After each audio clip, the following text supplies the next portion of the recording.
See, I feel like this, especially if you're of the faith that did celebrate Easter today and had that Easter evening meal.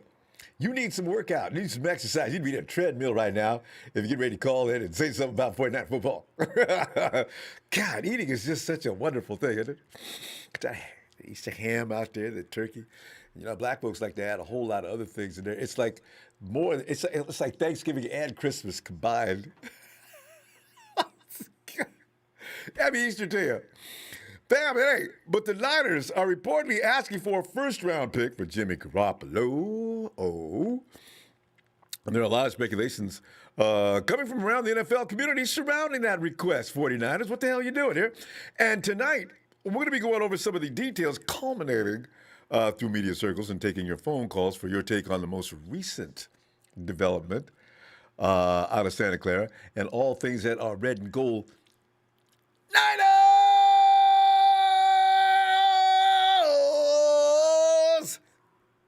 What is that? Somebody made a joke about me coming in early for a change. I seen that. It's a holiday. You know what I'm saying? It was easy to escape. Don't judge me. Let's get right down to business here. Because Jimmy G remains in the 49ers plans. Those plans do, however, include trying to trade him for more than they gave up to get him. Ask Bill Belichick. More than 3 years after acquiring JG from the Pats for a second-round draft pick, now the 49ers won't give him back for one. That's the way it works, Billy B. The 49ers want a first-round pick for the balance of Garoppolo's contract, and this according to Mike Girardi of NFL Media. That's obviously too much. It really is, when you think about it. Letting it be known they want a first-rounder, however, could also mean that they take less via the negotiation process. Maybe.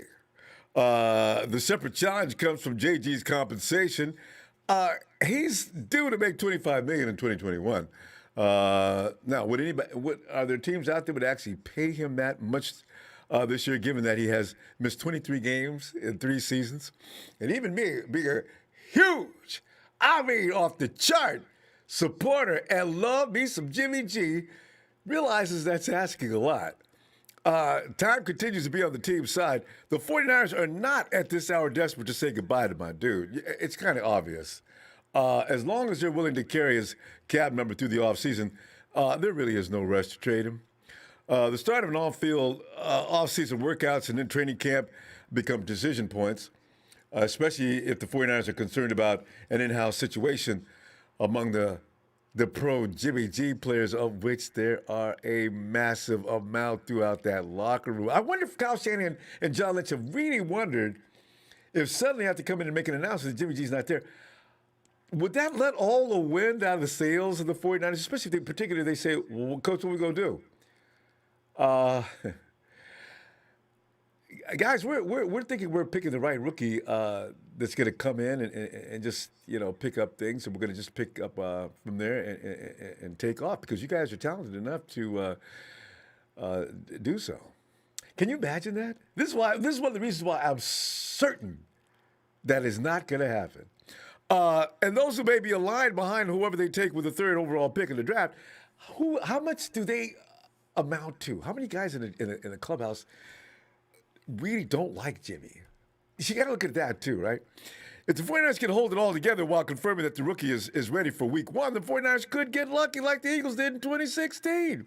A fluke torn ACL suffered by Teddy Bridgewater in late August opened the door for a 1st-round and 4th-round Labor Day weekend windfall for Sam Bradford. However, it all plays out. Many can't believe the Niners are keeping Garoppolo for that amount of money in 2021. But if the 49ers don't seem to be concerned about that, I don't know why everybody's going off. The 49ers can't afford to keep that Jimmy Garoppolo with that salary. Well, apparently everybody said he couldn't sign this guy, couldn't sign that guy. They signed every damn one of them. So I think the 49ers actually know what they're doing when it comes to manipulating the funds. But unless the golden boy they pick up with the number 3 ends up being unable to not fit to ascend to the starting job right out of the gates, Because only the hardcore Jimmy G critics actually believe that is possible, especially to a level that even comes close to Mrs. Garoppolo's baby boy immediately after a few weeks of preseason camp. Really? You think the kid's going to come in here? It takes everybody else a couple of years, but this kid's going to come in out of the college ranks. Not only is he going to adapt immediately to the NFL speed, he's going to pick up one of the most complicated offenses in the NFL. This is really funny. But it's not entirely impossible. Kid could be a genius. If they can get significant compensation for the balance of his contract before cap opens, however, the 49ers may think they may take it. They may take it. He would have to realize that. But a second report stating that the San Francisco 49ers seek a first-round pick to consider trading Jimmy G has also surfaced. Now, that most likely means the team has no real desire to part ways with JG despite making a move last week to draft a successor. Niners seek to keep Garoppolo around for the season, allowing the team to ease a rookie into the playbook and offense. That makes way more sense. You know, if you got a Super Bowl ready team, we were rebuilding and just had a bunch of scrubs out there and we're trying to build. Yeah, okay.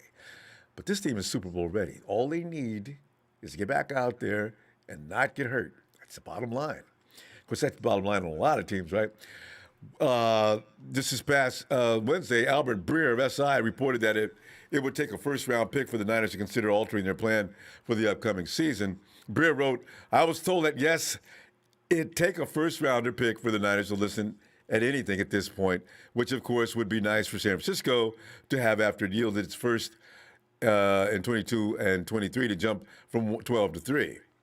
As it stands right now, I don't think the Niners feel any sort of urgency to move Garoppolo, which makes his market value completely irrelevant in comparison to the Niners' price, unquote. And I already told you about Michael Girardi. He did say, though, the same thing as a part of a larger report about the Patriots draft plans.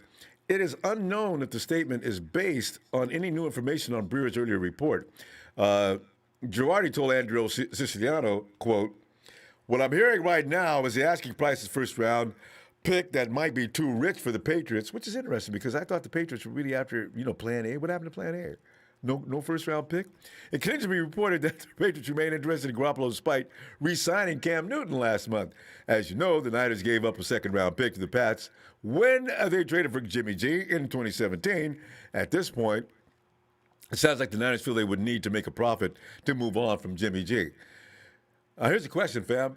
Do the Niners appear to be hard-pressed to get rid of Jimmy G from what we're hearing so far? Also, will the Pats or anybody else ante up what the 49ers are asking for to gain JG?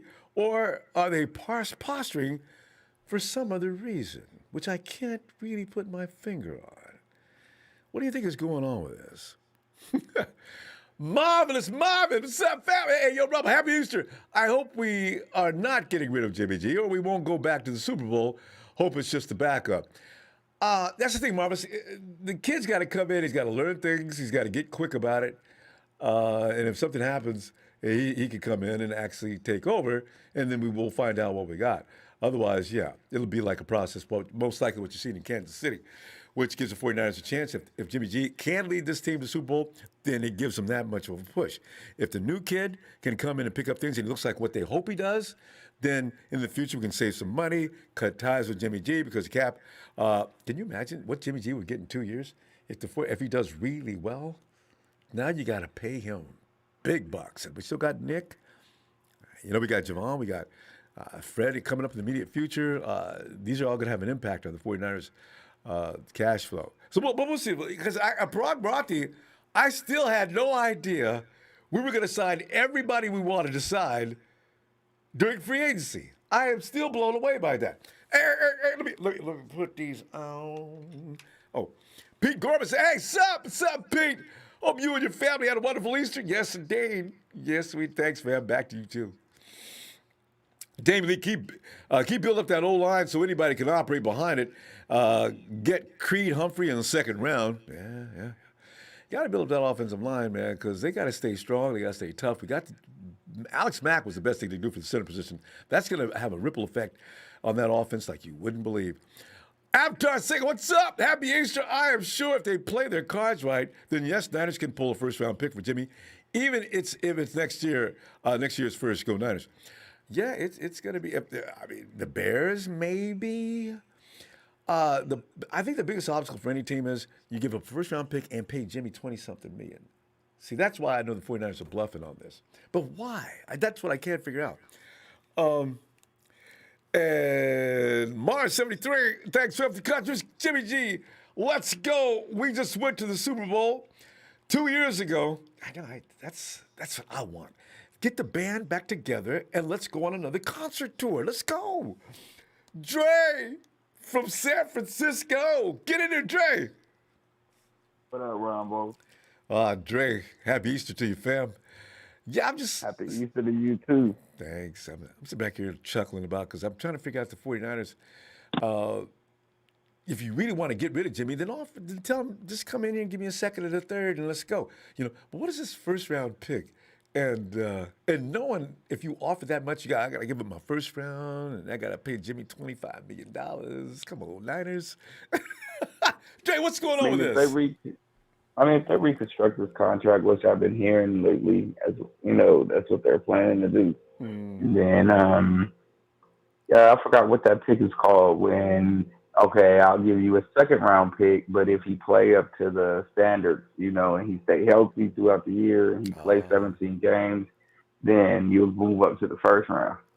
And if he takes the team to the playoffs or whatever, and do a good job, then I can see it happening that way, or unless he come out and ball out next year and take us to the Super Bowl, then they can ask for 2 first-round picks. Absolutely. And, but that's asking for a lot right now. Because, And I wanted to... go ahead. Oh, go ahead. No, go ahead. I was listening to a talk show. It was this upcoming person. His name was Steve, 49er Steve.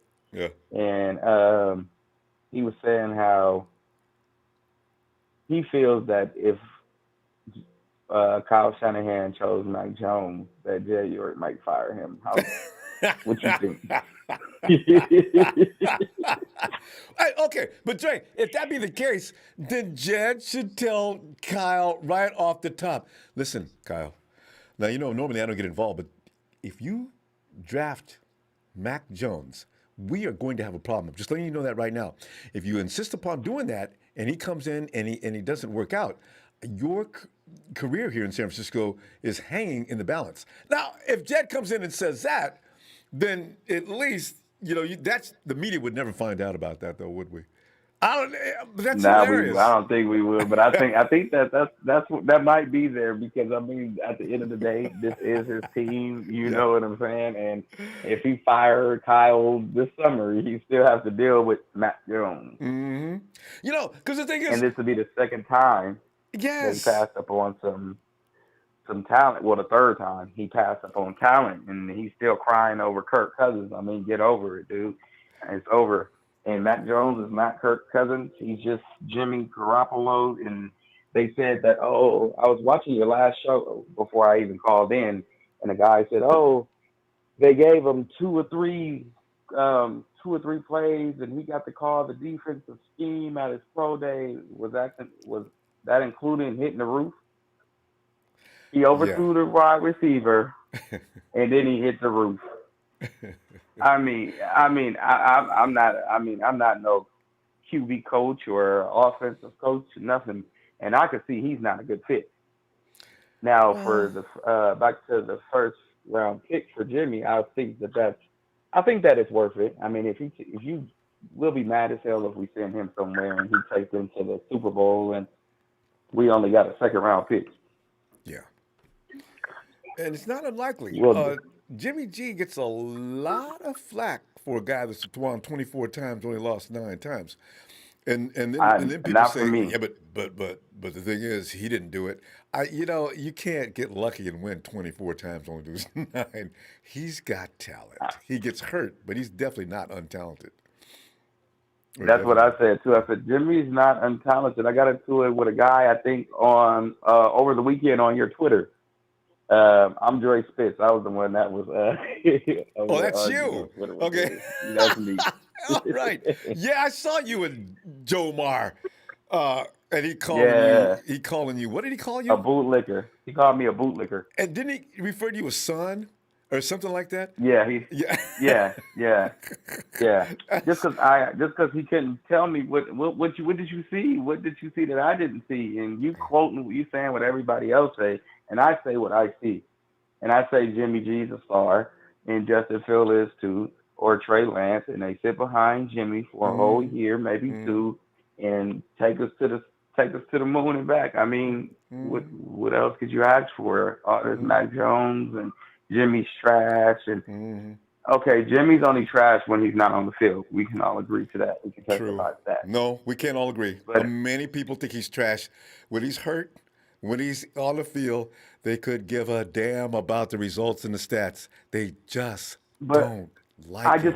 I just heard them like they're what did you call it? They're what is that word I'm looking for? I'm brain dead. My birthday was Friday. I had a whole weekend of celebrating, so Uh-oh. forgive me. Uh-oh.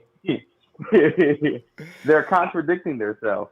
Yeah. They're contradicting themselves because when he took us to the playoffs, he had a quick release. He was reading the defense. He was doing X, Y, and Z. They just didn't know if he had an arm to throw down the field, but they Mm, did say he was very decisive with the ball throwing, and he had a quick mm, release. But mm, now you're contradicting yourself now that he didn't got hurt this year. But we'll see what he's gonna do this year. That's for sure. mm, mm. That's for sure. And all the Yeah. Jimmy haters and everybody, oh, he wasn't beneficial when he wasn't on the field. No, no, no. It's Keep awful. that same ass energy. Yeah. Keep that same energy like he ain't on the field and watch him play. And watch him play. And if y'all want to be technical, Kittle was hurt 10 games too. Mostert Let's be takes out a fair. lot of games. We got plenty of Mostert, guys on this roster to Bosa, get hurt. all of them, and everybody fans of him. Like, oh, Kittle's raw person. No, he's been hurt 10 times. He hasn't played in 10 games. Yeah. The guy, he Do was your out math. last year. 20 Super Bowl year, he was out. You know. We had $80 Yeah. million, Dre. $80 million worth of guys sitting on the bench. But the only one that mattered to a lot of people was the Jimmy G thing. That's why when people say, man, you calling us haters, we just want a better quarterback. No, no, no, no. You picked out Jimmy. Out of all those guys sitting on the bench hurt, you just hate on Yeah. Jimmy. You're not saying anything about anybody else. You accept it, are a hater. And that's why you and me will never get along. No, that's what I'm saying. You know, these are people, Right. they should That's realize why. who they are. And then when we fight, don't start crying about, you always calling somebody a hater. Well, that is true. Exactly, man.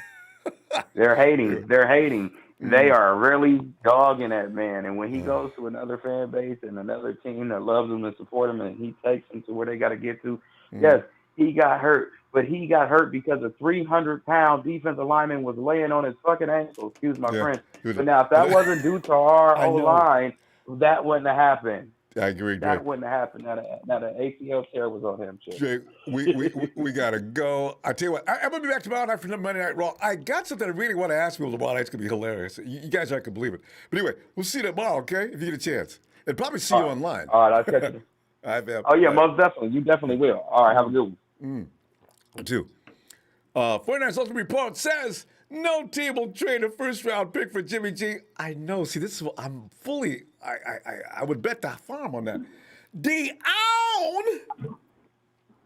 Ronbo, what's going on, brother? Dave, I'm just sitting back and looking at the 49ers playing games over in Santa Clara, but trying to figure out what is the end game here. I guess if they get it, the 49ers got to put that pole in the water, though. So, but Dave, what do you think's going on here? Basically, I feel like there's one or two things that are going to happen. They put the first round tender on Jimmy Garoppolo because they don't want to give him up for anything less than that. They feel like somebody's going to get desperate enough to give them that for him. The other thing is I feel like they're trying to do this like the Alex Smith, Patrick Mahomes situation. Basically, if Jimmy starts balling out and we're, right at the trade deadline, Mm-hmm. he's healthy, he's been playing well, Mm-hmm. they'll get rid of him, and somebody will give up that first round pick. They're Yeah, going to go, midway look, through the season. he's ready. Yeah. And then, But D, you're yeah, saying midway trade deadline. Do you mean during the middle of the season? yeah, Don't you think that Yeah. would be a risk of if the kid can't continue the trend? Now Jed York would be seriously thinking about firing somebody. I mean, would you? Here's the thing. How long did it take Jimmy to start learning stuff in that playbook? Yeah, over a year. Everybody. I mean, that's just the way it goes. But I'm saying, like, when he first came in, when we first got him from the Patriots, he didn't Oh, have long. So what 2017. did Kyle do? Oh, start Yeah, what did Kyle do? rehearse plays. He basically drew up plays specifically for him. And what's happening is while Jimmy's out there playing, Kyle's gonna make sure that whoever he drafts gets special attention, and they're gonna force feed this kid the playbook. And basically, what it's gonna be is it's like, hey, you need to prepare. You need to prepare like Nick Mullins. Now I know everybody's down on Mullins. He sucked at the quarterback. Blah blah blah. But Mullins prepared properly. That's one thing he did do. He's a freak He's good when at it comes to preparing that. for games. So, yeah, so basically, you prepare like like you're going to play, and then you basically are ready if for some reason you need to be thrown into the fire. Hmm. So they could be waiting for that. Address the thing about team morale. Now I'm George Kittle, Wilson Williams on the side. We're doing well, and now we're getting rid of the quarterback. Is that going to set well with the vets on the team in It midseason? has to. There is no choice. Well, At the end true, of the day, it's a business, and true. people know. Basically, you are a walking business. You are a tradable commodity. You're like a Mm, stock, and if your stock is high enough, and they know they can get that pick. big money for you, Yeah. then they'll go ahead and get that pick. That pick to them is that $1,000,000 they've been waiting. Mm. Look at Yeah. Jimmy G. Like, go ahead. No, I'm just saying to a player's psyche though. Do I play as hard now behind this kid that I don't really think is all that much of? I'm just wondering, yeah, Yes, do I still bust ass? I guess I could get in trouble if I don't, but still, mentally, you am I still into you this? ball out. You ball out. You ball out because you want your money, Yeah. especially at quarterback.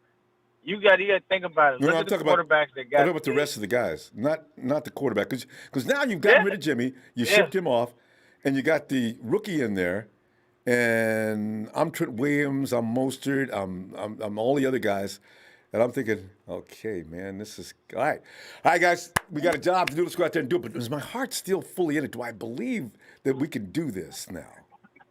If you're winning and you're good, then Yeah, yeah, your heart's going to be fully in it. You're going to want to go out there and give it your all because you're not going to want to let your other teammates down. The yeah, that's a hard good point. part is that at the end of the day, it's a business. Everybody knows that. So while Jimmy can be upset about them wanting to trade him and or trying to get rid of him, what he has to understand is it's a business. You know that you're a tradable commodity, Mm, and for as much as we like you, the inconsistency with your health has been a problem. So mm, I can't have you there the whole time, and all you're doing is just continually just floundering, mm, um, and you're not able to go ahead and be able to stay healthy to give me the chance that I need to do mm, what I need to do. mm. I would rather have a quarterback who's at least healthy, who's going to D, be but able to get me where I need to go. I'm referring more to the mid-season deal you were talking about, actually. It's hard. If they were It's hard. winning, I don't think the morale is going to hurt. Strictly based on the fact that they're going to go ahead and just move forward and say, hey, we got to move forward with whatever we got. If they were to pull something off, I mean, mm, that's just a thought. mm, It's just speculation. But yeah, I would say, honestly, if the kid behind him in mm, practice has been ripping it up, then no, maybe. you're not going to lose a step. You're not going to care. If you say we wind up by some freak of nature chance, we get Zach Wilson, Hmm. and Zach's behind Jimmy, and he's learning, and then next thing you know, trade deadline comes, we're 6-2. Hmm. you know, and they say, all right, somebody comes along and finally says, we'll We'll give give you you a that first first round. rounder for Jimmy G. Yeah. Yeah, Well, yeah. We see how he's balling. We'll take it. it And would be then intriguing. you say, okay, exactly. You say, okay, boom. But Zach is already picking the playbook up pretty well. And you already know he's been killing it in practice. Yeah. So then you say, okay, cool. Zach, Only get out only thing there he, and do what we pay you to do. The only thing he lacks is experience, but maybe he can gain that quickly too. D, I like it. An interesting perspective. We got to go though, because I ran overtime last time. We got to keep moving before people get mad sitting there waiting. We'll be All back right, tomorrow night. Ronbo. All right, fam. Have a good All night. right. Happy All right, Easter to brother. you and the family. Love you. Have a good night. Back at Happy you, Easter fam. to you too, brother. Hey, Not a Gang Podcast. That's D. Click him up. All right, fam. Night. In the end, they fight each other. Oh, hold on. Krusty. Oh, hey, what's going on, man? Krusty, man, I'm sitting back here watching the 49ers put that pole in the water. I'm still asking for a first-round pick for Jimmy G. 49ers, if you're serious about getting rid of Jimmy G, just say we'll listen to any trade offer. But Krusty, what do you make this going on with this? Well, my thing about it is, it's a first-round pick. I understand that. But he also has a no-trade clause, so don't want to go anywhere. Unless they decide they want to cut him, it doesn't matter if someone offers up a first-round pick or not. Jimmy's got to agree to go to the place, right? Yeah, I forgot about that. He's got a no-trade clause in his thing. So they do want a first-round pick, and I understand that. Honestly, my personal opinion is if they really wanted to keep Jimmy that bad, they would have said it's going to cost more than that. Yeah, Personal that's a good opinion. point. Yeah. But because maybe they put the first-round pick out there because Jimmy's pissed off that they made this trade, and he's like, okay, void my trade clause, first-round pick for me. I'll go wherever they freaking want me to go. Yeah. See, I think that's the only reason they say something like that, because he had a no-trade clause. Right? And Aaron Rodgers, it's funny because Aaron Rodgers is over in Green Bay. He's just seething right now. Aaron Rodgers almost gotten vindictive. If he won't restructure his contract like they were talking about now, there's something else that's going on. And so some of these first-round quarterbacks, Right. some of these starting quarterbacks started to say, okay, first-round pick, I needed this, I needed that. 49ers, you guys want to appreciate me? Okay, then get rid of me. I'll, like you're saying now, then waive the clause. I'll go wherever you send me, And that Right. means my quarterback, I've lost him. He may go out there and I don't know how he's going to play now. So it could be. Right. But, this is the thing that I don't understand. A lot of people have came up and they said because Jimmy G tore his ACL in 2018 and had the high ankle sprain this last year, that he's injury prone. But I'm pretty sure there's been plenty of seasons where Aaron Rodgers has broken his clavicle. He's been out half the season. There's been 3 or 4 seasons, I think, that Aaron Rodgers hasn't played the full thing. Drew Brees, Tom Brady. Yeah. There's so many other people, People give up too quickly, Like I said before. It's a violent game. Jimmy Preston. G. Right, exactly. But another thing is, Jimmy G is the winningest quarterback under Kyle Shanahan. Any of the teams. Go even Matt Ryan. Matt Ryan didn't win 13 games. I think his was like 11. Mm-hmm. Matt Schaub didn't win 13 games. Yeah. He's a backup somewhere, or he just retired. This is why I hate the And then the other ones were freaking jokes. I hate on Jimmy's very unique. You win that many times, and what do people say? Nah, he had nothing to do with it. I've never seen such a thing. This is the thing that I don't understand. I consistently hear any quarterback can quarterback Kyle Shanahan's system. Right? If that was the truth, in 2020, we would have won all the games under Nick Mullins or C.J. Beathard, or even in 2017 when Brian Hoyer and C.J. Beathard were quarterbacks. If that was the truth, we wouldn't have gone 4-12 in 2018 because Nick Mullins would have won in most of the games. Thank you. We would have gone so much better. He has to have a good quarterback. It doesn't matter what people think. If Jimmy G wasn't quarterbacking our team in 2019, regardless of anything, we wouldn't have gotten to the Super Bowl. We wouldn't have gotten the wins that we did. We wouldn't have. It just wouldn't have happened. So that's what I'm worried about the most is that we're giving up Jimmy G because. So I feel like they feel like the fans are complaining about him being injury prone more than anything, and they're trying to appease people now. They know what they got, and like they said, I like the fact that John Lynch and Kyle Shanahan came out and said, we don't have a problem with our starting quarterback position other than he's injury prone, with quotations on that. But our backup quarterbacks suck. And they proved that 2 years, 2018, 2020. If backup quarterbacks get put in there, we have a losing season.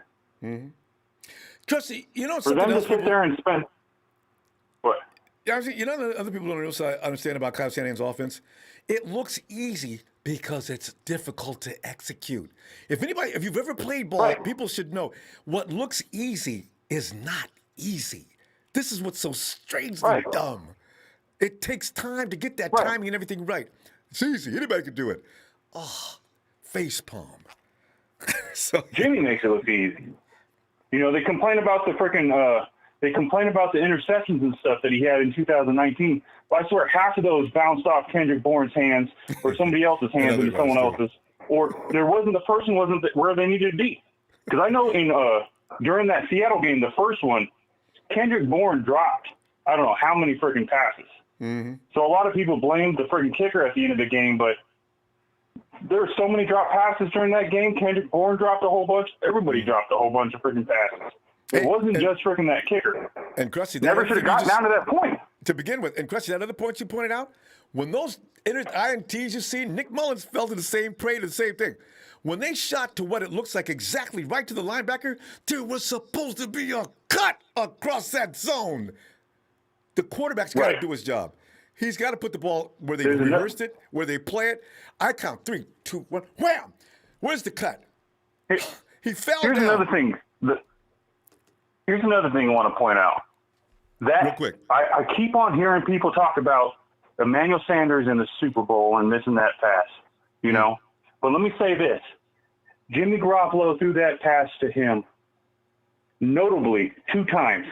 Emmanuel Sanders had to turn around and come back or slow down for the ball. Why did he not have the speed and get overthrown in the Super Bowl? There he goes. Explain that one to me. Because during the Rams and during the Saints, he had to stop for that. There you go. Krusty, it takes time to get those timings down, and a few weeks is not enough. Krusty, we got to go. Great points. We'll see you tomorrow night, okay? Tomorrow night? Sounds good, man. I'll talk to you guys tomorrow night. Looking for you. Night, Krusty. All right, later. Night. Yeah, night. Yeah, the misunderstanding about football sometimes boggles my mind. But anyway, Bobo says Lancer feels it doesn't matter. They are Jimmy's backup and insurance in case Jimmy gets hurt. If Jimmy wins Super Bowl MVP, trade the rookie. You know, that's going to kill a lot of people because people hate Jimmy. I mean, they really hate him. If he does well, forget that. It wasn't him. It was his support. Hey, thanks, Bobo. Thanks for that contribution. Phil, come on in, man. All right, Ronbo. Wait. How you doing? Chill. Phil.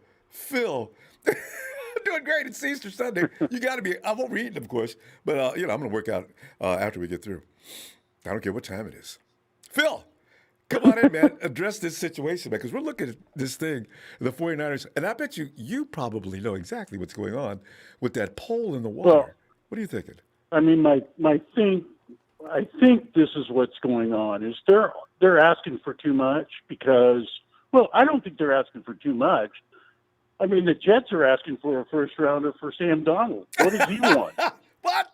Really? I didn't even hear about that. Yeah. I mean, so come on. Let's be realistic. Jimmy's driven a team to the Super Bowl. He is 24-8 over his career. That's a pretty good record. Yeah. But the thing is, I don't think the Niners want to risk the season on a rookie quarterback. And I think they would lose the locker room big time if they went that way. So, they're going to start Jimmy. This kid's going to learn, whoever it may be. And when he's ready to step in, they can step in. Mm-hmm. But, everybody's saying, they're going to trade him halfway through the season. If Jimmy's 8-0, they're not trading him. Oh. But they know. The other thing is, whether you trade him midway through the season or at the end of the season, the draft picks you get for the trade don't come in until the next April. All right? So it really doesn't matter when you trade him. Yeah. So, it's when his value is at peak and you know that the team isn't going to get hurt from the trade. That's the bottom line. Mm. So I think, they're going to stay with Jimmy until the situation calls for it. Mm. If somebody has an injury midway through the season is willing to give up the farm and this kid's ready, yeah, they may step into it. Mm. But it depends upon our record. They're not going to throw the season away and throw a rookie in there just for the sake of it. Not going to happen. Yeah, I can't Kyle imagine that does either. not like taking risks like that. Look at what the Niners have done. They solidified their team in free agency. They got everybody they thought they could. They don't have a hole to where they go into the draft with being able to get the best available player. They've got some minor holes in depth to fill, Mm-hmm. but I think we're in really good shape. Mm-hmm. You look at the other teams in our division; they don't have the depth. If they get a couple of injuries, they're toast. Yeah. And that's the way I feel. I Phil, think we're going to be. Phil, here's another thing. When was the last time we saw? There's been a few down through the years quarterbacks that came right from the campus onto the NFL's real estate and just exploded from day. Do you imagine? And I'm looking for Not quarterbacks many. Look at Peyton Manning. Peyton Manning had a bad first year. All right. Hall of Famer. Andrew Luck had a bad first year.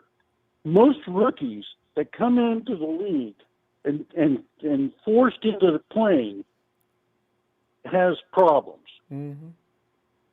I mean, I don't know of any. I mean, Aaron Rodgers sat for 3 years. Mahomes sat for a year.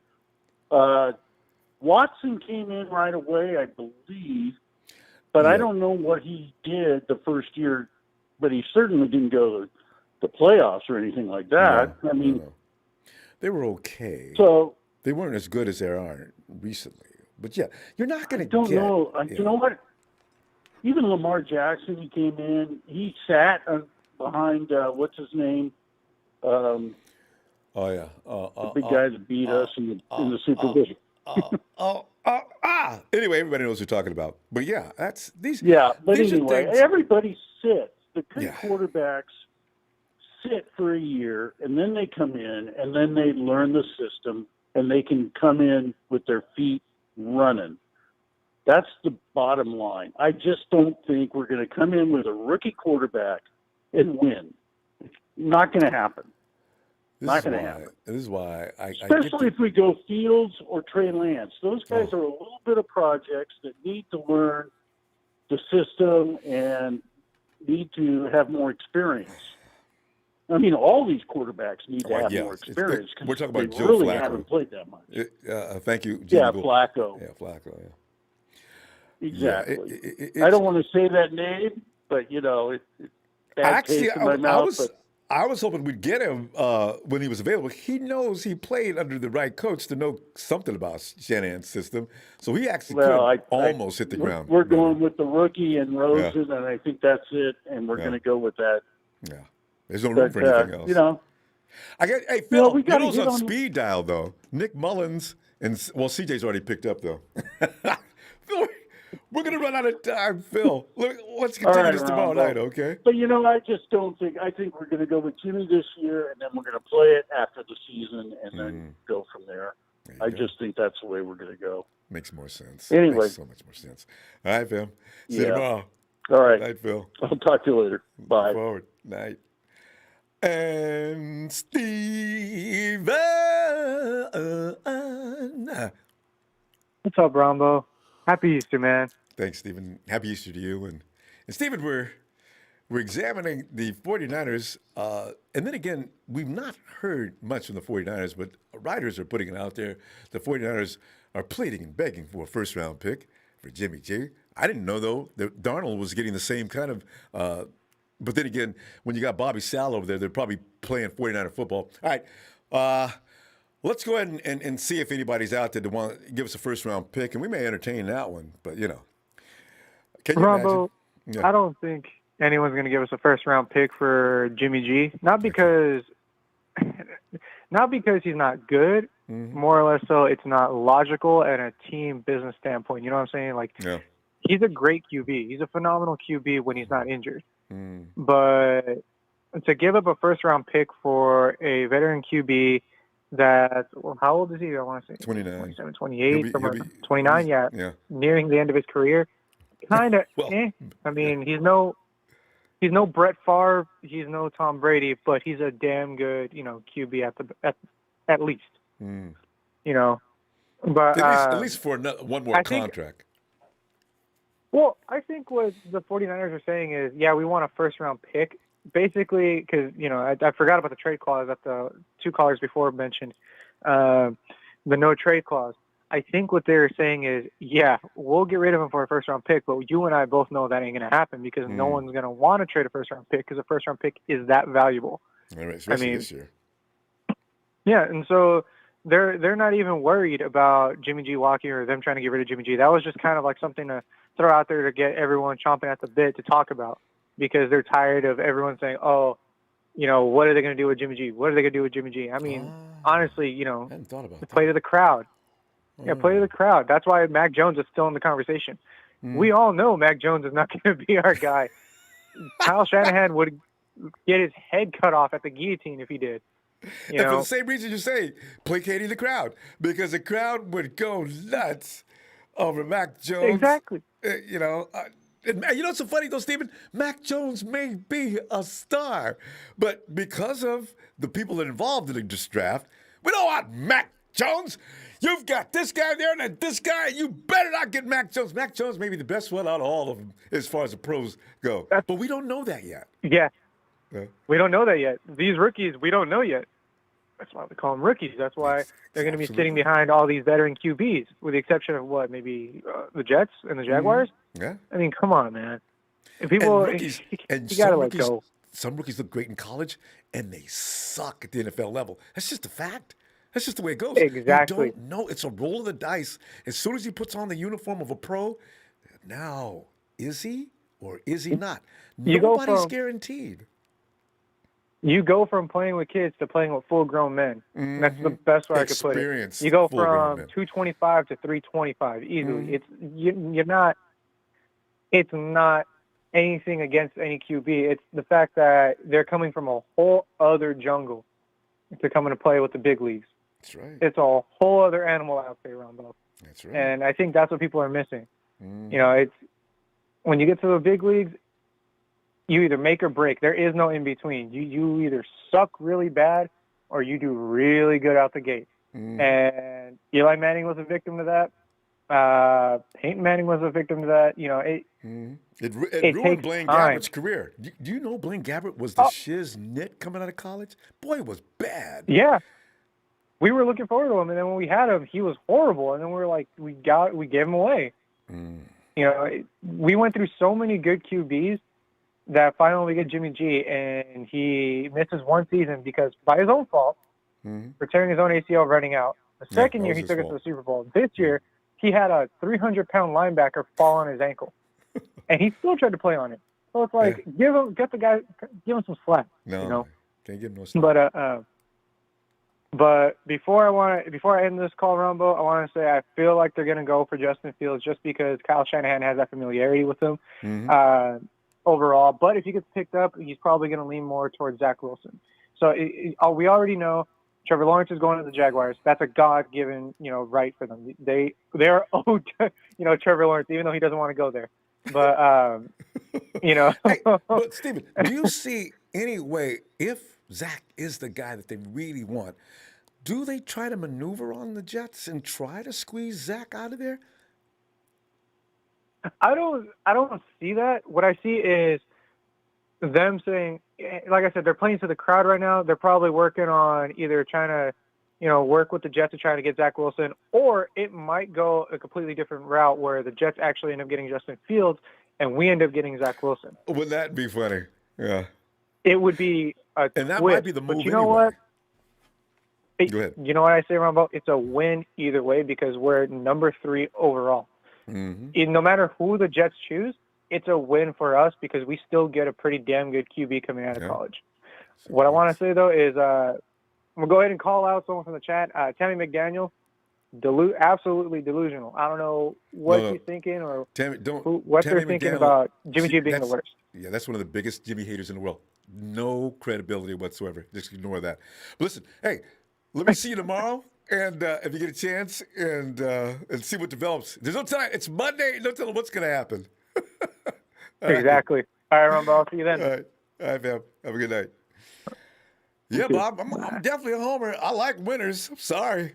Hey, can't catch them. Whoever it is, we're going to back our team 100%. Thanks, fam. And who's that? Jesse Nelson. Jess, thanks for that contribution. Appreciate it, fam. Santana.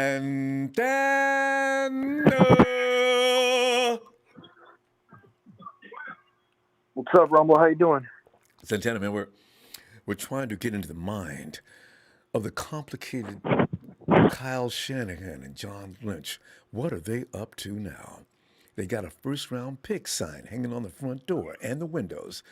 Bring us a first-round pick, and you too can own a Jimmy Garoppolo, with batteries included. What do you think's going on with this? I mean, Ramba. I would do the same thing too if I was them. Give me a first round and really want Jimmy G. If not, we're gonna ride with him because either way, it's a win-win for us. So because if we drafted a rookie quarterback, he can just sit behind Jimmy G. And if Jimmy G gets injured, we can plug in the rookie. But if Jimmy G doesn't get injured, we could we can go to playoffs and go to Super Bowl again. So it's a win-win. So if what Kyle Shanahan and John Lynch are doing, I think it's great. I think it's a first round or nothing, and they should stay like that, And if there's a team that really wants him, then give me the first. But I think thought the Patriots. But Sandy, I thought the Patriots were serious, man. You're talking like, we want Jimmy.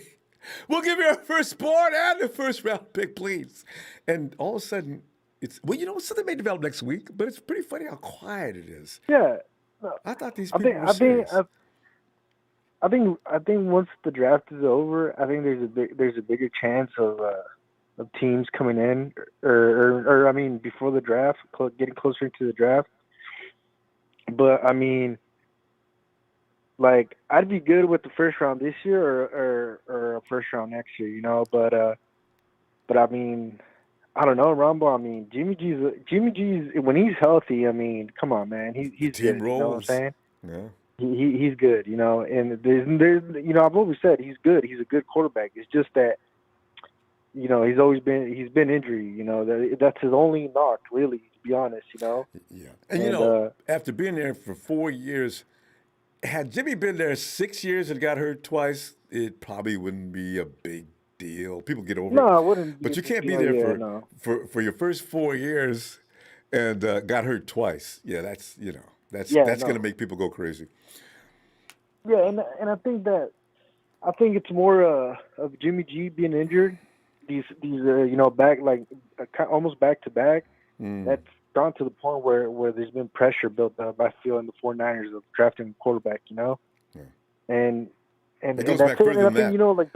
It goes way back. 49ers haven't picked a first-round draft pick for a quarterback since I think Alex Smith was the last guy. True. That's true. And so obviously they signed the whole team, this team could go to the Super Bowl, So having Jimmy G come in, it just rises our chances of making playoffs and making the Super Bowl.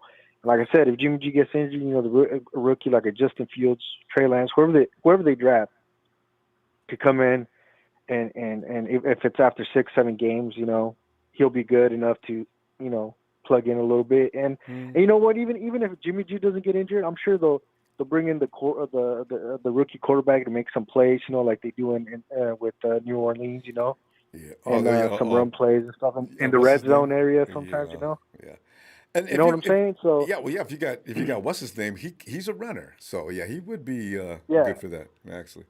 a little mix here and there in the playbook, but I mean, just to kind of get the Get him used to jitters the out of the NFL rookie, speed, right? yeah, yep, and then, but I mean, hopefully the Rumble, like I said, I don't want Mac Jones. I mean, Kyle Shanahan's proven that he Mac's can't big. choose a quarterback. To be honest, I mean, Rumble, look, Rumble. I think, look, he brought in Brian Hoyer, and then coming out of the year, he was waiting for Kirk Cousins, but then we ended up with Jimmy G, and then he drafted C.J. Beathard, Nick Mullins, and he had, he could have moved on from them, knowing that they weren't starters. No. He knew they were backup, but you should have a quarterback that potentially could be a starter as your back. You know what I'm saying? True, Because absolutely. then we then we end up what happened last year was these quarterbacks weren't good enough to get us. We could have made playoffs if we had a good quarterback, or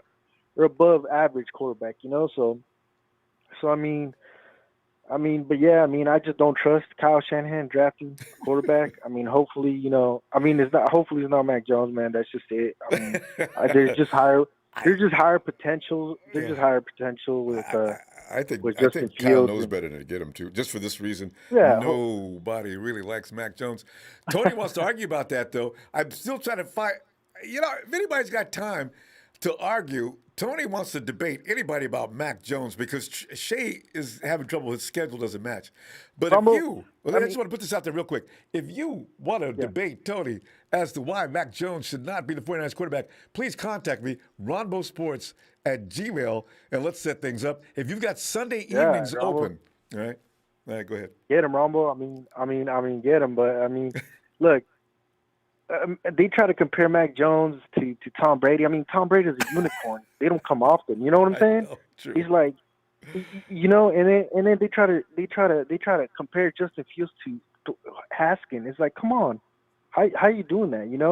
How are you trying to knock Justin Fields? It just doesn't make sense. For going to Ohio State, yeah, it just doesn't make sense. But people be tripping. They just say things without any thought. It's just an air zone, and they just yell things out. Yeah. So Santana, we gotta go. Ronbo. Let me see tomorrow, okay?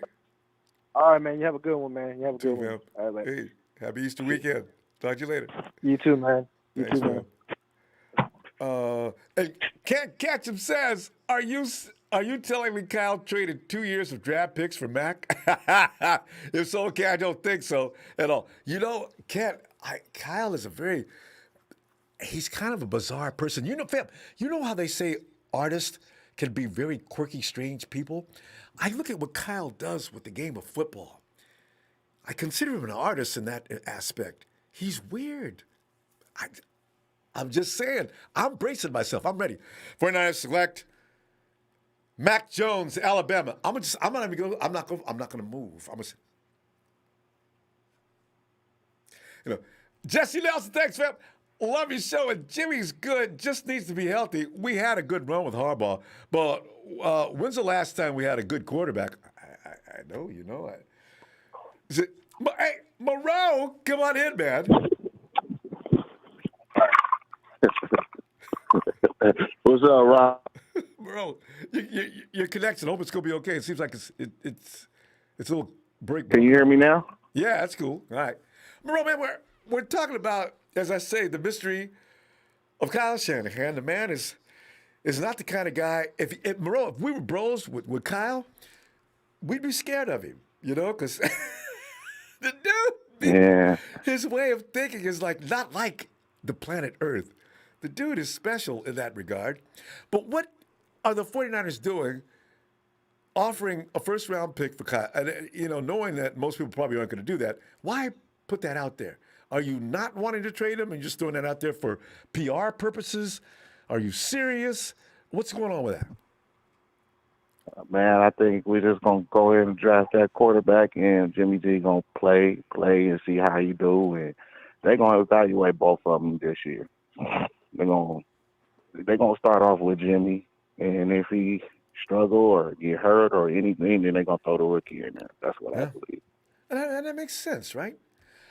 But Yeah. other people want to complicate that, and a lot of people want Jimmy gone yesterday. Bring in a rookie that we know nothing about. Give him the keys to a Maserati. When really he should be like when you go out and buy your son a car, you go out and buy him a beater or something like that he can wreck and tear up until he learns how to drive. But this is why I'm Yeah. wondering, this is a very scary situation.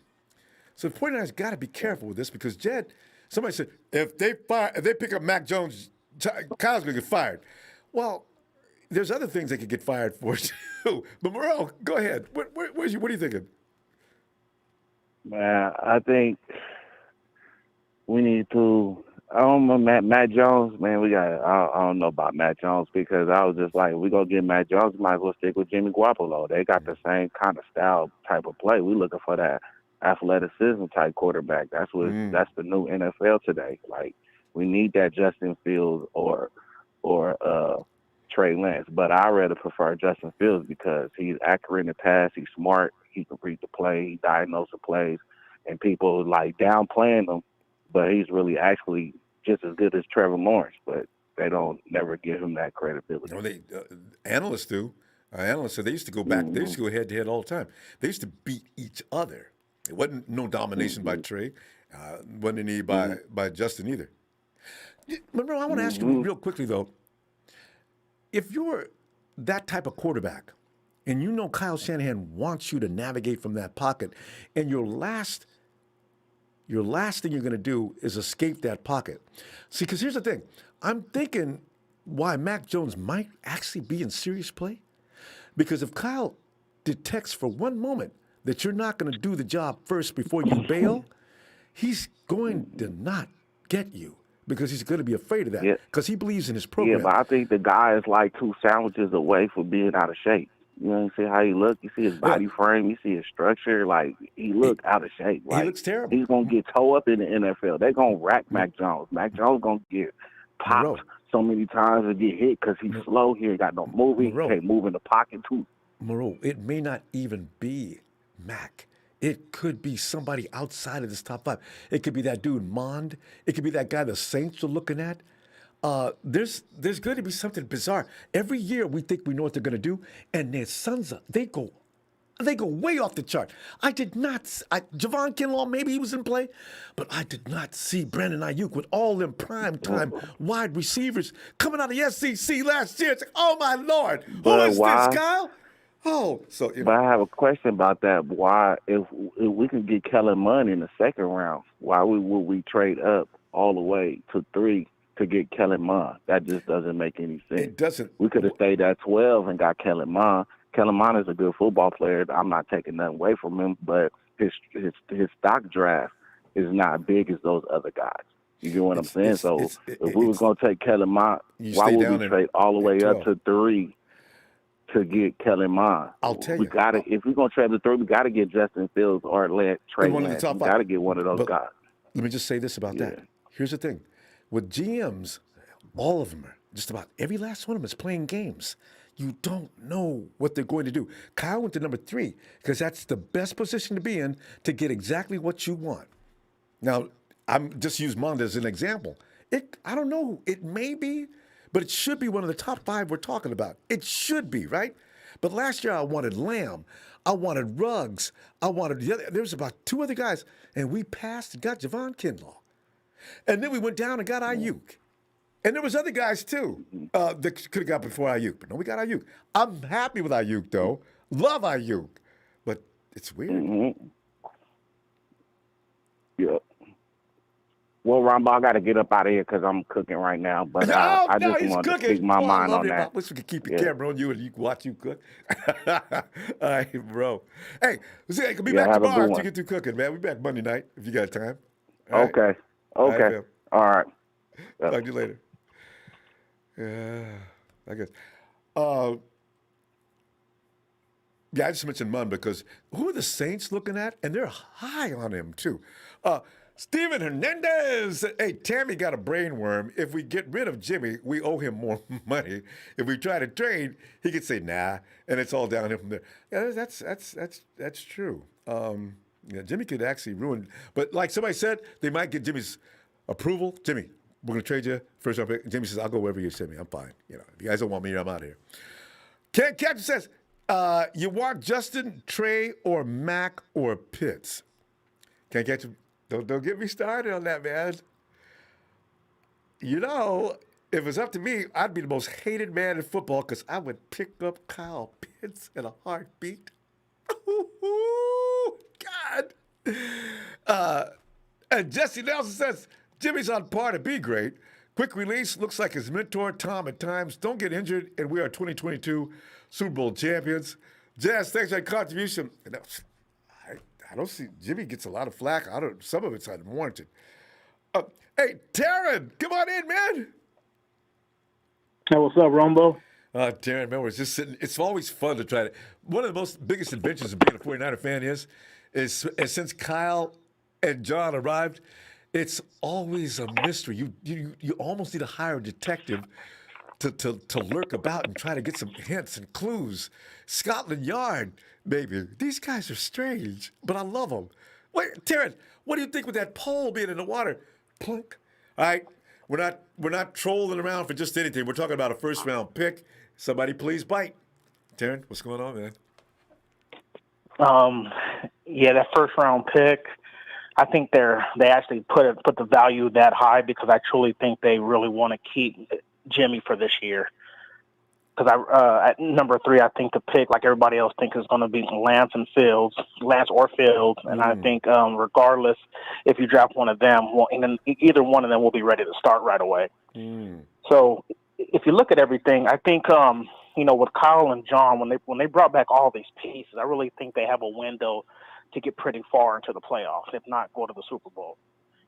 Banking on if Jimmy G can stay healthy. So I think they're taking a gamble here because I feel like if they were to say, okay, give me a 3rd round pick for Jimmy, somebody might jump on that. I'm sure the Patriots would jump on that. I'm sure maybe even the Broncos. Yeah, I'm sure maybe the Broncos would jump on that. Yeah, and they like somebody like Denver who needs probably like a veteran quarterback.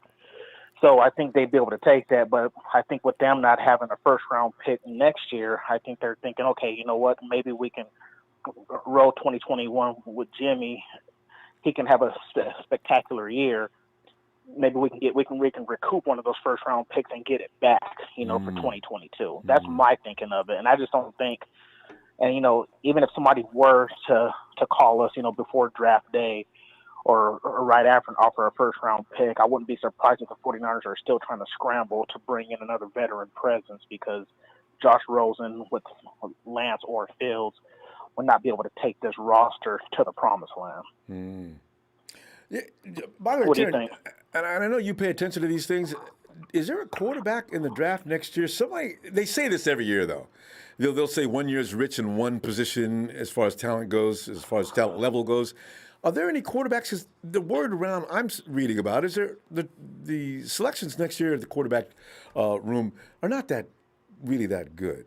Is that true? It's not as strong as this year. There's a couple of guys, like you have a guy from Cincinnati that's pretty good, and there's another guy too. I can't remember. There's only like maybe 1 or 2 that really stand out to me. It's not like this year. So I don't know. I'm looking at it all. I think the 1st round ask was on purpose, just because, like I said, I truly think that they really want to hold on to him for at least a year. To so they can show. Like I said, it depends on him. It's a gamble. Like I said, they can probably easily get a second day pick for him now. But then you look at the roster. And we have probably a top 10 football roster if everybody's healthy, if not better. Yeah. And I truly believe like they're like, okay, you know what? We'll get somebody like a Lance or a Fields who needs about a year to sit. And then, and hopefully, and I think with Jimmy, too, he's going to be playing his heart out, too, because I feel like, he's going to be auditioning for another job. Yeah. Yeah, exactly. He's going to be best of wanting both to worlds. prove. So you might get the best of both worlds. You hit the nail on the head. You hit the best of both worlds. You might get, you might have your season 12-4, like you and I talked about on my mock draft. We're playing the last place teams in all the divisions. Yeah.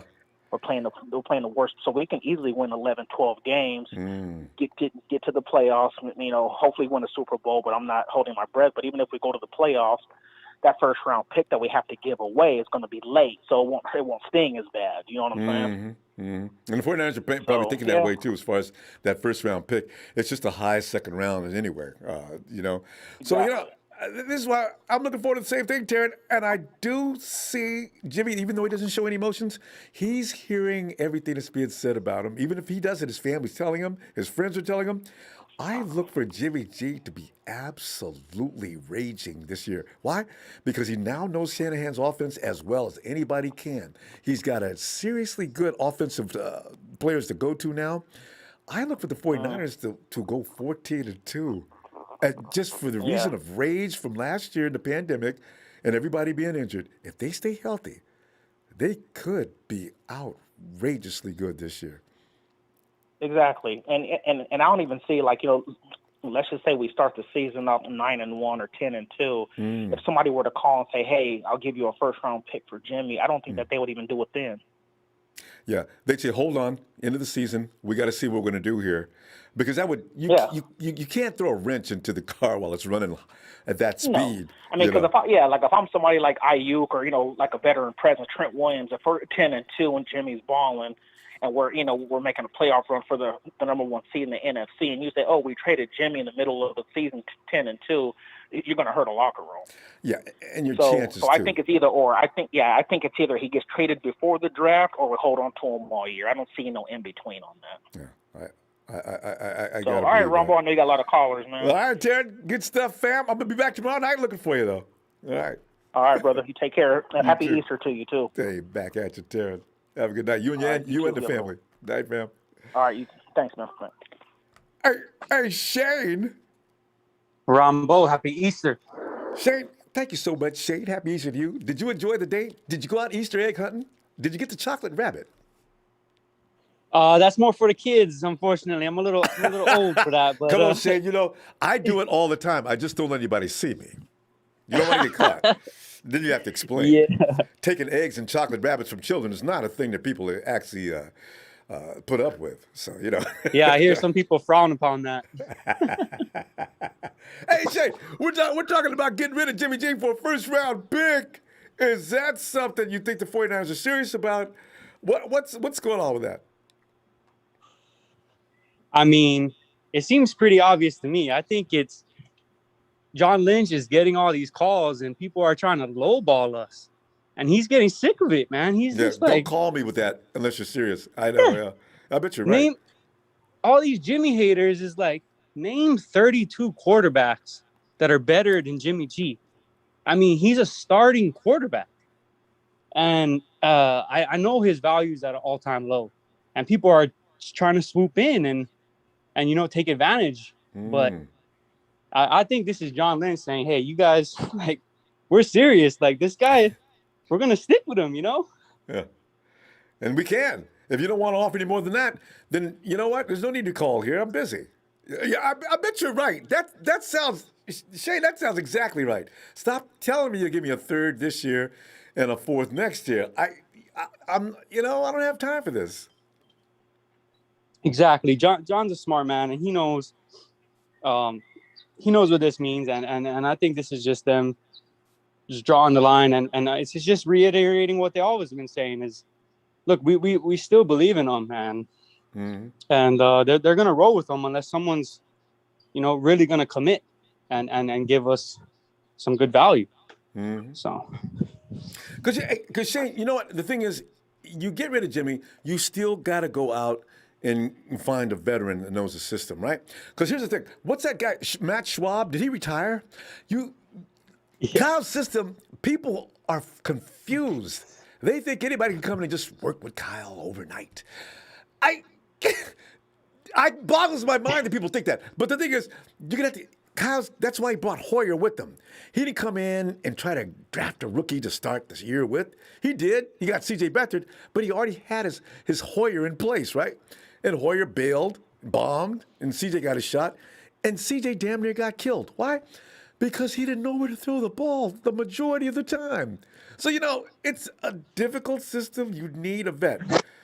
I think maybe Hoyer, if they trade with the Patriots, listen, we're going to need Brian back, though. Can you imagine? Yeah, that would be something. God, you talk about a pissed off fan base. 49er fans would be raging mad. Oh, God. Yeah, I can tell a lot of people are on edge. It's funny even this Mac Jones thing. A lot of people are they sound afraid, but I don't know that. I think Justin Fields he's talented, but what I don't what I'm trying to see is I think that Kyle is going to have to develop an entire different offense for him, and if they were going to go that direction, I just don't understand why they would keep Jimmy G. I think they might go for a quarterback that's more similar to him because it just doesn't seem like every week you'd go into making two separate game plans for two different, abilities. Shane, it sounds like you're talking about Mac Jones. Be careful. You're not going to the chat, are you? You can be killed in the chat right now. Hey, let them come, man. Let them come because they got to start warming up. I mean, they think it's so crazy. We drafted Solomon Thomas, 3rd overall, Ronbo. Third overall. I was livid. I knew it. I said, "Come on, man. You guys, are you serious? He's really coming." And I lost my mind. I forgot where I was. I was on the air. I just lost it. Couldn't believe it. He worked his way up the draft, though, like Mac Jones did, Shade. Remember that? Because he started off way down around the 20s, mid-20s. And all of a sudden, every week before the draft, the last 2 or 3 weeks, he kept working his way up the chart, ranking, working it up. I says, hey, Ronbo, man, Solomon Thomas is coming to 49ers, man. It looks like he's what? Whoa, no, he's not. No. Sure enough, he did. Yeah, I mean, they've shown they fall in love with a guy and they'll put the house down. I mean, they got wind that the Patriots were going to grab a punter. And so what did they do? They go grab a punter in the 4th round. They jumped in front of him. Right? So this could be the same situation. If they have any hint, let's just say Mac Jones is the guy. If they think the Falcons are going to grab him, they're going to give the house for the guy they love. See? And I'm not saying I agree with it or that's what I would do, but that's what they're doing. I think all these haters might want to start warming up to the idea because it's a possibility, Ronbo. I'm telling you, Shane, I've already said if it happens, I'm braced, I'm ready. Mentally, I'm rolling with it. I'm ready. Okay, because Mac Jones is in the mix. I believe so. I think a lot of people will point to RG3 and be like, well, Kyle, he changed his whole offense for RG3. It's a whole different situation. Washington, he had, that was forced upon him. I mean, now in SF, he's got the keys to the Bugatti, man. He's in control. He's on the driver's seat now. Mm-hmm. And he's shown, he wants a guy. I don't think he wants to change his system to fit his the quarterback. I think he'd rather have a quarterback never gonna happen, fit Shane. his system. You're right. Right. The Mike Shanahan and Kyle will never do that again. Them and the Washington owner are still throwing nasty things at each other every time. It's bad. So that's not gonna. Yeah, there's blood in the water there. Yeah, for sure. Well, Shane, we'll see. Good to hear from you, Shane. I haven't heard from you in a while. Let's. I'll be back tomorrow looking for you. All right. All right. You have a good Easter, and hope the fan and everyone's taken care of. All right. You too. Night, Shane. Night. Oh man, somebody said Jamar Chase. It's another juicy pick up. Cadu from Brazil. I think it's from Brazil. Cadu. I got his name right today. Cadu.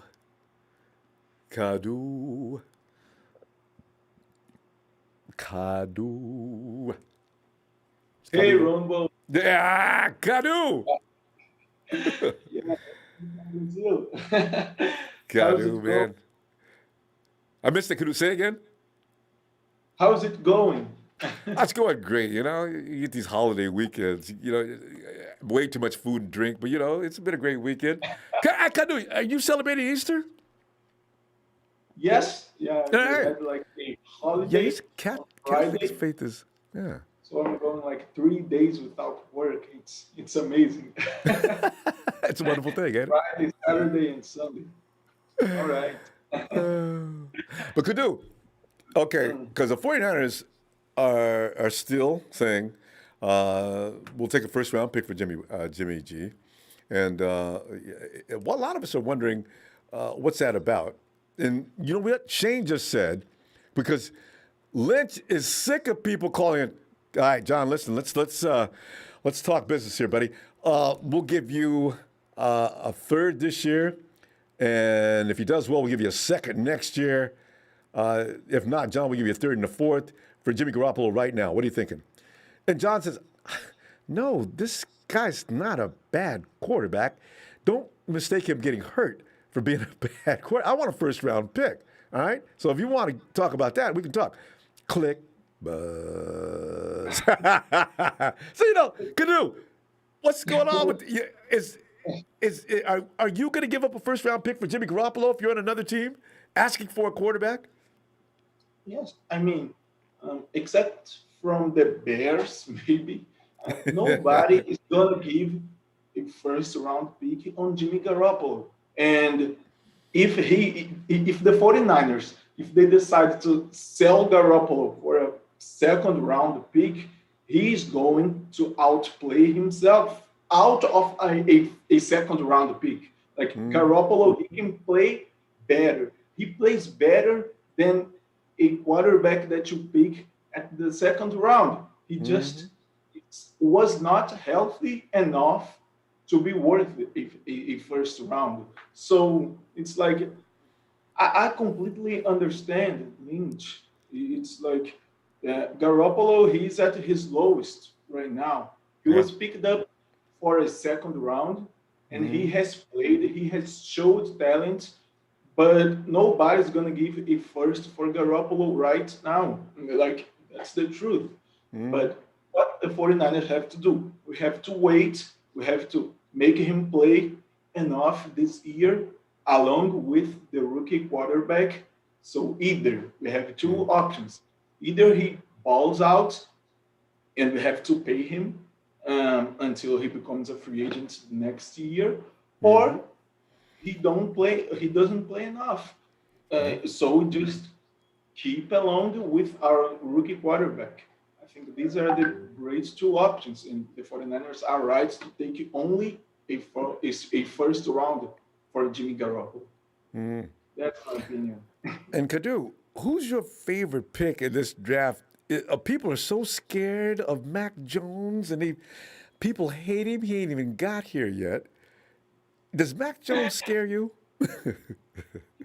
He does. I mean, he showed when I first saw the news that the 49ers were trading up, like I had the immediate feeling that we were going to pick Fields because that's like the better option. But like the media is talking about Big Mac Jones. I don't like him personally. I don't think if you're gonna go with a pocket passer, you can go with like it's not like Justin Fields is not a pocket passer. He finds ways to extend plays, but he can also like fit Kyle's system. It's not like he's gonna maybe he can sit through like 1 year and then learn our system, and then he can be just fine. We don't have to draft Big Mac Jones just because we don't trust Fields with the pocket passing. That's like I don't believe that. He's gonna get better protection than he got at Ohio. Although I thought Ohio State had a great offensive lineman. Every time I see a highlight of Fields, he's out there running and extending plays a lot. So I'm wondering, what kind of offensive line do they have at Ohio? He's having to run that Talking much. about protection, that's where I am worried like the most because I was just watching some film, the 49ers against the Seahawks, the last game we played, Ronbo. Like we cannot run through 2021 with the same offensive line we did last year. It's ridiculous. Well, they've already got a better offensive line even right now. On the left side, from center left, the 49ers are rock solid. From center right is questionable. Brunskill, Kadu, what do you think about Brunskill at guard, though? I still think he's really not bad at all. What do you think, though? They're not. It's like when I see the 49ers talking about quarterback, it's like maybe it's the same situation we have at guards and tackles. We have guys that they do the job, but it's not that great.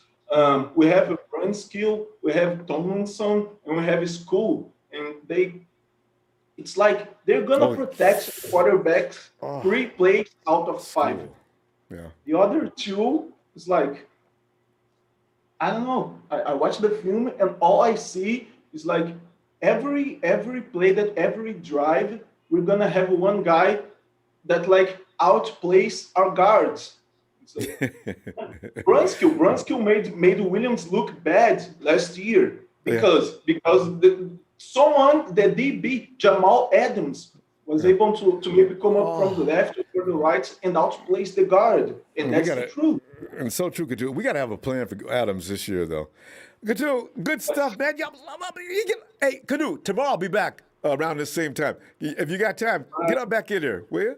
Looking for you. All right. Well, I see you guys love the chat. Go Niners. It's Kadu, our South American connection. Kadu, have a great night. Night, fam. Ronbo. And Jesse Nelson says, nobody's giving a first for Jimmy, and Kyle and Lynch know that. So he will be our starter. It's just a power play for the Niners. I just don't understand why. Just close the door and say, but this, I don't understand. Thanks, Jesse, for that contribution, though. And Tony from Atlanta, GA. Tony.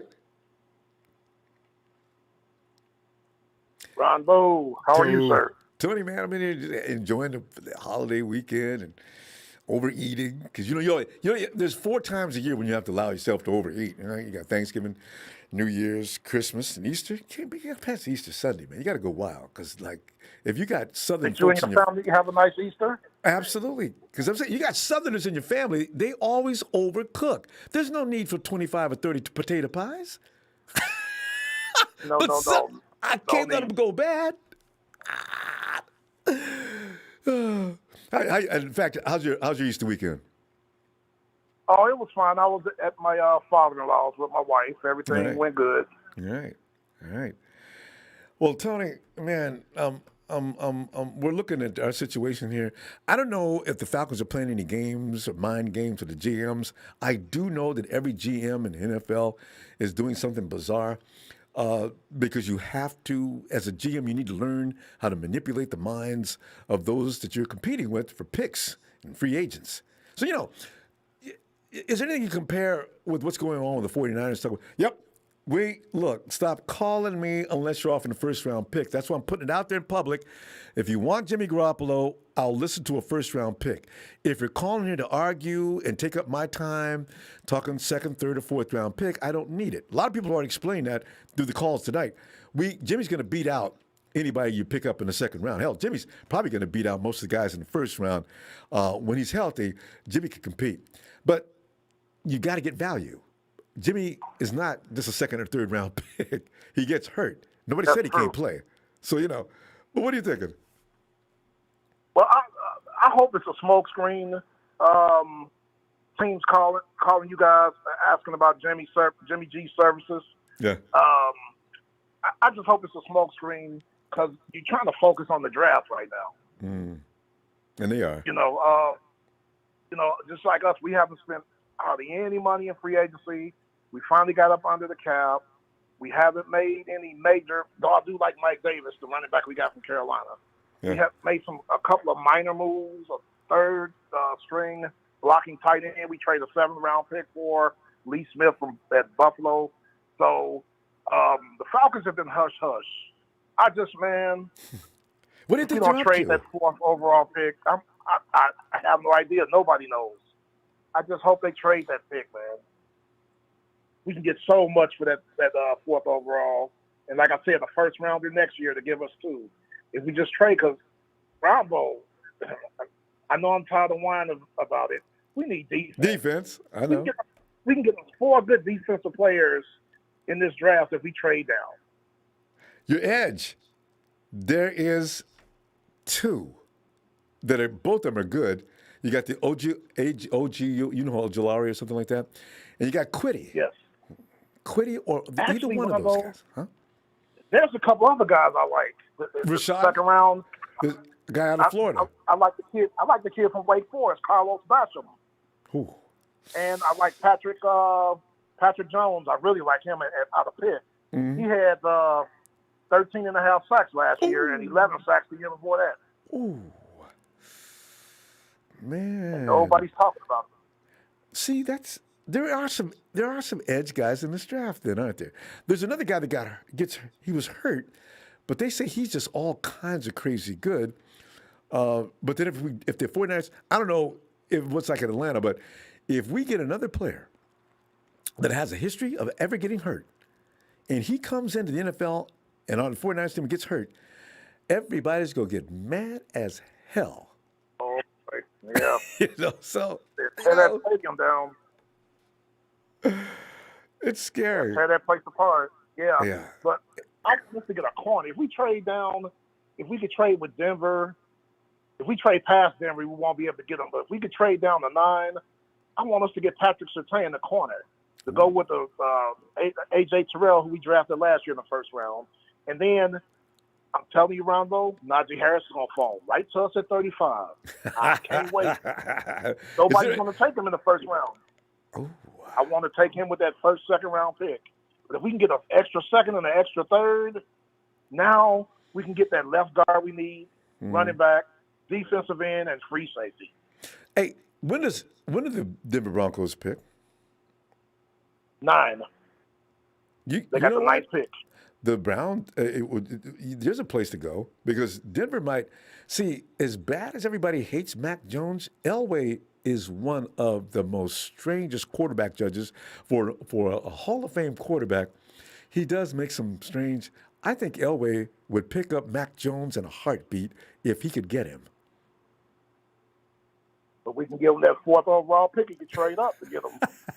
There you go. Their 9th pick in their 2nd and 3rd round of this year and a 1st round of next year. There you go. Have that pick because Denver, they are not happy with the kid. They got what's his name, Drew Lock. They're not happy with him. Yeah, that didn't take long. My God, has he been there 1 year? Right? No, I think he's been there 2 years. But is this 2nd year? We beat the brakes off of Denver this year. Out of Missouri, that 1st round pick out of Missouri, yeah. See, Tony, that's what I'm talking about. Luck was the shiznit coming out of school, right? You never know with those kids coming out of school. They just be Jared Goff, Carson Wentz, all these guys were just killing it. And everybody, get. And, you get to the NFL, all of a sudden, damn. That's why I'm saying these quarterbacks coming out now. I don't like Justin Fields, and I don't think the kid from BYU is going to be about nothing either once the NFL gets hold of him.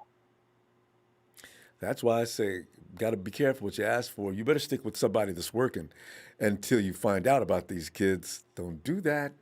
He comes in, and he's a fail, and now that's a ripple effect that you can't get over for years.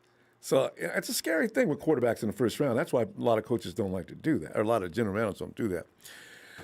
Anyway, hey, Ronbo. Real quick. They also there's a lot of free agents that are still available, but they're holding out for this money they're not going to get because all the big money free agents have been signed. There's a lot of good players that are free agents that are still available. I tell you what, Atlanta. Tony. Let's talk about that tomorrow. We're out of time now, but that's a great point, and I wonder where they're going to fall. Especially my favorite edge rusher that never signs on time. what's his name comes out. They started out with Houston. Jatavian Clowney. Yeah, Clowney's looking for a job again. Again. Tony, I'll see you tomorrow. Okay. Yes, sir. We'll talk about that tomorrow. Looking for you. Night. All right. Take care. You too. Oh God. Yeah, Clowney, man. And Big Show, thanks Big Show for that contribution. If he says, if we keep Jimmy, I'll sit on a seatless bike. Oh, Show, I'm sorry. It's been production pointed out to me when I was not paying attention. You know what I look at? I always look at the avatar, and the mean individual is, that's lowercase Show, I'm sorry. The Big Show Jr. says, if we keep Jimmy, I'll sit on a seatless bike. You know how painful that would be? Oh, there she is, the First Lady of TNT, Denise. Happy Easter, Ronbo. Thanks, Denise. Happy Easter to you, too. Well, Denise. Hope you're having a great day. Oh, I am, especially after I seen Big Show's little nephew calling in here with small b and small s and talking about sitting on bicycles with no seats if things don't come out the way they should. You know how uncomfortable that would be? Yeah, right? Oh, God. But Denise, hopefully you had a great holiday weekend. And, you know? Yeah, it's been nice. All right. Well, Denise, you know the subject tonight is we're talking about what are the 49ers doing now? Anytime you talk about the front office, it's like, what are they doing now? With this first-round pick for Jimmy, are they getting too many? And John just sort of wanted to whittle it down. Listen, don't call me unless you're offering me a first pick. What do you think's going on with that? Well, I think they're asking for a first-round pick because, in all honesty, I think Kyle said it in his presser. Mm-hmm. They want to keep Jimmy this year. They don't want to move off Jimmy. They want to keep him this year. And so I think it's their way of saying, we're keeping Jimmy not unless we get blown away with an offer. And that's the exact words they use, too. Blown away. Yeah. Exactly. Like, if we get blown away, like, you're going to give us your first round this year and your first round next year, then awesome, you can have Jimmy. But if that's not happening, nope, we ain't giving him away. And Denise, you know what? It depends on who you are that's calling. If you're a team that's going to be probably winning enough games to fall out of the top 10, they probably don't want to talk to you either. You know, if you're good enough that next year's pick is at number 28 or 27 or 26, no. Pete, are you having problems with Wilson? I mean, we would make that deal, but, you know, you guys are probably going to win enough games that we're not going to be happy with that pick. And you don't have a first-round pick for the next 5 years. Oh, Steve, don't and not just that. But, I mean, even everyone talks about the compensation we gave up. I think that's why they moved up in this draft this year is because, one, they're expecting not to be picking at 12 in the next coming years. You know what I mean? They're hoping that, you know, they're going to win enough games that they're not going to be picking anywhere near that. And then the other thing I think is that they gave those picks away basically saying that, you know, we're going to win 13 plus games, go to the Super Bowl. So you're going to be picking in the 30s anyway. So it's not going to matter. Mm-hmm. Yeah, I agree. You already know how good your team is. And Denise, we picked at number 12, even with last year's broken down team. We're still in the top 20. Exactly. Yeah. So, you know, that's what I think. And, you know, God help Kyle and John if they pick Macaroni Jones, because I think both of them will be looking for a job if that's who they honestly pick. That's just my opinion. You know what, Denise, I'm going to have to, if Mac Jones gets picked, I'm going to laugh initially, and then I'm going to lay down and realize the impact of what just happened, start crying. Because we're saying now, Mac Jones better not be coming to this team. But if they say, it's fun, 49ers select Mac Jones, I'm going, fam, no, he didn't. What? Okay. Pinch yourself. We're all asleep and we're all having the same dream. It's not happening. There's no way this is happening. See, and then we find out we were all awake and it did happen. Yeah, like I said, I just can't imagine, because here's the thing, Ronbo, like, if you're going to give up that draft capital and you're going to move up, like, wouldn't you swing for the fences? Like, my thing is, you don't pick the quarterback. Like, everyone keeps saying, oh, Mac Jones, he fits what Kyle likes to do. That's why they're going to keep him, or that's why they're going to pick him, because he picks what, or, he's whatever. He's Kyle's kind of guy. My thing is, thank you. My thing is, you swing for the fences. You draft the guy with the highest ceiling. You draft the guy that you think, like, and I'm not saying this year. I mean, I'm hoping Jimmy's our starter this year. I'm saying you draft the guy who can take you above and beyond your playbook. Makes sense to me. Whether they do that or not, I don't know.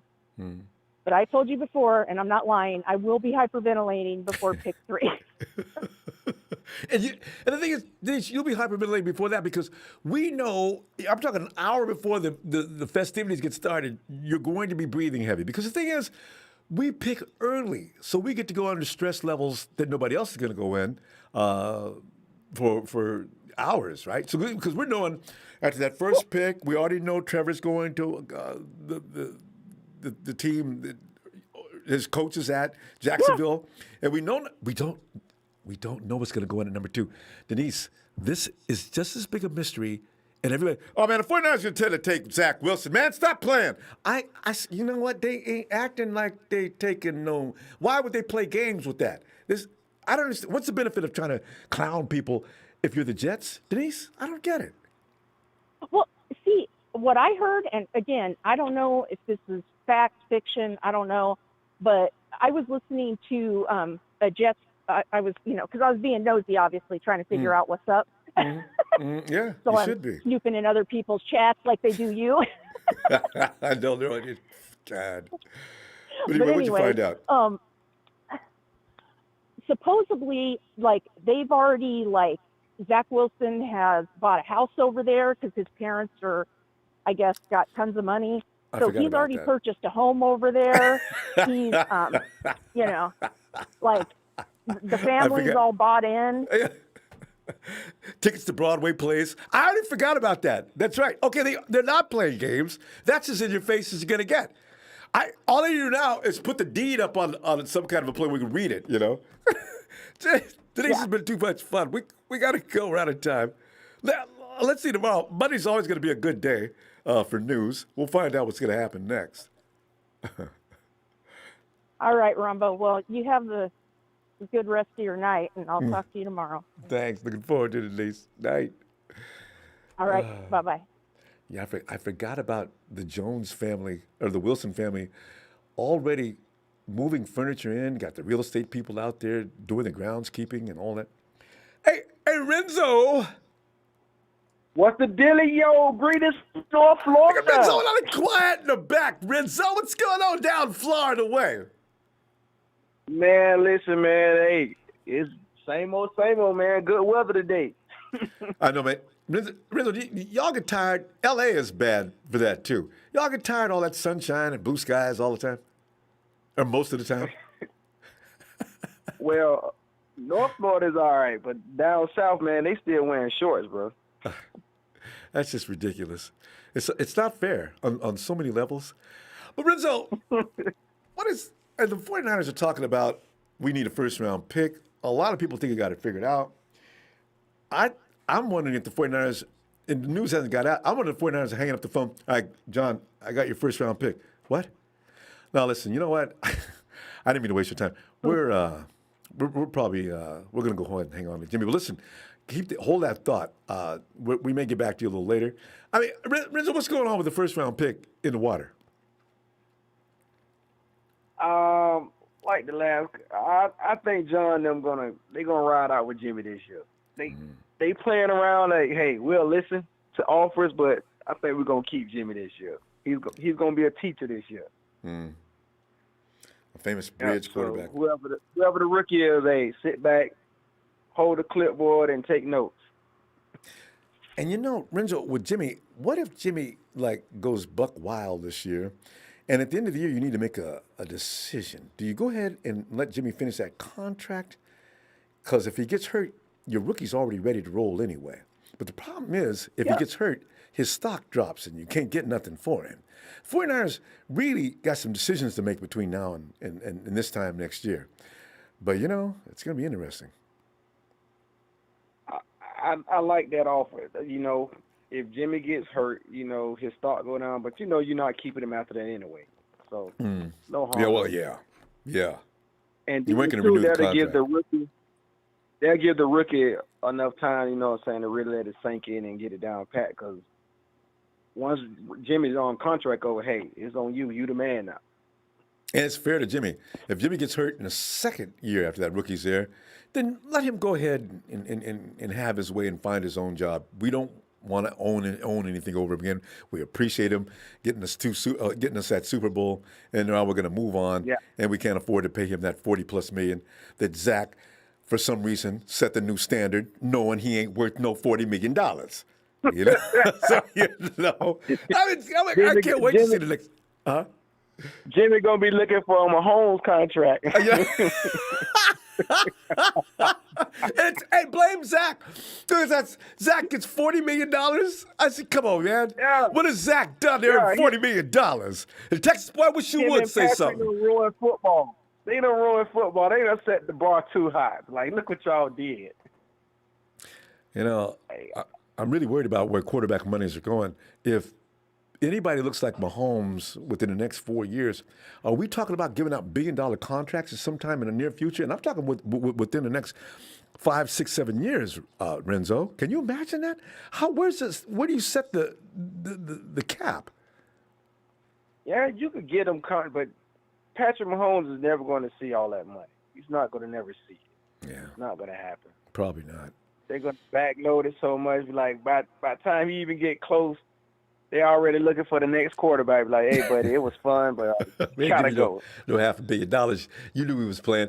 Hey, Renzo, that's the funny thing about that, because this is going to be the case. You know, you're going to restructure him every year because you ain't got no money after next year. For sure, you ain't got no money after next year. I'm still wondering how they was even in the talks with Trent. Like, where's this money coming from over there? Right? Well, they played their old rope-a-dope with the backloaded contract. Hey, I'm about to go to the commission and be like, hey, we need to investigate Kansas City because I think they have too much money over there. I've been talking about Jerry Jones. He's been investigated too. Renzo, they got at least 5 players in huge money. The edge rusher, you got Zeke, you got Amari, now you got Dak. Where now? That's all right there. That eats up the entire cap. Somebody stole Parag's playbook. That's what happened. Wow. They went to the school of Parag. I still man. But anyway. But yeah, man, hey, I'm hoping we do not pick Mac Jones because I might cry at work. Even though I'm a ride with it, but I'm gonna cry. You can't have nobody seeing you up there crying. Come on, Renzo, you got to hold it together. I'm trying, but I'm gonna be like, you went up to the 3rd pick overall to pick Mac Jones.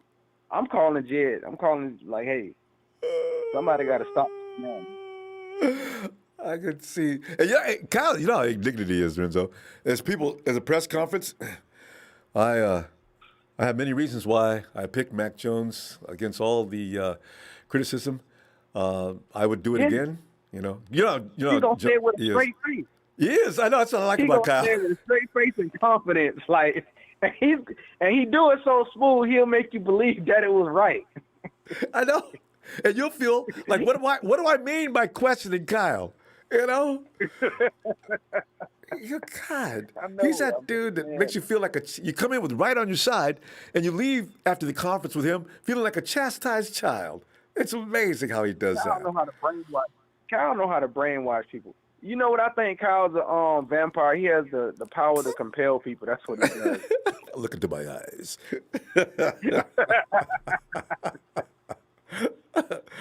Oh God, because I practiced that technique for years after high school, about to watching Dracula and all those other guys, man. And with women, right? And got slapped so hard so many times. Hey, Rizzo, we gonna go back. Hey, Rizzo. Yo. Oh man, this is good, quiet. Rizzo, let's see tomorrow if you get a chance. You got to go to work tomorrow. Oh yeah, man. I'm at home, man. I'll be at my news plant tomorrow. So All right. tomorrow night I'll see how I'm doing. All right. Get on in here, man. Be looking for All you. right. All right, fam. Happy Easter to everybody. Hey, happy Easter, Rizzo. Night, fam. All right. Yep. And we move quickly to Rick. Rick. What's going on, sir? Rick, man, just sitting back here and enjoying the holiday week. How was your Easter, man? You have a good time so far this week? Yeah, it was good. It was good. Right. It was good. It was good. How was yours? Oh, absolutely, fan. I'm always, anytime, as you know, every holiday we do is about food. And I always look forward to the food Right. like days in advance. The house smells good and all that stuff, you know.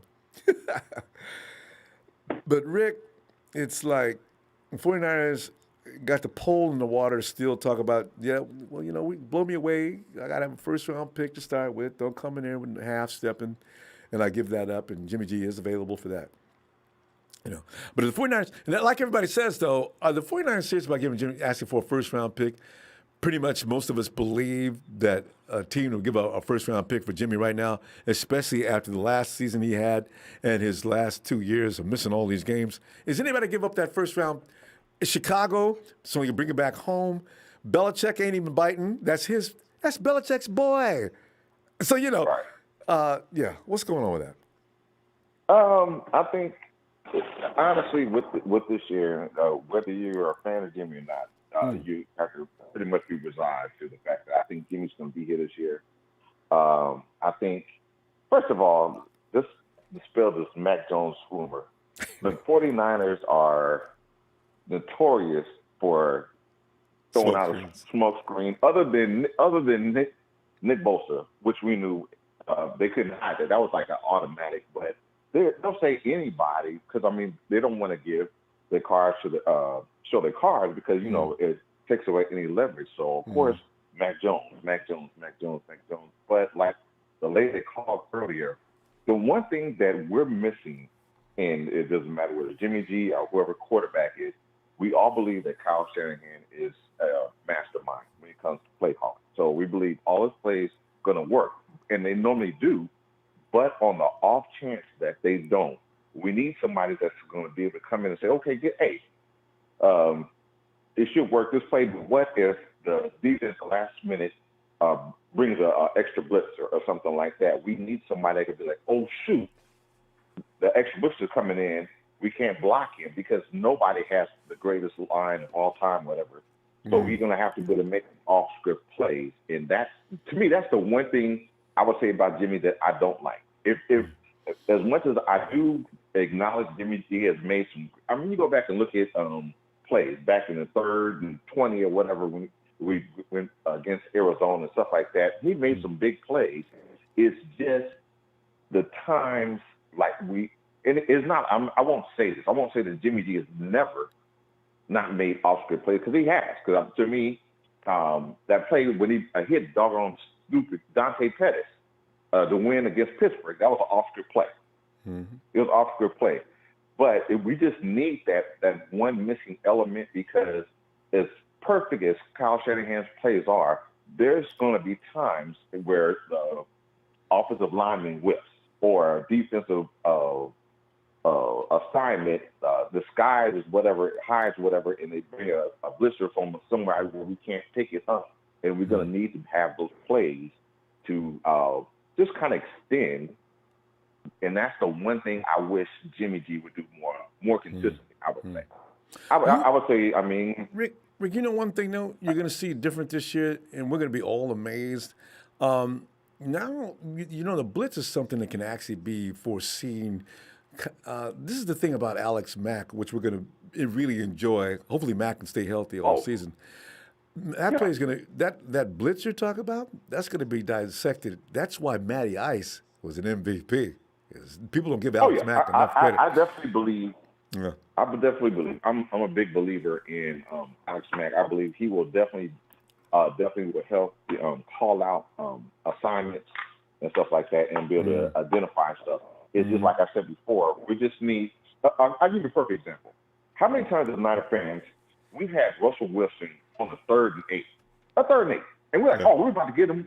And next thing you know, he goes 4 wide or whatever. And we're like, oh, we got it. And we have everybody. We have everybody locked down, whatever. And he just breaks containment. And he runs for 11 yards. He's like, who the hell is right there? Right? But that's what we're missing. That's the one little missing element that we're hoping. And Rick, one thing about that, I blame Saleh's defense on that sometimes. Sometimes you don't run the wide. You don't run the wide man all the time. Wilson would step up the middle every time. He never went to the side. He never went to the left or right. He'd run right up the middle of the field for 25 yards. I'd lose my mind every time he did that. I said, guys, how many times have we seen that play? How many times have we seen that play, Bobby Saleh? You my dude, but you knew that was coming and you didn't prepare for it. Where the hell is that? I'd always get mad about that. But that's the thing we want too. But that's another thing that we want. So therefore, we go 4 wide or whatever, and they have everybody picked up, and we're able to break the quarterback to break through. He has an open lane for me, and that's what honestly. And so this year, honestly, it's a win-win for the 49ers because number one, Jimmy G balls out, and obviously we go well. The thing is, honestly, Jimmy G is writing on the wall, and it's nothing more than just because of the economics of it. We still got to pay Fred Warner and other things, and so more than anything, Jimmy G, I want you to ball out because number one, obviously, we want our team to be good. Number two, it will help him. So therefore, if he does get traded, guess what? Now you're going to get traded because he's not going to get released because if he gets released, he doesn't get any money. So he wants to be traded. So he wants somebody to pick up his money. But if he balls out and has a good season, guess what? We get a better draft pick. He gets money, and he can go to another team and renegotiate another contract. Say, look, hey, I was just in the Super Bowl 2 years ago. I had a good season this year. Maybe took us to the NFC Championship, whatever the case, Super Bowl. Maybe another Super Bowl. Exactly. That looks good. And so therefore, it gives him a better bargaining chip. Yeah. That gives him a better bargaining chip. Him and his agent a better bargaining chip. So, like I said before, I think this is Jimmy G's last year. So, hey, everybody, get behind him, push him. We got to root for him. This is our quarterback this year. Because, I mean, to me, it's stupid. Stupid. Even as a Niner fan, it's stupid to be like, oh, I don't like Jimmy G, so I want him to do bad. Because that hurts the team. Rick, that absolutely hurts the team. Yeah, those are the people you have to ignore. They're just noise. They have no idea what they're talking about. But, Rick, let me see you tomorrow. Monday Night Raw. Absolutely. We shall continue. All right? Absolutely. Hey, happy Easter, everybody. Continue to social distance. Everything, man. Niner Empire, Niner Faithful, man. Yeah. Back at you, fam. All right, Rick. Have a good night. Wow. And Christopher Hangler. Chris, what's up, man? How's the holiday weekend? Chris says, hoping we have a good draft. Preparing for next season. Peace. 49er fam. Thanks, Chris. And it's Big Truckin' Big Ham. Ronbo, happy Easter, baby. Happy Resurrection Day, whatever you want to call it. What's going on? Big Ham, happy Easter back at you. Big Ham, we're sitting there watching the 49ers be the 49ers. Big Ham, this is what I like about the 49ers nowadays. When Trent Baalke was there, we knew what Trent was going to do. Nothing. And he's going to go to the draft. For some reason, Trent could come up with 30 and 40 picks every year. He'd bring back 90% of them wouldn't be worth a damn. And we'd be all excited. Look at Trent, boy. What is that? Who is he? And all of them would get cut. Trent Baalke have 30 picks, and 28 of the draft picks going to come in with torn ACL. Yeah, they got those. And the other dude just ain't that good. Problem. Yes, it's a Trent, man. But with these guys, Beham, these guys are fun. They come up with players at 3rd, 4th, and 5th rounds that should be first-round draft picks. And then they get people that, they just know what they're doing. These are football guys, So I'm wondering, what is going to happen here? Now I got Jimmy out there saying, first-round pick, he's all yours. Beham, what is the point of that? Because I'm trying to understand, if they're clowning the rest of the GMs, then why and how is the end game? Hey, Ronbo, man, let me give you the rundown of what's finna happen. Lately, when we've been low, we trade out and trade out of like the 3 or the 4 or something like that, and trade back. So I don't know. I've been keeping up that we gave up a lot of nothing. A couple of first round picks. Gave up a couple of first round picks to trade down. I would only hope that Justin Fields, if that's who we're targeting, I hope that they don't shake up the draft. And Urban Meyer coached at Ohio State. So bringing Justin Fields in, I know where you're going with this. Go the ahead. verbiage will be easy to teach to him and what I want you to do. You know what I'm saying? But hey, a lot of people think that the other guys are deadlocked, which he may be. Are you talking about that Bama quarterback that everybody loves? Trevor Lawrence. No. They talking about Trevor Lawrence is a deadlock for number 1. Yes, definitely looks like a lock. Well, Ronbo, you know I watch Mac Jones every year. I mean every week. Mm-hmm. I'm gonna say this, Ronbo. It was a call on earlier. Like he looked like he's a hamburger or something away from being fat.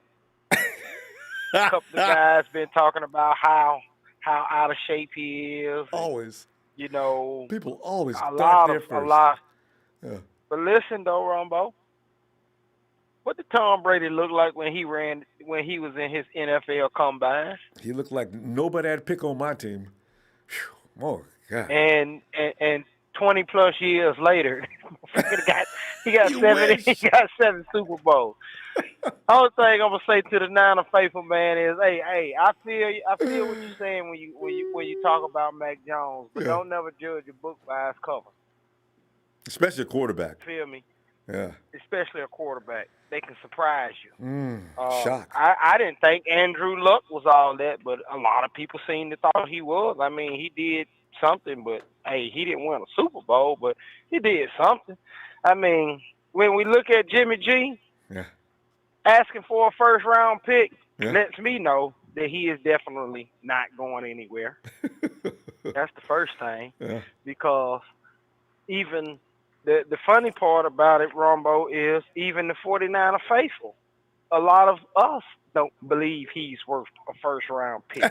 You know what I'm saying? so let's keep it all. Let's keep it all the way tall.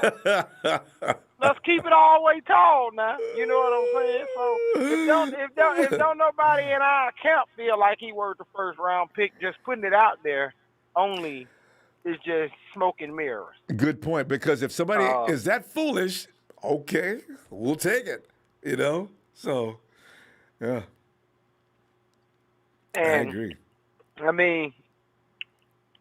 mean, hey, we need. I can understand if we do go out there and get another quarterback. Jimmy hadn't played the best. Mm-hmm. But I will say this, Ronbo. Well, hell, I can't even say if he is bad. I played with the 49ers on Madden. And that goddamn Mike McGlinchey is just is man. Look at here, man. He gave up. I don't know if he give up more sacks in Madden or more sacks in real life.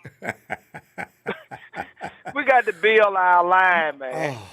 We got to build our line, Robo. This is why. I don't care, man. Hey, we can get a Justin Fields. We can get a quarterback that can run faster than Lamar Jackson.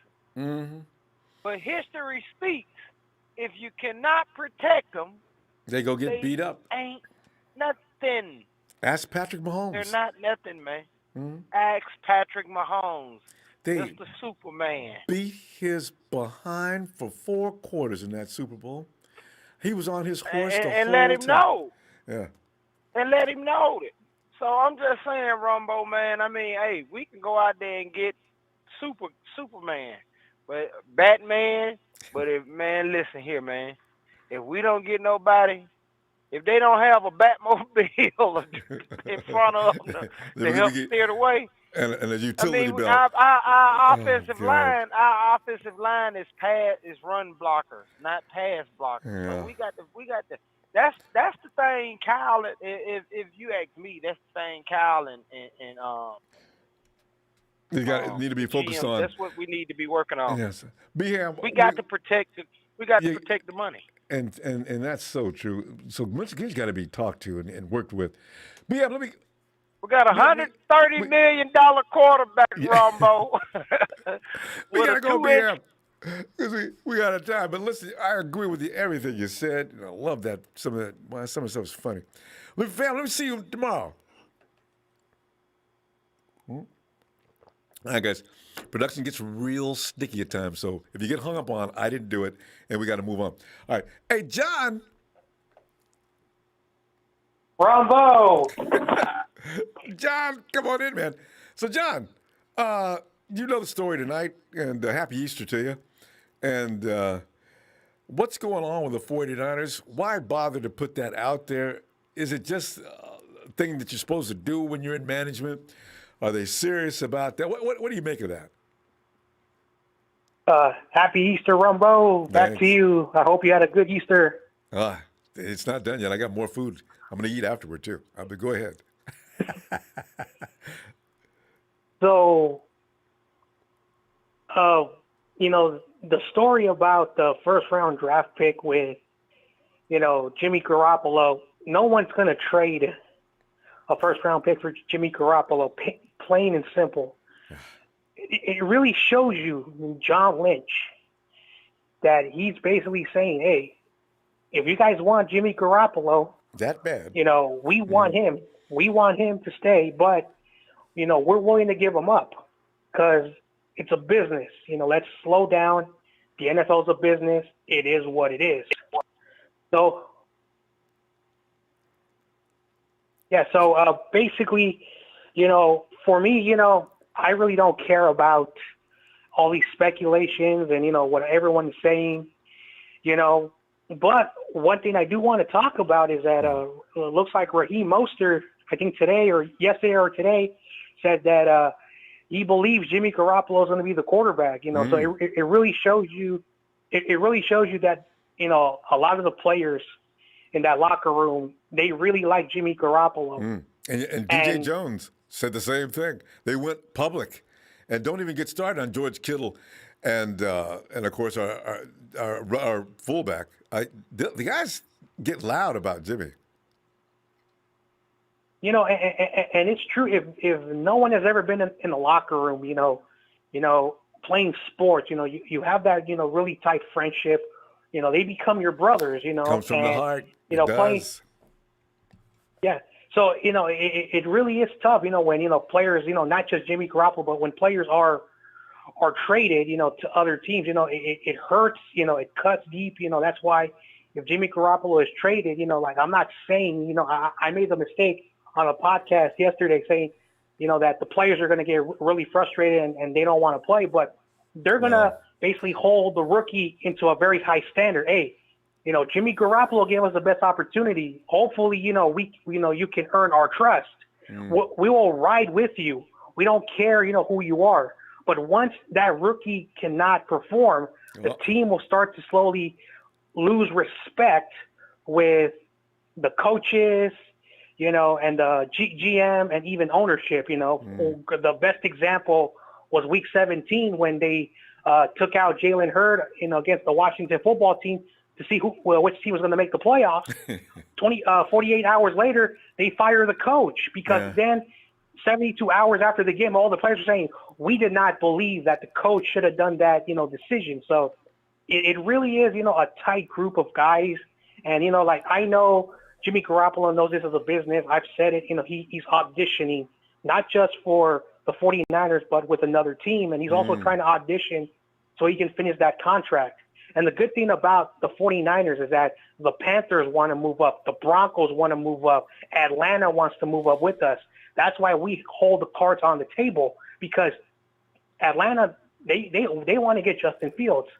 Carolina, they want to get Trey Lance.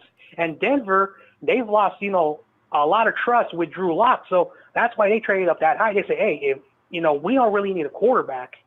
That's why you're hearing Mac Jones' name, because they said we could have had Mac Jones, because those three teams that really need a quarterback, they don't want Mac Jones.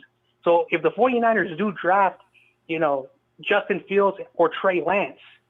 You're making the 49ers a competitive team after Jimmy leaves for years to come.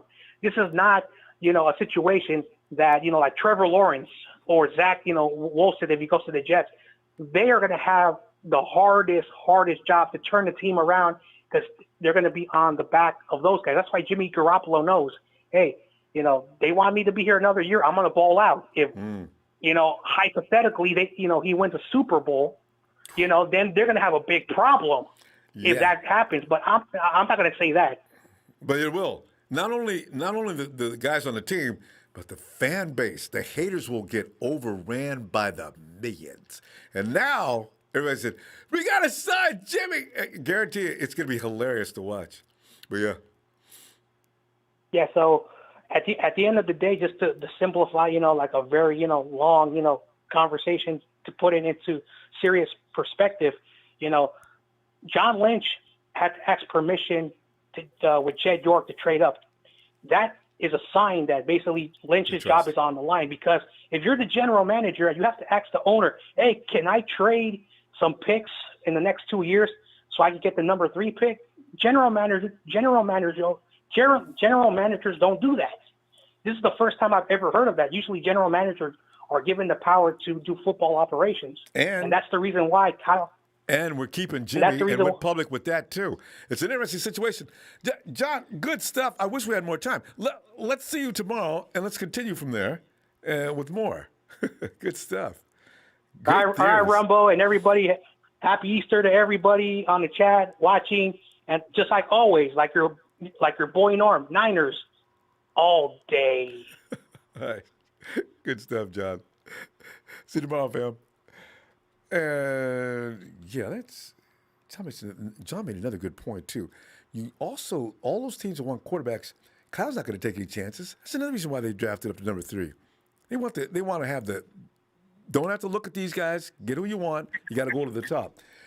336 in North Carolina. What's up, man? Hey, and who is this? Well, my name's Keith, man. Keith, hey Keith. Keith, man, we're in here. I'm in Atlanta. I'm in Atlanta, Georgia. You know what? The thing is, Keith, didn't we talk recently? Because your name Keith. Did you call here last week? I did, but I don't think I got on. Okay. Yeah. All right. But I do think nobody's going to give a first-round pick for Jimmy. Yeah. At this point, he damaged goods. I mean, because I saw a stat where he started 48% of the games since he's been in San Francisco. Yeah. So that's less than 50%. Am I going to trade a first-round pick for that? And no. take that chance? Yeah. No. I mean, at the end of the day, we're probably going to end up releasing him or trading him for like a 3rd round or 4th round at best. I think we should draft Justin Fields.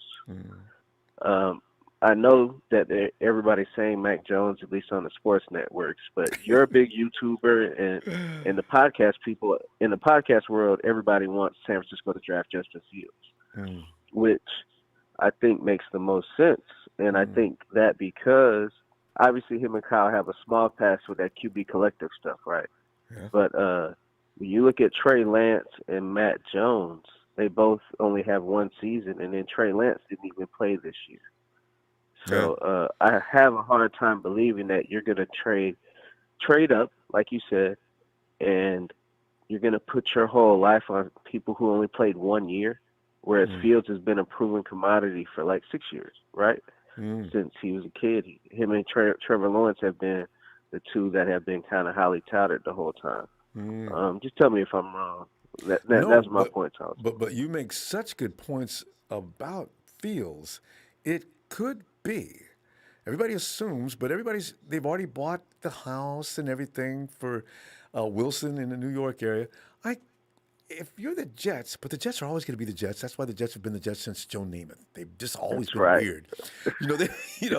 Why would they go in buying houses and stuff already? It makes no sense. So I say, if I'm the Jets, I take Fields because Zach Wilson, and for the most part, as you look at his career, in 2019, what was Zach Fields? Or Zach Wilson? He was nobody. I mean, and he's been hurt. He's had shoulder surgery. He's not as physically imposing as Fields. Hasn't played the level of competition. In no world would I take Zach Wilson over Fields, but that's just what everybody seems to be saying this year. So I'm going to go with what they're saying. So if we are lucky enough to be in a position to get Fields, who I'm like you, Ronbo, I think Fields is the second best quarterback. Yeah. Or maybe I think him and Lawrence are toe-to-toe. Somebody said him and Lawrence been beating each other up, since high school? I mean, this is they something had, so this is what I know. I live in Georgia, so obviously that's where Fields is from, less than 10 miles from me, where I live. Okay. And him and Lawrence have had the same, even like football coaches training, like they've been tied together since middle school. So they've been battling for years, and they've hardened each other. They made Yes. each other better all these years. So That's right. So as I'm That's saying, right. I look at the Jets, and why you guys are very interesting. Is he really better? Is Zach Wilson actually the number 2 quarterback? When some people think that Justin Fields may be even better than Trey Lawrence, and you guys got a shot at him. Why would you do this? And then 49ers, of course, like you're saying, he is the most pro-ready. If you're not Trey Lawrence, then Justin is probably the guy that's going to be able to come in and adapt to the NFL the quickest. Because no matter what, the NFL is not going to be nice to any of them from the first opening few weeks. It's going to take a minute. But who's going to be able to get through that part? Probably Lawrence, right, and for sure Fields. But everybody else, and you got the other kid from Dakota. He's going to take a little while. He hasn't got enough experience, so he's going to be a little blown away at the beginning. But it's really strange. I think Kyle and so I don't know, like, to your previous caller, did John Lynch go ask Jed York, or did Jed say, I'm tired of paying this guy $25 million a year to be hurt? We need to go get some. What are our plans? We got to go do something. So it was one or the other. And Kyle, they say he likes, Kirk Cousins and those type of quarterbacks, right? Mm-hmm. But his dad, who won Super Bowls with John Elway and Steve Young, both guys could move, right? Or athletic quarterbacks. Yeah. And so I think Kyle's only played with the quarterbacks who has been available to him. He's never been able to choose the guy that he wants to be his quarterback. So I don't think anybody really knows what exactly is his preference, because he's never had a choice. It's hard to know. Kyle is right. And John. You just don't know what they're thinking and what they're going to do. But everything they do is thought out, and thought out.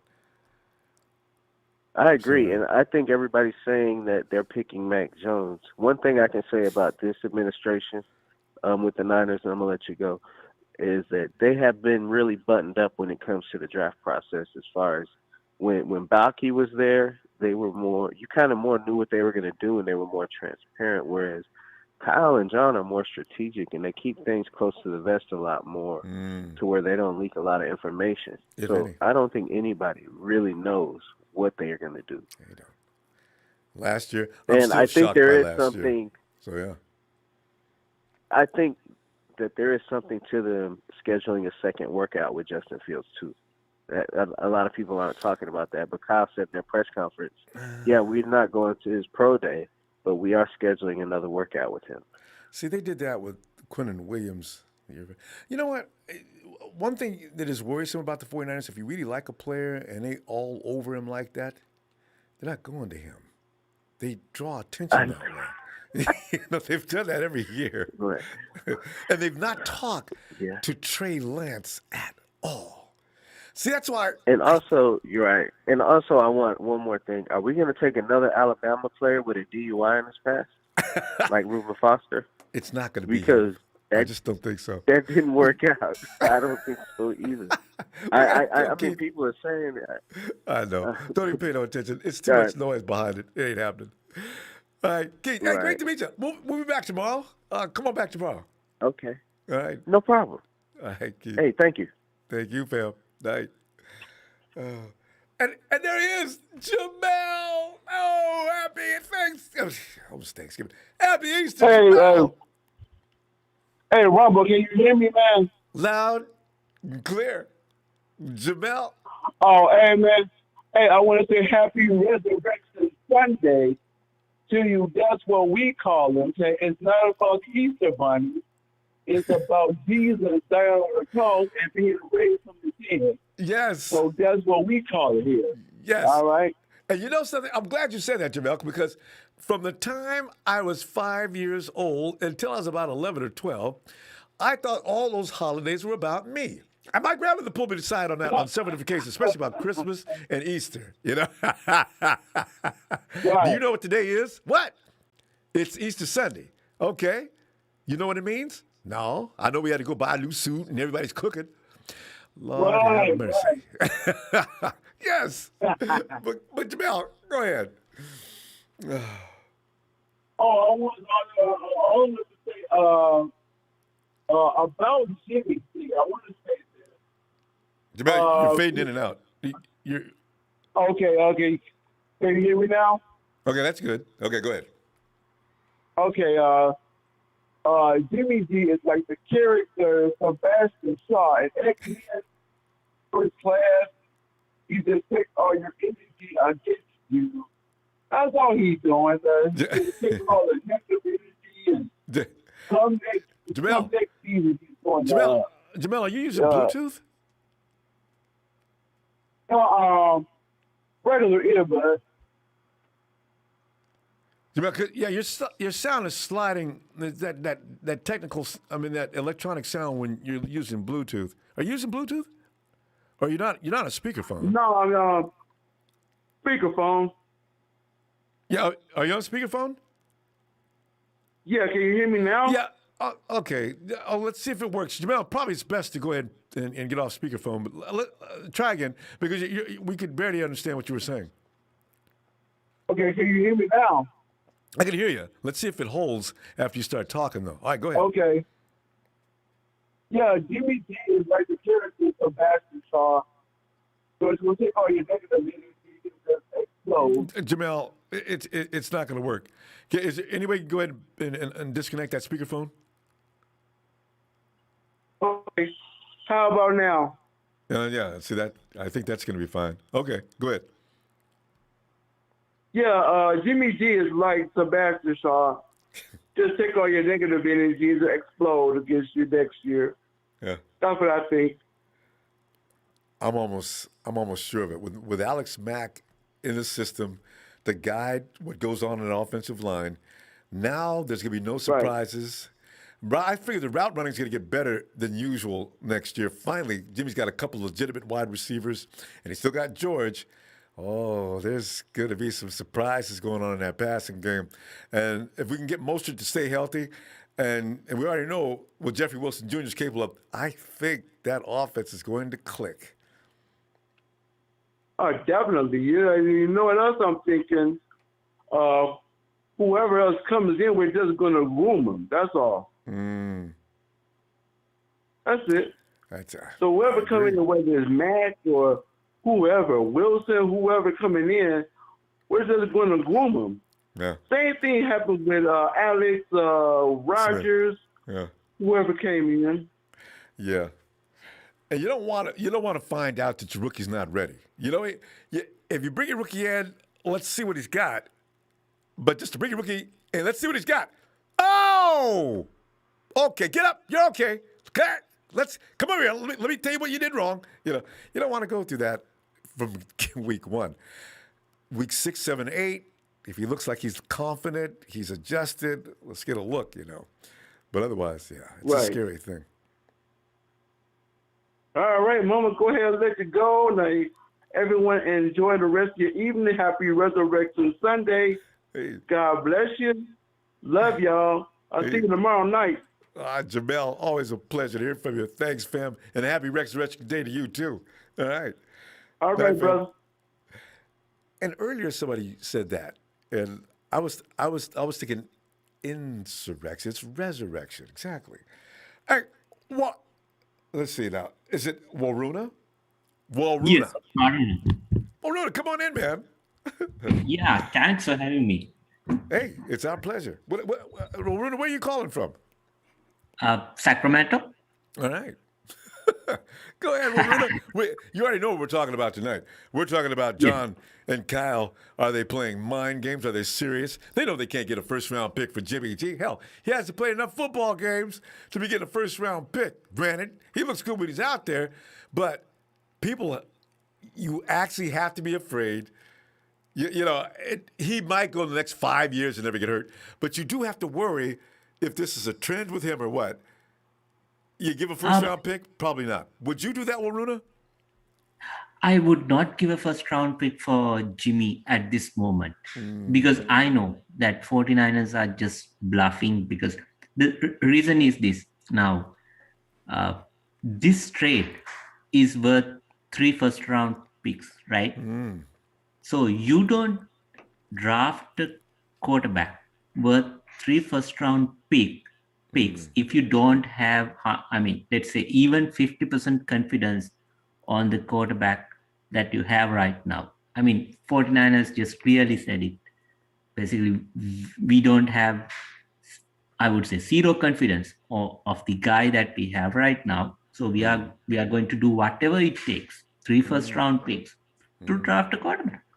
So, in return, how can you ask for a first round pick from other teams for the quarterback that you are not believing in? Well, you got to try to get some of your investment back if you can. And he is a starting caliber quarterback. So, you might want a second. We've already got plenty of picks. We want that first rounder, So you got to bargain that way, or else we don't mind keeping them. I think that's the way they feel. Yes, that's true. But the thing is this. Have you ever seen that Kyle Shanahan goes out of his way and talk positively of Jimmy?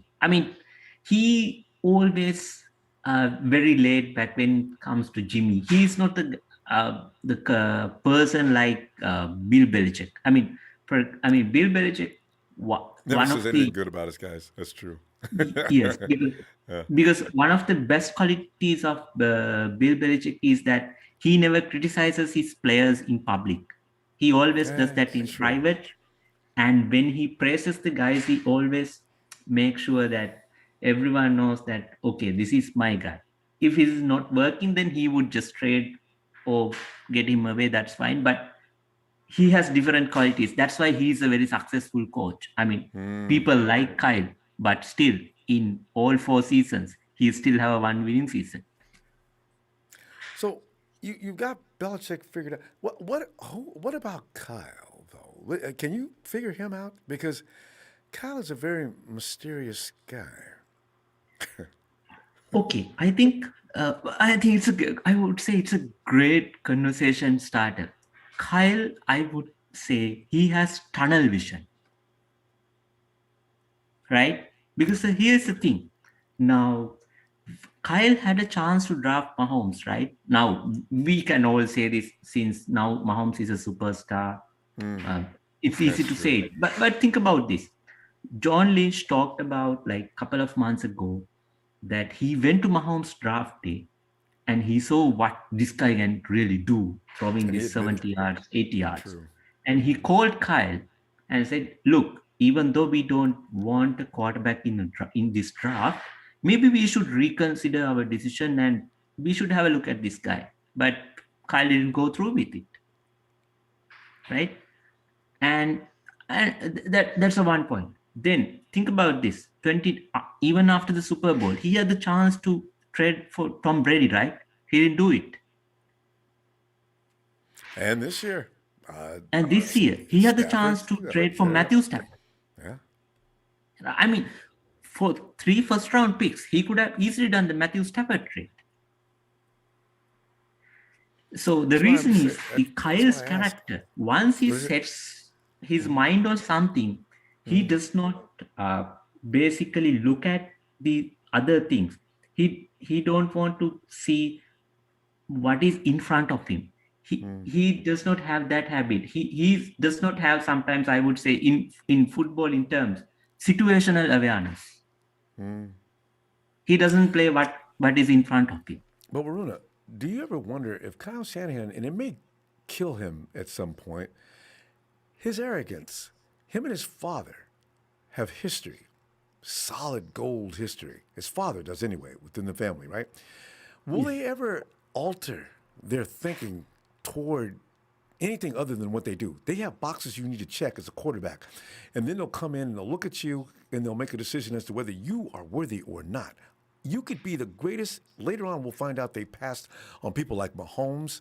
Hell, they could have even had there's several other.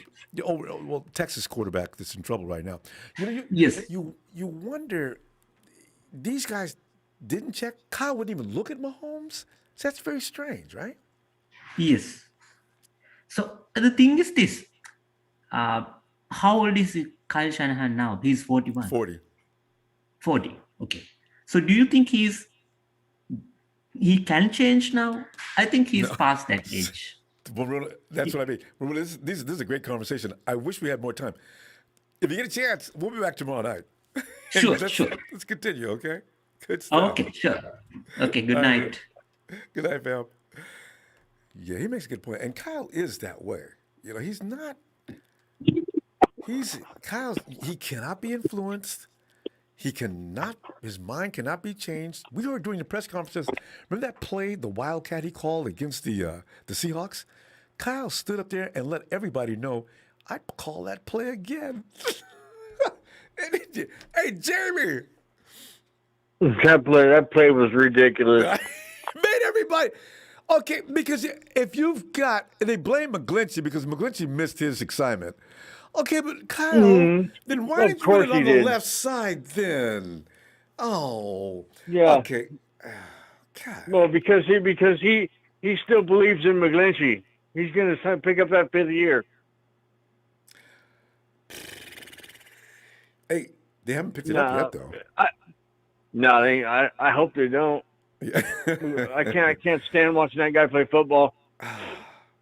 But Jamie, about that first-round pick, and like Waruna just picked out and mentioned, and everybody else has mentioned, nobody's going to give the 49ers a first-round pick for Jimmy. What is the point in doing that? Is that just doing your job? Or is there anything we're missing on this? I think that somebody, if they get desperate enough, they might give a future first-round pick, you know?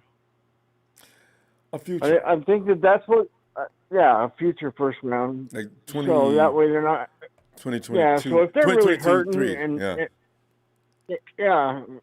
think that's what Kyle and John are gambling on. They're saying maybe we'll get lucky and somebody will get in a really tough spot and have to give up a future first. Yeah. I think, So that's what I'm thinking. And you know, Kyle and his dad, they've always just dealt with whatever quarterback is there. If there's a quarterback there that's mobile, they'll deal with it. There's one that ain't mobile, they'll deal with that too, and they'll draw it up that way. They've always just worked with what they had, unless they could change it, you know? Yeah, Mike didn't he didn't draft either. You know what's so funny about Mike, though? He's had 3 guys with ability to move out, right? Yeah. Yeah. Yeah, he worked with Steve Young and everybody else. He was part of bringing Steve Young around. Yeah, and once he went over to Elway got his championship there. So they can work with mobile quarterbacks, or slightly mobile. I mean, but do they want to? Their ideal is what? I now that Kyle's don't think they in care charge, one way or another. I don't know. Otherwise, why do you pick Kirk Cousins in the 4th round and you got RG3? That's a sharp sign. Well, Kirk Cousins, he's kind of one of those tail between his legs guys, you know, walks around, does what he's told. And he probably talked to him and interviewed him for the draft, you know. But you don't need him. I mean, why don't you get something, a weapon or something? What I'm saying is he's malleable. See, that's why I'm thinking. Kirk Cousins seems like a very malleable guy. Oh, for sure. But he's not going to run. That's the politest way to put it. Yeah. Kyle described once, it's documented, Shanahan says he likes a quarterback that stands in that pocket with people hitting him in the face and running over him. That's why C.J. Beathard, I didn't know anything about C.J. Beathard until Kyle picked him up, but C.J. Beathard, as I watched their Beathard sitting there getting killed, as we all did, right? Yeah. It was a horrifying calls sight. him a crash test dummy. Yeah, but Beathard stood right there and took those hits and kept his eyes downfield. He didn't throw the ball, but he stood right there. And Shanahan loves Beathard. To this day, he kept him for the entire time. He loves Beathard. This is the just type think of guy about he it. How wants. many people would go in there and stand there to get hundreds of thousands of dollars, you know? Beathard could have got seriously hurt, though. I was Yeah, scared for him. Beathard's thinking that, man, this is an easy gig. I just get beat up every week and I get paid for it. But the point being, that's the Shanahan mold. I think they wished he would have succeeded. So, we're going to see, though, who they pick up in this draft. I think seriously, Rumble, that the whole mold thing is a little overstated. Could be. I think they work with what they got, yeah. Well, they've had no choice. But, yeah. Yeah, but because the most reason of they the got time a they ran ain't out got of a Washington, choice. though, had a lot to do with what's his name, that owner. They're quarterback killers. Yeah, Well, yeah. They didn't want Yeah, RG3. that's what, like you say, that's why they've been fighting ever since. Mm-hmm. Because they had an idea of what they wanted to do, and Kyle already had his malleable guy, and he didn't want RG3. Yeah, man. Like I say, I think he probably talked to him beforehand, and he really liked him. Like, he really liked him. Yeah. Still does, as we saw last week. I personally think there's a guy in this draft that he's after, and it might not just be Fields or whatever, you know. Who is it? Like, they have an idea of what they're doing. I got a feeling this year, I already tweeted it out, I think that we're going to, like, gel pretty good and stick together and whoop some tail this year. Mm. No doubt about that. Everybody's It's all about health, just like it was last year. Everybody's going to think we're going to be all discombobulated and whatnot and not play well, but I think these boys are going to stick together and just romp on some people this year. Jamie, aren't you getting that feeling? Oh, if they're healthy? Yeah. Oh, we'll talk about it. Yeah. The revenge tour, it will never have a bigger meaning than this. 49ers got embarrassed last year. They know they're a better team than that. Yeah. That's why this is going to be fun to watch. Yeah. Especially that Green Bay game where we had an all-pro team up in the booth. I know. Everybody. That was I'm surprised embarrassing. Kyle wasn't sitting up there. Yeah, the announcer was saying there's an all-pro team in the booth. That was embarrassing. God. Jamie, we got to go, though. The TV announcer. Oh, it's so sad. Anyway. Yeah. We'll see tomorrow. All right? And happy Easter weekend. You too, Ronbo. Call you tomorrow. All right. Bye. And there he is, one of the founding members of TNT, Dress from Atlanta, GA Dress. Wait, let me get my red and gold. Yeah. Hold up, wait a minute, Ronbo, go on and put some red and gold up in it. God, it's snowing red and gold in April. Trez, just the guy I'd love to hear from right now as well. Well, Trez, I know you sized up this whole situation, and you got it all figured out. All right? Run it down to us. Listen, you, Tammy McDaniel, and all you folks who hate Jimmy G, this is my house, all right? Jimmy G stays up there as long as I want him to. All right, Trez, go ahead. Exactly, Ronbo, exactly. But you know, it seems like the deck is stacked against us, Ronbo. Well, yeah. Kyle don't want him no more. He don't. You know, he sit up there and lied, said Jimmy's our guy. We go and pull off and move up in the draft. We're going after quarterback. But here's the thing, Ronbo. All right, we go after quarterback. Yeah. Kyle, after listening to what he said about Kirk Cousins, I knew that would get to you. Trez, one of the biggest people does not like Kirk Cousins you're going to find. I was sitting there just mouth wide open, stunned to hear my head football coach of the San Francisco 49ers don't know a iota about evaluating a quarterback. If you could sit there and say those things about Kirk Cousins, I got to look at you in a whole different light. In a whole different light, Ronbo. Yes. You don't know what you're doing. You don't know what you're talking about. That's just the bottom line. That's coming from me. Trez and Trey fighting about Kirk Cousins. It was hilarious. Because Kirk Cousins is what he is, Ronbo. He ain't even mediocre. You know what I mean? Yeah. He's a bottom tier quarterback that has survived this long in the National Football League that should be a third stringer. And got That's paid just bottom line. mad money. Oh, my And got God. paid mad money. So I look at it like this, Rumbo. If we are to pick a quarterback, let's say Trevor's off the board, Zach is off the board, it's Justin Fields, hands down. Hands down. Because I'm going to tell you why. Aren't you tired of looking at Russell Wilson and when he came in the league with his 4.4 speed, and tired of looking at the little munchkin over there in Arizona with his little speed, going around edges, sending out defense in all kinds of twists and turns and coming up out of there gaining 15 yards and looking like it was extending rehearsed. plays. Yeah. Right. You know what I'm saying? You know, when you got a mobile quarterback, it's wide open, Rumbo. It is wide. The playbook is wide open. You can run the RPO plays. You can run the jet sweep play. You can run a whole bunch of stuff, Rumbo. It's just wide open. You know what I'm saying? And one thing I will say about Justin Fields is this right here, Rumbo. Cal, don't be like Kirby Smart at the University of Georgia. He had Justin Fields right in the mix. And he sit up there and stayed with a pocket quarterback. Jake Fromm. Okay? Fromm. And Fromm hadn't been seen or heard from in the National Football League.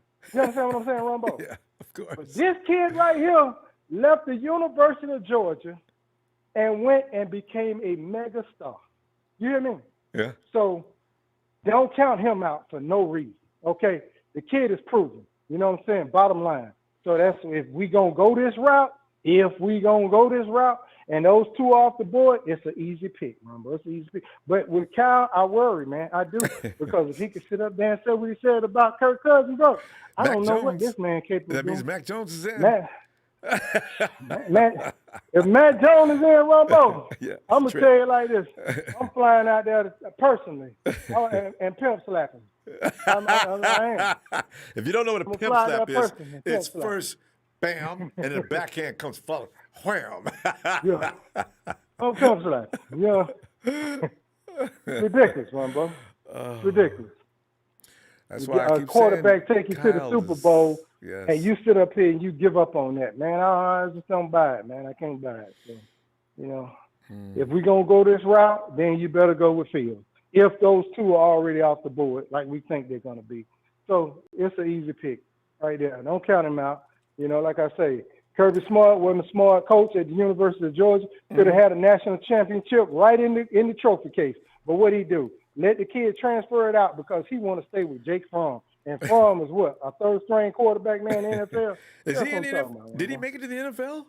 Nobody ever hears about him. Yeah, he made it. Yeah, he made it, but yeah, you don't hear about him. He's third string. He's third or second, one of them. He ain't even that. See, this is like, and you look at, who we got our backup here, Josh Rosen. See, these guys, this is what worries you about college quarterbacks. Boy, they just be raising hell in school. And these guys are not from weak school conferences. And all of a sudden, the NFL is a mental thing. Are you an NFL quarterback or you're not? Right. Bottom line. But like I said, I'd rather have Fields because I'm tired of looking at, Seattle and Arizona and saying, man, why can't we have that? You know what I mean? Why can't we have a quarterback that can run like that? Why can't we have a quarterback that can send a play like that? Why can't we? And that's just bottom line. But I love Jimmy. And I want to stay with Jimmy. But I'm saying, since we're going down this road, down, then okay, give me Justin Fields. All right? Yeah. That's just the bottom line. And some people say he's even better than Trey Lawrence. So, if you want the best guy in this draft, it very well could be Mr. Fields. Exactly. And Ronbo, shout out to all my TNT family. Big shout out to you, Ronbo. Thanks, man. Production. We love you. We always here for you. And thanks. like I say, you keep us going, man. But that's all I got for tonight, Ronbo. And to Tress, them haters, them Jimmy G haters, hey man, all y'all, man, y'all gonna feel it. Y'all gonna feel it. You know what I'm saying? 'Cause, this better work out. Like I say, this better work out. That's right, boy, because we could be right back in the dark ages again. Tress, I will see you. If you get a chance, Tress, you're always welcome. When I'm in here, I'll be looking for you tomorrow if you get a time. All right. All right, Rumbo. Have a good one. All right, Tress. Night, fam. Night.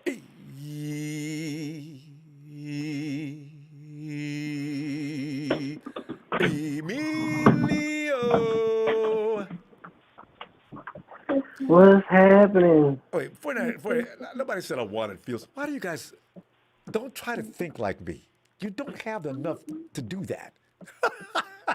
I just let you know. Don't even try. You're wrong. Emilio, get in here, man. What is going on with what's going on in Santa Clara? Oh, by the way, happy Easter weekend. Same to you, man. Same to you. Thanks, Emilio. I don't know. I just, it's weird. You know, you can say they're just doing it just so they can, people get away, so they can leave Shanahan to lynch alone.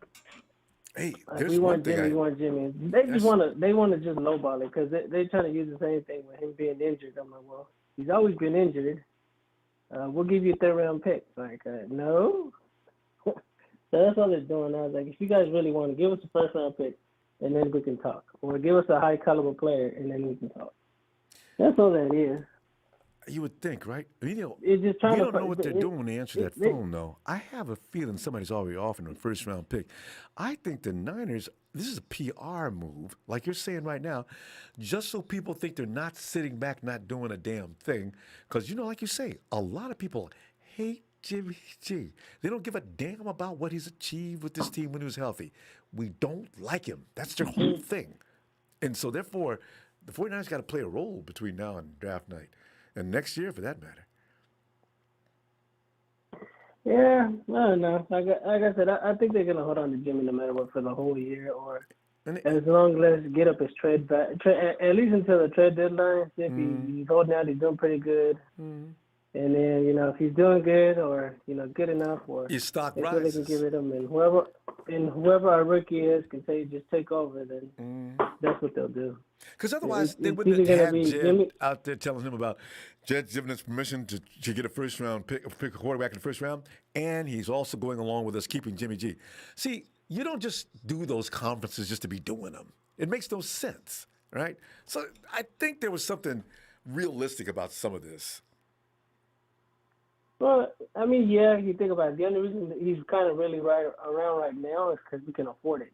Since they did all the signings they needed to do, you know, with all the signings they did, and they still got money and stuff, if they can get a couple players and, you know, still sign for agency. So yeah, I think that's why they're not really worried about it, and maybe Jed hasn't really said anything like, hey, they got it figured out. There's nothing much I can really do, and nothing I really need to say. So that's what he said before. I'm going to step back, let them run the team, and so be it. Unless he really needs to step in, you know, there really hasn't been no reason for him to do that. So He get a little mad last year, though.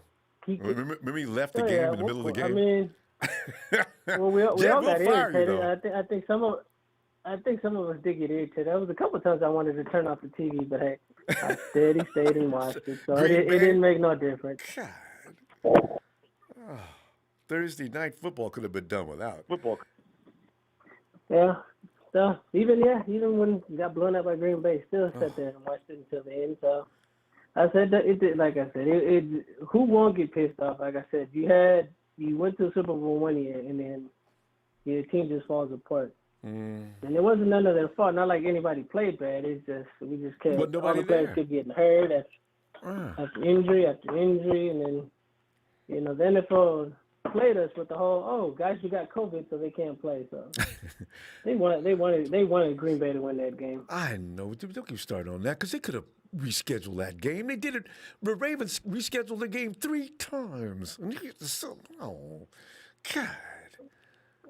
I'm just starting to really think the NFL has something against Jed. So it's kind of been proven a couple times that they don't really like the York family. You know, I think they're still mad at DeBartolo if you really think about it. You know, and also, remember Jed supported Cap when the entire league of GMs hated Cap. Remember that? And Jed stood right behind him and said, "Look, he can take a knee if he wants to. You guys, I'm sorry, you know." But you also got to realize what state are we in. Let's say he would have went against it. oh man, he would have had so much hell. Cali, yeah, that's true. And I think a lot of players. I even think I would have been pissed off at him because, like, seriously, dude, like I said, we're in California. There is racism in California, but as much as other states, I don't think I would have been flying with a lot of It's people. understood about some places you do not do that. That's true. So yeah, boy, think about it. The Bay Area is not one place you want to play with racism. It's not. If he would have went against it, I think he would have had a lot. I think he would have had a lot of hell. And the thing is, but the owners, it got out of control throughout the NFL. Every state, even the states that do not condone that kind of activity, players was dropping to knees right and left. And that's why Cap never returned to the NFL. Though they're still salty about that. Because we've seen quarterbacks come in the NFL that ain't no damn good. Oh. No, it's been some are worse than Cap. So it's way worse. Well, and they got a job. But hey. So what? Like I said, we all know he got lowballed, so it is what it is now. Like I said, I understand his message. I got his message, but it's just, But a lot of people don't agree with that. But that's the thing is, that's what we're talking about when we talk about this organization and the things that they do nowadays. You have a lot of trouble trying to figure out exactly what they're doing.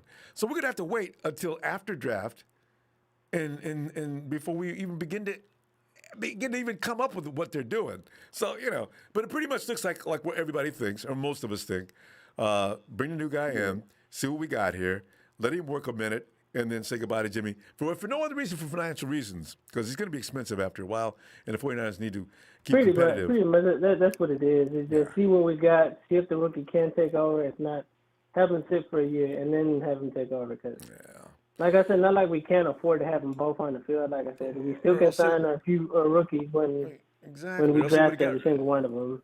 Well, they would have got rid of them already. That's why I don't think it's a big rush to even try to get rid of Jimmy. It is what it is now. Just wait and have and see what happens at that point. We'll see. All right, Emilio, we go and look for you tomorrow. All right. You have a good night, man. You too, fam. If you notice, Emilio, he's getting a lot of time off, or he's the boss now, because it's always quiet when he calls in the background. that Emilio. All right, man. Hey, Shay, get on in here. What's up, Shay? Ronbo? Oh, Shay, man, we're sitting here contemplating How you doing, things. Ronbo? Oh, it's going great. Hey, how was your weekend so far? Good, man. We had a great Easter Sunday, barbecued a little bit. All right. Had the kids got a jumper, so they're in Easter egg hunting, so they had fun, man. Oh, I love that. God, I'd still do it if I could get away with it. I'm that dude that still goes to Disneyland and gets all excited.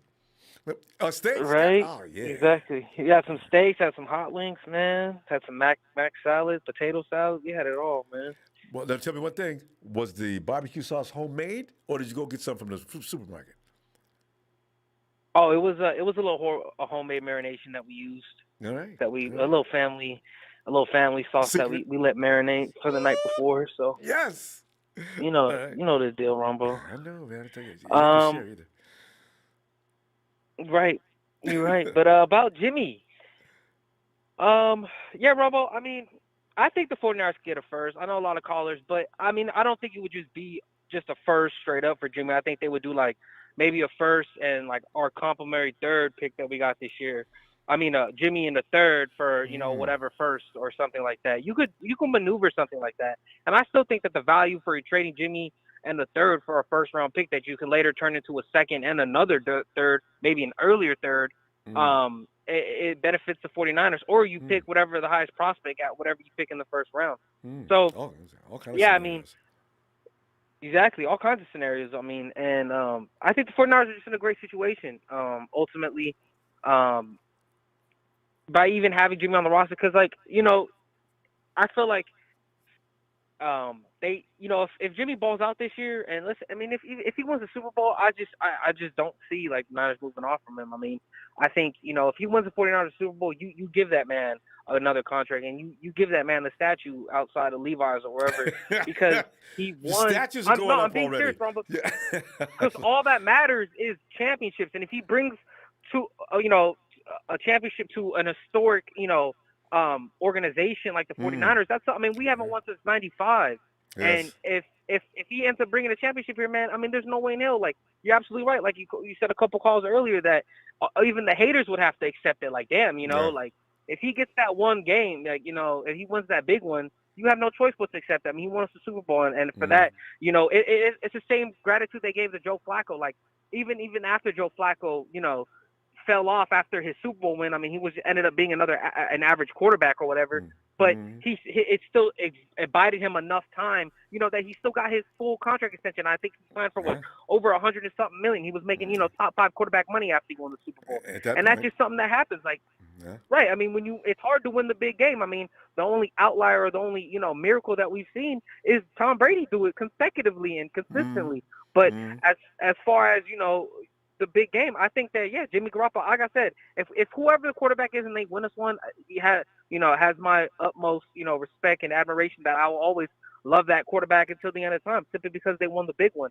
And like, I'm 25 years old, Ronbo, I would say I'm not the oldest 49er fan, but, you've not seen the championship yet. Yeah.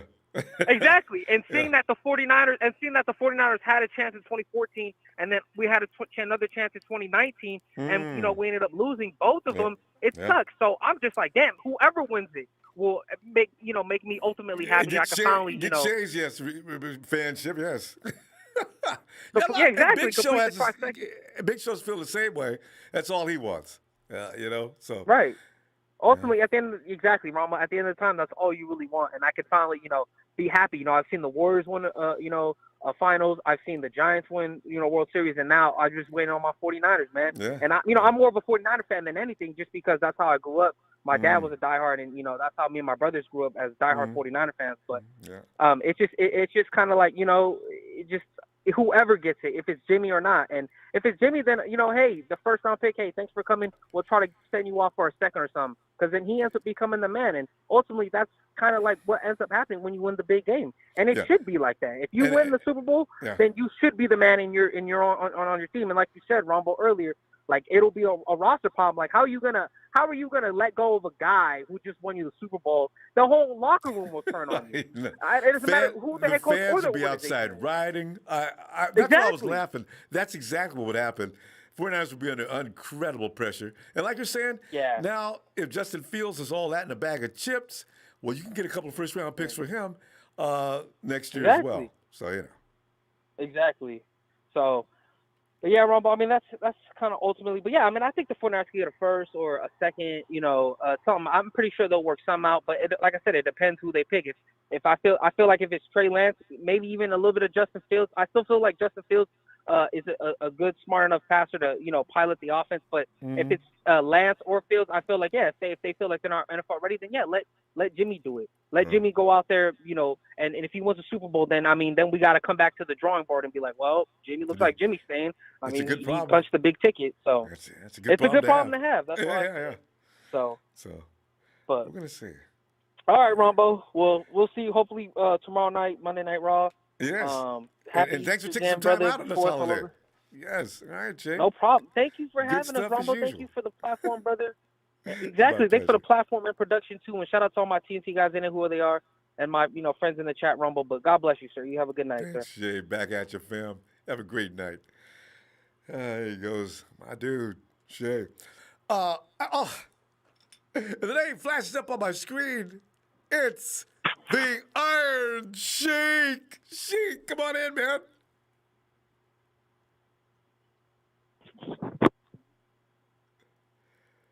Sheik. Uh-oh.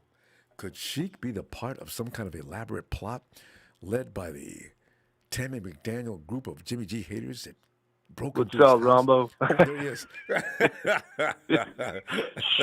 I'm listening, bruh. Hey, as a matter of fact, man, ain't heard from long time. Jay, we didn't hear from him since before the Super Bowl either. Anyway, he's probably listening. What's going on, Ronbo? I'm telling you, man, Easter weekend and just sitting back, overeating and doing. See, this is the thing about America and all their holidays. Americans, any excuse to overeat,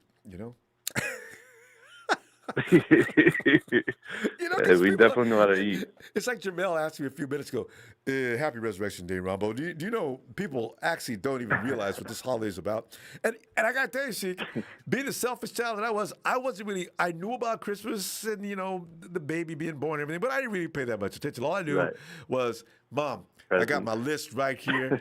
I'm gonna put this right here. Hey, can I mail this to Santa Claus too? You know, what are you talking about? This is not about you.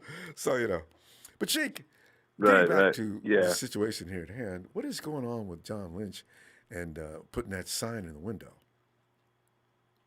Well, first of all, happy Easter to you, everybody, and all the faithful.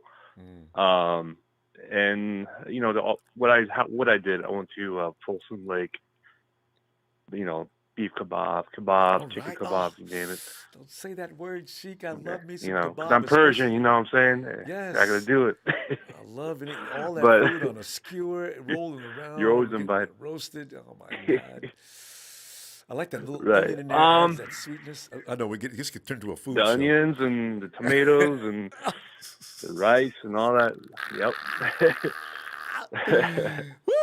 That was a great time, man. You know, but anyways, Rama, like back to 49er talk, like what John Lynch and the organization is doing, like they're obviously doing hush hush. They're doing a lot of cryptic posts.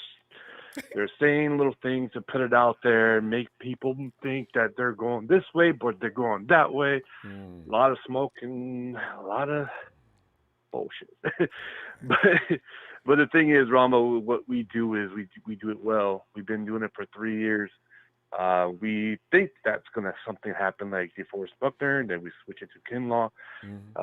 We thought we're not going to get a tackle, but we got a Trent Williams, and unfortunately Joe Staley. Shout out to Joe Staley, retiring, and then the wide receiver. Everybody thought Jerry Jeudy, CeeDee Lamb. Nope.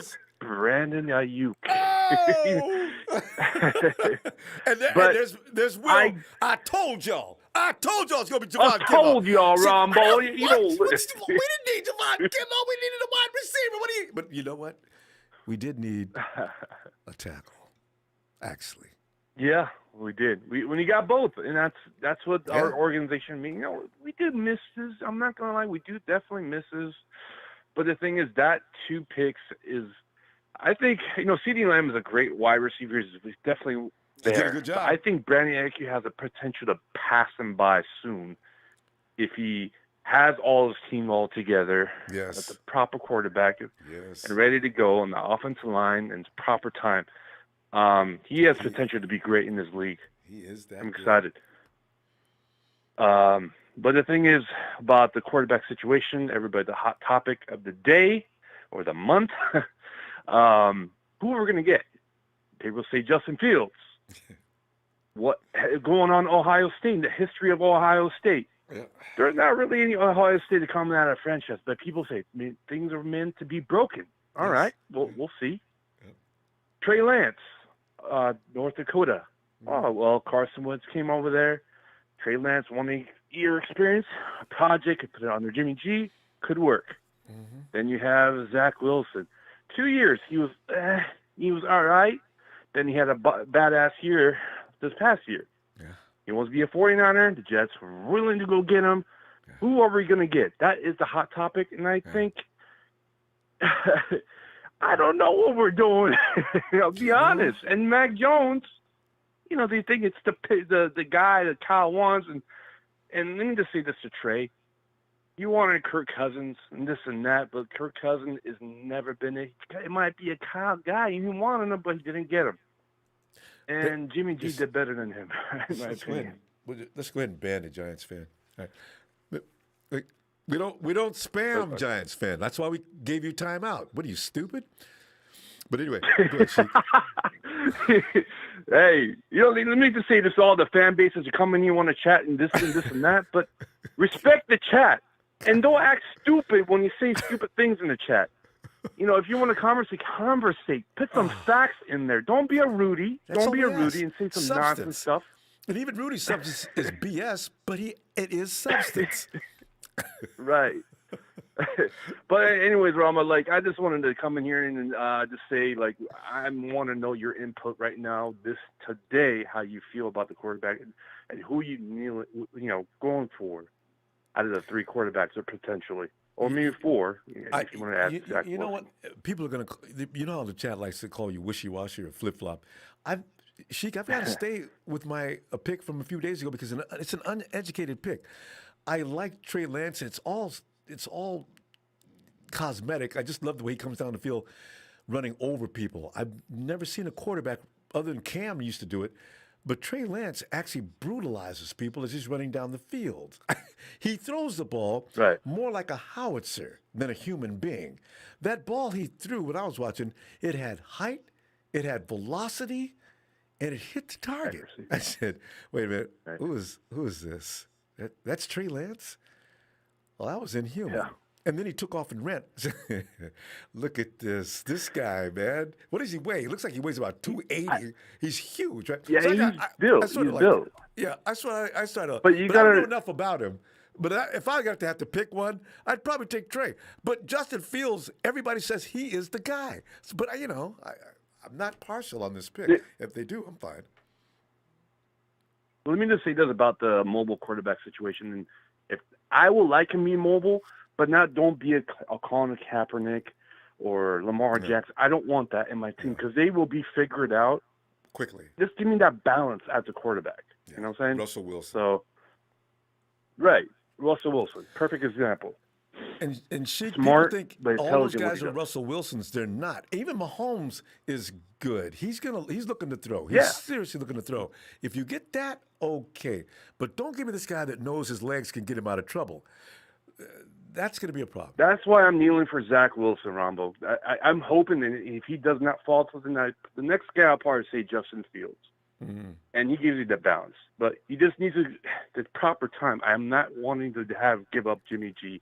I don't want to do it because I think another year under that guy, then we'll figure that stuff going forward. And he'll probably be more ready too. Good stuff, Sheik. I love good sense. Yeah. Sheik, we got to go, though. Of course. Let's shout to TNT. Shout out to you. Shout out to the production. Don't kick me out yet. If faithful, hit the like and hit the follow all platforms and go Niners. Peace out. It would never cut you off, Sheik. Thanks, fam. Have a good night. Kebabs for everybody. Hey, and 757 and VA.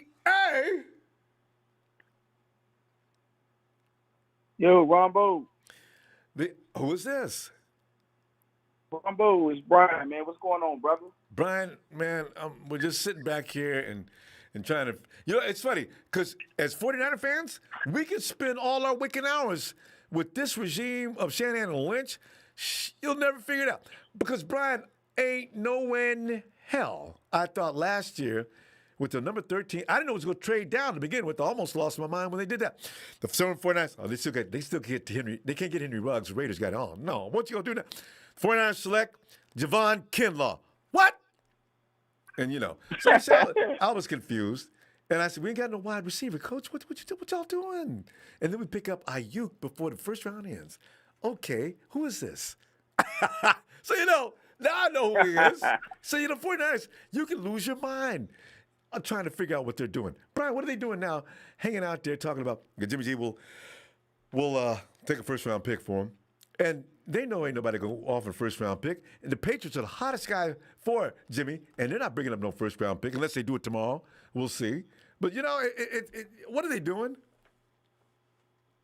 Ronbo, first of all, I want to give you a shout-out, man. I used to come on your channel a lot in the past, but, I'm a merchant marine, so I'm always in Pearl Harbor, Hawaii right now. I remember just from you being a merchant marine. You're right.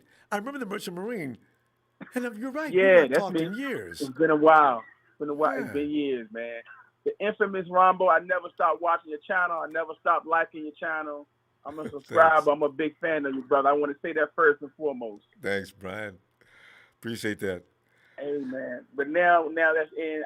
I got an echo on something you spoke of earlier on your show about Shanahan. Now, I'm sure you agree the same thing. Those Shanahans are a bit arrogant, right? And I'm going to get to your point about the question you asked me. Oh, he is. But the way I look at this is I could be wrong, okay? And to all your TNT guys out there, love you guys, but y'all might not agree with what I'm about to say. Uh-oh. But Kyle is a very arrogant guy to a point where I feel he doesn't want a elite quarterback. He wants somebody he can control. Ooh. That's why he go for Kirk Cousins. That's why he go for Matt Ryan. That's why he goes for C.J. Beathard, Nick Mullins, Jimmy Garoppolo. He had a chance to get Tom Brady last year and didn't get him. Didn't get it done. And Brian, ain't no way in the world you go control Tom Brady. Tom came in there telling them, like he told Bruce Arians, I need some certain things. Won. Yeah. But see, Kyle wants to win under his control, so he will get the credit for the win. Yeah. You see what I'm saying? If he gets a quarterback that can take control of that team and make him look like he's second tier to the team, he don't like that. Yeah. He don't like that. So Mac Jones is perfect. That's my point. Mac Jones is perfect for him. Brian sets you up so he can break your heart. Brian, I believe that. My mind is already, I've come at peace with it because I know that's what he's going to do exactly for the reasons you just stated. He doesn't care about how well Justin Fields impresses everybody else. You need to impress Kyle Shanahan as he stands on the side with his joystick controlling everything out there. It's all about his ego, man. It's all about his ego. His ego gets the best of him every time. And he stunts people's growth doing that, Brian. Jimmy G was a better quarterback when he first came than he is now. Why? Because he's trying to run Kyle's play. Jimmy G regressed. No, he didn't. He's the same guy. If he goes to another team, you'll see the same guy you saw in 2017. Right now, he's trying his best to do what Kyle says. Absolutely. Kyle has been, he's a product of, he's loyal to his own faults for one. That's why he resigned. He tried to keep Mike McGlinchey. He's loyal to his own fault. He's stuck in there with C.J. Beathard a little too long. Kyle doesn't like to look bad, number one, right? We all agree on that. See, but where does his hat around his eyes during the press conferences? You can't hardly see his nose. Right. On top of that, his play calling, he sticks to a game plan up until he wants to look pretty in the end, like he did in 2 Super Bowls. He looked good the first half, going into the third quarter, stunk it up with Atlanta. Gained it up the last 6 minutes of the fourth quarter, stunk it up. He went from stopping the run. The Kansas City Chiefs had no answer for Deebo Samuel. That jet sweep was killing him, and he stopped it. He stopped it.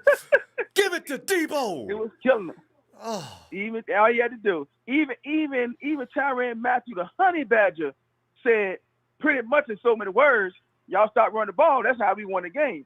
Everybody wants to say, I listened to your show a couple of times. I'm not going to talk too much longer. But I listened to your show a couple of times, a couple of episodes. And I heard guys, and I love all my Niner brothers. Shout out to everybody in the Niner fam.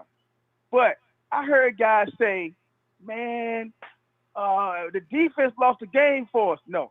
The defense forced 2 turnovers, 2 interceptions on Patrick Mahomes in the fourth quarter. All we had to do was run the ball and eat the clock up. Yeah. Kyle Same with the Falcons. threw the ball. Yeah.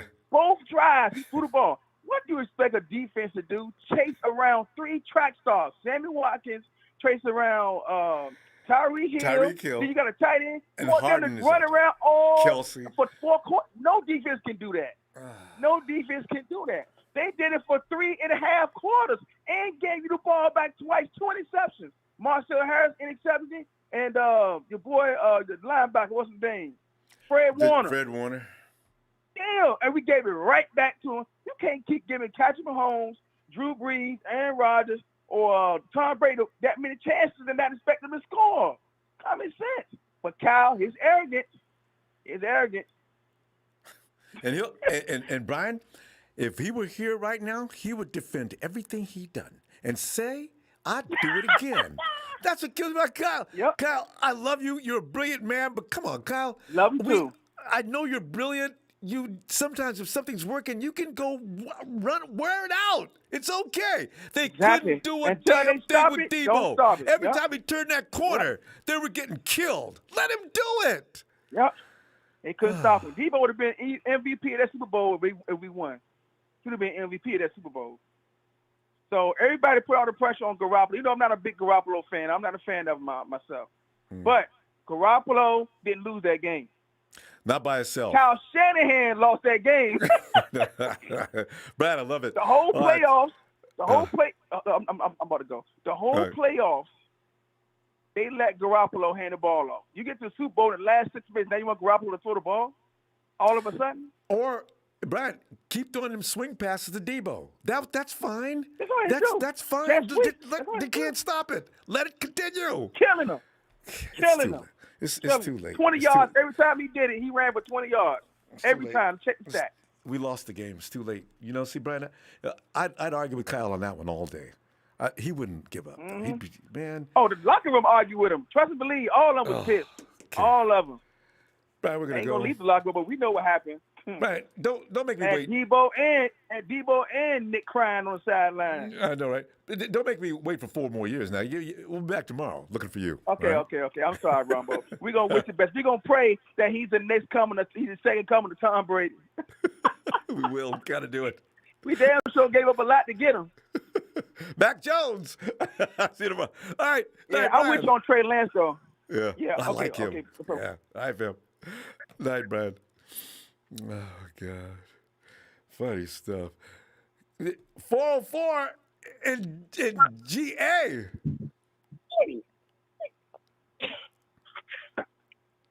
How you doing, sir? Yo, and doing great. How you doing? What is your name? This is Arthur. What? Arthur. Arthur. Hey, Arthur. Come on in, man. We're in here. I mean, it's always fun as the hours go by. You start getting new theories and stuff like that. But I've always known about Kyle Shanahan's arrogance and people thinking they have the right quarterback and all this and that. I said, you better know one thing. Kyle's going to pick the quarterback he likes so he can control him. If he gets a guy in here he can't control, that boy ain't coming in here. But Arthur, this thing about a first-round pick for Jimmy, what's that connected to? That's a real good question. I think that these guys have something up their sleeves that nobody has anticipated yet. True. I just think about the things that they've done historically, and I just really can't see a scenario where whatever they decide is going to be something that everyone is going to appreciate. Just exactly, because they've never done anything that's popular by the man. Yeah. And that's the truth. That is so true. Yes. As far as the quarterbacking situation goes, this is the way I see it. Jimmy Garoppolo has definitely had some inconsistencies, but when he's been healthy, he's definitely done the job that the coaches have asked him to do. You think about his backup guys. He had Nick Mullins. He had C.J. Beathard.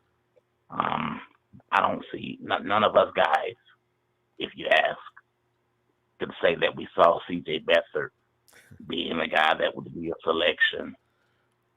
Furthermore, they signed Josh Rosen this past offseason, and I think that, you just never know what Kyle Shanahan's mind is as far as the guys he acquires.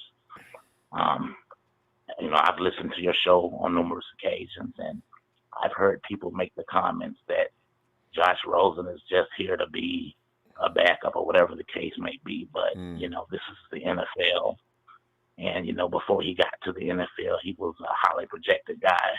One thing about the NFL is when you don't have a supporting cast as a starting quarterback, the chances of you succeeding tend to decrease. And I just think that Josh Rosen, he went into a situation with the head coach that had him only 1 year. So from there he went to Miami, and that was a team who really, I don't think, had any intentions to keep him when they brought him there in the first place. So, it's kind of nothing different than what Alex Smith went through in San Francisco with the different head coach. I mean, from head coach to offensive coordinator carousel that he went through. When you don't have continuity as a quarterback, you never have an opportunity to display whatever it is. Exactly. So, who's to say that Kyle Shanahan hasn't been working with this guy he acquired from UCLA and has gotten him to work on his game? If you remember when Jimmy Garoppolo was injured after the Kansas City game, his father, Mike Shanahan, single-handedly mentored Garoppolo during that period of time. So who's to say that he won't do that again for Josh? And I mean, again, I'm not saying Josh is going to be the chosen one, but I just want to say, we don't know who what the idea that or what the options that Kyle Shanahan has in his mindset right now is, but we can only just imagine how it's going to play out. And I'm definitely interested to see what's going to happen with the draft. Oh, we all. If I may, sir, I just want to say one more idea that I don't think anyone is anticipating is that because you guys have pretty much been off this subject for a long time, but Aaron Rodgers is still a quarterback up for interest. Who's to say that third pick can't go to the Green Bay Packers for Aaron Rodgers? And he's mad as hell at Green Bay right now. Boy, wouldn't that be funny? He is not happy. Absolutely. Well, I enjoy your show, and I want to say I appreciate the opportunity given to me. Thanks, Arthur. It was a pure pleasure. All right. And we'll be back tomorrow. If you get some time, get in here. We'll be looking for you. All right. Have a good one. Thank you, fam. And, ain't did this in a few days. Let me escort him in here. A night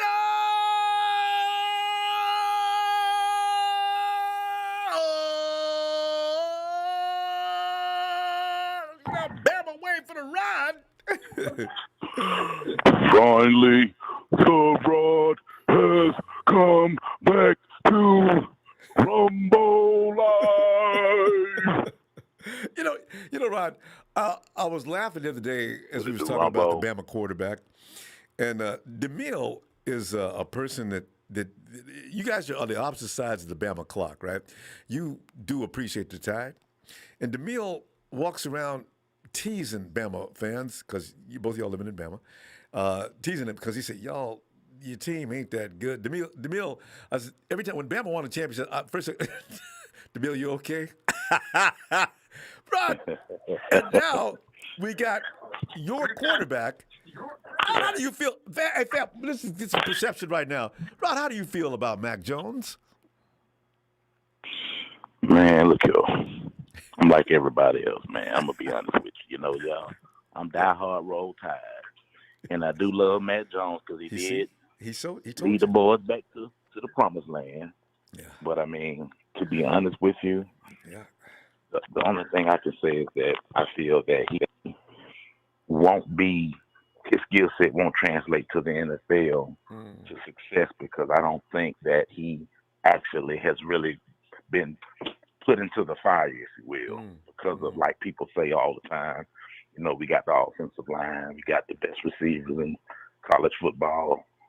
So, I just don't know. I mean, that's not to say that he can't, but I wouldn't spend the first round pick on him. I would not. Well, there you go. Now, Rod is seriously a Bama fan. He would not send the Mac Man to San Francisco. Yeah. And to be honest with you, Ronbo, as far as Justin Fields goes, and Justin Fields played in this city where I live. He played at Marietta High School. Oh, he's a good. The guy is a good quarterback. I mean, don't get me wrong, but I don't think he can definitely be a first round pick quarterback. I say it that way, but I don't think he's the fit for us. And the reason why is because I hear all these things people said about what he did in Georgia and Ohio State, but let me just give you guys the real thing. When he was in Georgia, Jake Fromm was the starter. Jake Fromm was a guy who actually beat out Tony Eason's son. Tony Eason used to play for the Patriots. He was the guy that went to the Super Bowl when they lost to the Bears. But Tony Easton's son was hurt, and Jake Fromm went in and took the job. And to be honest with you, when Justin Fields came, Justin Fields, he actually struggled in pro-style offenses. He really was a strictly shotgun quarterback. Now, one thing you had to keep in mind is when he played with Georgia, he really didn't get to play in the pro-style situations when he played on the field. His playing time was pretty much shotgun the entire time. After he transferred to Ohio State, the things that people aren't taking in consideration is this. I will say this here, Ronbo. I'm going to give Justin this props because I don't want to sound like a hater because I'm not. But his best game was bar none against Clemson during the playoff stretch. But I don't think the Clemson Tiger defense was as good as it was the year that they beat Alabama. That's just my opinion. Now, you got to be damn good to stop one Bama. thing This is what you got to keep in mind, and I'll make it quick, man. At Ohio State is one school that, as far as the conference goes, probably the second best team in that conference would be either Michigan or Michigan State, maybe Wisconsin. But the thing you got to keep in mind is this. Ohio State, the way they recruit is so crucial that when he's in interconference play, he's not really playing against real competition. So it's like his offensive line is a dominant offensive line playing against a bunch of weak guys. It was his two weaknesses games that he had in his college career. Two games that he had. One was against Indiana, and the other one was against Northwestern. And he struggled in both of those games. So all I'm saying is that Justin Fields came to play in an offense for Shanahan, which we all know that his playbook is a complex playbook. It takes at least a year to learn. Everybody doesn't know that. But I'm glad you pointed that out. Yeah, he's going to struggle. He's not very, very quick and decisive with his decision making when it comes to reading through his progressions. Most of his passes went to his number one receiver in Ohio State.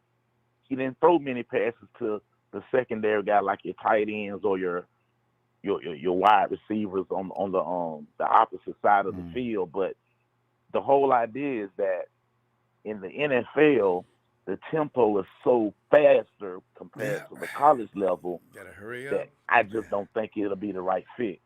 And I'll conclude what I'm saying with saying this. I personally believe that he's going to go Trey Lance. The reason he's going to go Trey Lance is because he has shown absolutely no sign whatsoever in Trey Lance.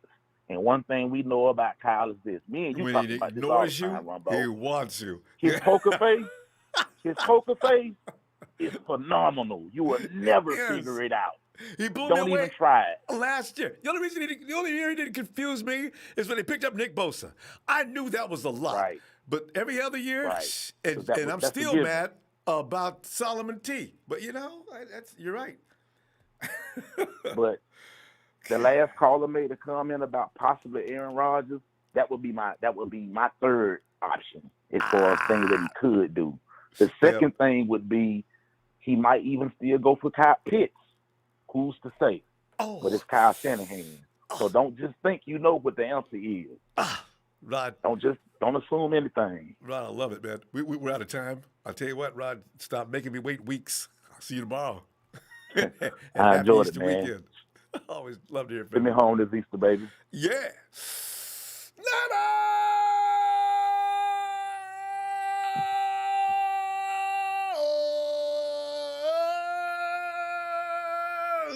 Roll Tide from my boy Rod. Rod, have a great night, fam. Shout out to the Empire. Shout out to you, Ronbo. You.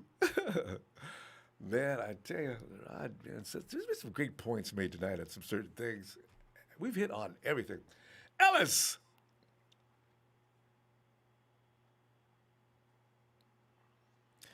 Ronbo. Yeah. Just Ellis. What's up, man? You know we're working What's up, on champ? we're sitting here enjoying Easter and chewing up the thought processes and conclusions made by that infamous San Francisco 49ers front office. And tonight, we ask, what is it with continually announcing the first-round pick will get you a Jimmy G, batteries included, no guarantees, and no returns? What do you think? Well, clearly that means, like a lot of the other guys said, it's, you know, when you overprice them like that, and you know it's out of the you know, the actual range of what their worth is, you know, that's not going to happen. So kind of like what he did last year. Remember, it's funny that they're doing this though too, because remember when they were talking about getting offers, we found out for the past couple of years the Patriots have been trying to get Kendrick from us, but Kyle saying last year that, you know, we've got some offers, but you know, we want at least second round picks. Wasn't they saying second round picks for Kendrick? Were they? I remember something he like said this. He wanted at least a second round pick for Kendrick Bourne, but if he was going to trade him, and that was because the Patriots were trying to get Kendrick from us. You know what I mean? So he's doing kind of the same thing, you know, where he's overpricing, you know, Jimmy, knowing that he's not worth his first round pick because he has intentions to more than likely keep him, and probably test out the waters and see what happens through the draft, and kind of just play it by ear, maybe, you know. But I think he has more intentions than not on keeping Jimmy. But the thing is, they should have signed and traded Kendrick this year. Could have got at least a draft pick. But anyway, it's over. Okay. Yeah. No, you're right. And they should have just gave him a 1 year. They should have gave him a solid 1 year amount though, and not gave him some little, you know, $6 million or something like that, you know, or you know, maybe give him an extra meal or two, just something, you know what I mean, to keep him there, and could have turned him into a draft pick because Kendrick's going to ball out, man, you know, and we're going to see him hit another level, you know, playing for the Patriots. And one thing about Belichick, he's going to use Kendrick to his full potential. That's one thing that Kyle has a problem with. He's great at designing plays and doing this and doing that. But one thing that pisses me off is that we have an overload of players and talent that never get a chance to get the opportunities or get to be used to their fullest potential, so we can actually get to have that experience with them on the team, and likewise, you know, and actually be able to go somewhere and do something. The guys Richie you know, James. get to Richie. You know, thankfully we got him one more year, and we'll get to see, you know, hopefully Kyle will start utilizing Richie more. He's still one more year in his contract? He's still under contract. Okay. He's still under contract. I thought it was he's his still year to get on. signed He's still too. one of our wide receivers. Right. Yeah, he's one of our signed wide receivers right now. So, but yeah, so I'm just saying, you know, but shout out to Kendrick, man. He got a big payday. So, but you know, Bill Belichick's gonna give him all of the tick that he's really been needing, and put him in those big play positions. So yeah, but anyway, so yeah, the whole thing for me, you know, the Mac Jones thing, I think everybody's probably pretty much got it out of their system. Shout out to the last few callers, especially the last, was that Rod that was talking about? He gave us the breakdown. No, that wasn't Rod. Who was the brother that just gave us the breakdown on Kyle Shanahan? Not Justin Fields. Who just gave us that Justin Fields breakdown? Oh, that was Rod just now. Okay, yeah, no, shout out to Rod, yeah. I just been kind of a little iffy about Fields, but I know he's got a lot of fans, and I think he has a lot of potential as well. You know what I mean? I wouldn't be totally upset. I would be far more upset if we got Mac Jones and we got Justin Fields. Let me make that clear. So I'm not advocating. I just want everybody to be prepared. Don't let yourself make yourself be prepared that night. Just breathe. You know, all the things you need to do. Because it's, boy, Kyle, that man, you know, somebody said a little while ago, Kyle likes a quarterback he can control. Because if anything goes wrong, he's going to be mad as hell. If he makes a mistake, he doesn't mind. But if this quarterback makes a mistake because he was out there doing some things on his own, he does not want a maverick. No, you got to do what Kyle says. But go ahead. Yeah, no, I was getting pissed as you were talking. I think that Kyle's gonna ruin us if he doesn't get his head out of his ass. I'm gonna be honest. It's just at this point, and I know a lot of the players and stuff are probably like, you know, damn, like what, you know, it's Kyle, you know, and he probably gets along so well with the guys, but they probably thinking like, man, he's a good coach, he's cool, but it's like, damn, he's got this pride and this other stuff that he's got to just learn how to kind of balance out, man. I don't know if that's a mental thing or if it's some shit that he just, some things that he has going on just to where it's like you don't have to do that all the time. There's a time and a place to be the tough guy or to be the, no, I'm not wavering, or, sometimes you got to be like, okay, you know what? Yes, you can have or yes, I was wrong for that, or let me go in and try this, or let me open up my mind and, expand on these different things and just, kind of have some more acceptance and accountability, because I think it'll grow him as a coach, and he's going to have to do that if he really wants to be the coach that he that we see him as, I think, and that he has the potential to be, and that he could be, you know what I'm saying? But if he doesn't, man, all of his where they say all of his guys, all of his other coaches in the league, everybody's going to have a better record than him, a coaching record than him. No matter how many games you win here and there against them, it's like they're still winning more games. They're still going to the playoffs more, Kyle. We gotta cut the shit now. But we gotta get it this time. He's still probably one of the most feared signal callers. I mean, when it comes to X's and O's, deserved, feared and deserved of it. You know what I mean? So I'm just saying. But yeah. I understand exactly where you're coming from. You want to see him loosen it up a little bit when he needs to loosen it up. Let loose, clench, let loose, control it. So, anyway. Yeah, don't get Mac Jones. Don't get Mac Jones at 3, Kyle. Get Kyle Pitts before you get Mac Jones, Kyle, please. Don't say that name. I swear to God, we'll be good for the next 3 to 5 years, Kyle, if we just get Kyle Pitts. We could use Jimmy Garoppolo and keep Jimmy Garoppolo. I don't even care. Keep him for 2 or 3 years. If we got Kyle Pitts in a line, shit, come on. Oh, man. Come on, man.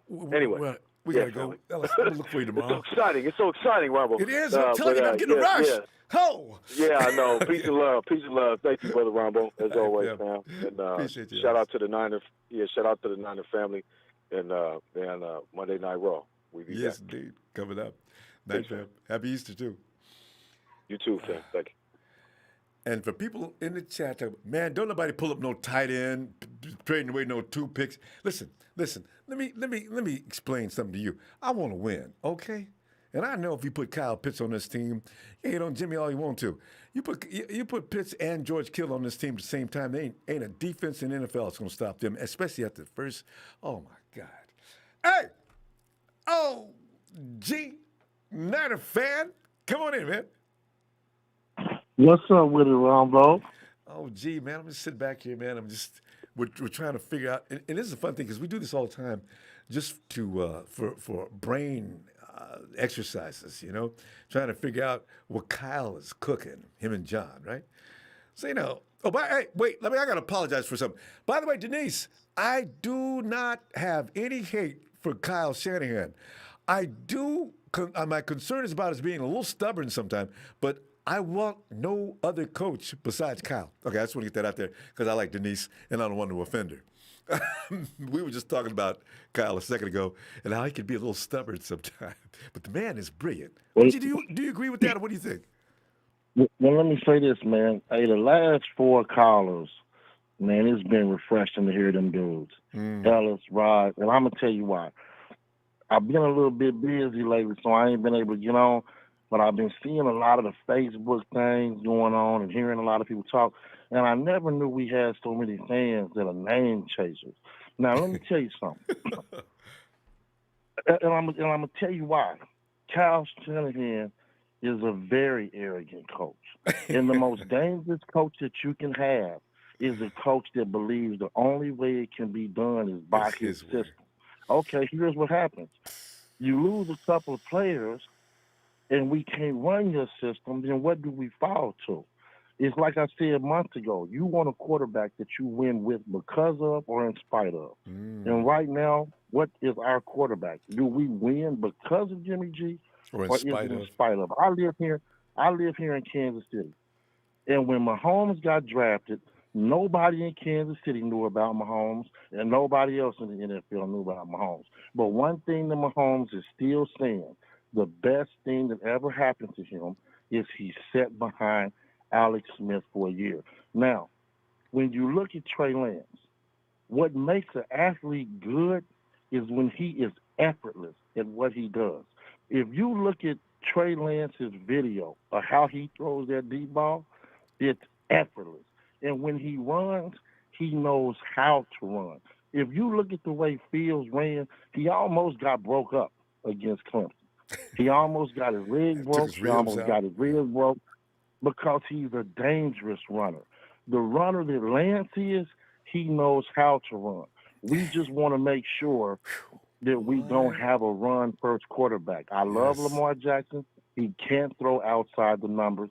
Everything is to the inside of the field and tight ends. That's why Baltimore struggles. But what I'm basically trying to say, you keep Jimmy G here. You pick up, because if you really look at Lance, he's a bigger and stronger Mahomes. You let him hold that clipboard, sit up under Jimmy G for a year. Hey, when it's time for him to come in, he knows the playbook, and then we have our future and our guy. Not no quarterback that's been hurt. Somebody else had him for a while. We have to understand, Cal is very arrogant. It's almost like playing Madden. You run him against Madden with a little kid and he has a success running the ball, he's going to keep running that play until you stop him. We lost the Super Bowl because our coach wanted to be able to win, to say he did it his way. And when the opposing team says, hey, boy, y'all was killing us, we couldn't stop that run. And then the run stopped. Hey, it wasn't Jimmy G. Yes. So we have to understand that when we're looking at these quarterbacks, I like Lance. I like the way he runs. I love the way he throws the deep ball. I mean, I'm a diehard 49er fan coming from John Taylor, Freddie Solomon, Rice. When is the last time that we actually had a quarterback that at the 40-yard line we were throwing touchdowns from the 40 into the end zone? It's like we get down the field, we have no big plays. And our wide receivers, Brandon Ayuk and them, we really haven't seen what they can do because we have nobody to get the ball to them in stride and down the field behind the numbers. So anyway, but that's my take. I'm back with you. And one thing I like about Lance, they got film footage of him. It's like it really is brutal of him within 5 to 10 yards. I think I saw one. If you give him the ball, I don't know if NFL players can maybe stop him, but you give it, close up, you can see the brutality. And he is coming in. He's coming into the end zone. Anybody in the way, you made a business decision. Lance is going to do what he does. It was brutal watching him coming up through there like this. I said, damn, you know what? That's that power. You played ball before, right, OG? That's that power that you experience on some players on the field. They don't look like they got that kind of power, but when you hit them, they remind you all during the course of the game, you become cautious, at least I used to, of tagging him. And if I do tag him with some intelligence or end up on the sideline, hurt. Because the dude's he's fast. And let me just say this. And what you're saying, that's the reason hurt. Our wide receivers hurt because if you go back and remember what he did to the Cowboys, he was punishing them boys to get into that end zone, and he ended up hurting his back. But here's the thing with Lance. He's the only quarterback in the draft right now that's running a pro-style offense. See, that's so my thing of it is, you go get him, you pick him up, you let Jimmy G sit behind this line and everything that we have now. And here's the thing, after a year, hey, if we can get something for Jimmy G, we do, but we know that we have a quarterback that has set up under him, learned this system. It's our guy, and he's ready to go. There you go. And that makes more sense. Until next time, Ronbo, I'm going to keep putting paint where it ain't and being on top of the game like the scoreboard. Holler at you. I like that. I'm going to use that myself. Have a good night, fam. Happy Easter weekend. Already. Yep. Oh, God. I can put paint where it ain't. Jesus. Ronbo! Jesus. Jesus, we've been having fun tonight because it's fun when people try to diagnose and analyze and actually put your finger on the pulse of the Shanahan machine. And we've done everything. We've said great things about Kyle. And we've said some things that maybe are not so flattering, but it's all out of love. I mean, Jesus, now talking about putting it out there in the media, yes, Jimmy Garoppolo is for sale. Bring me a first-round draft pick, and you can have him. Now, Jesus, they know damn well nobody's going to give up a first-round pick for a man who's only played half his snaps since he's been in the team. And the thing is, it's just, why do you do that? Just leave it alone, Niners. Work on the draft. What is the point? I just see as first things first, man. I have to give all my shout outs. Oh yeah, you got to get your boys. Yeah.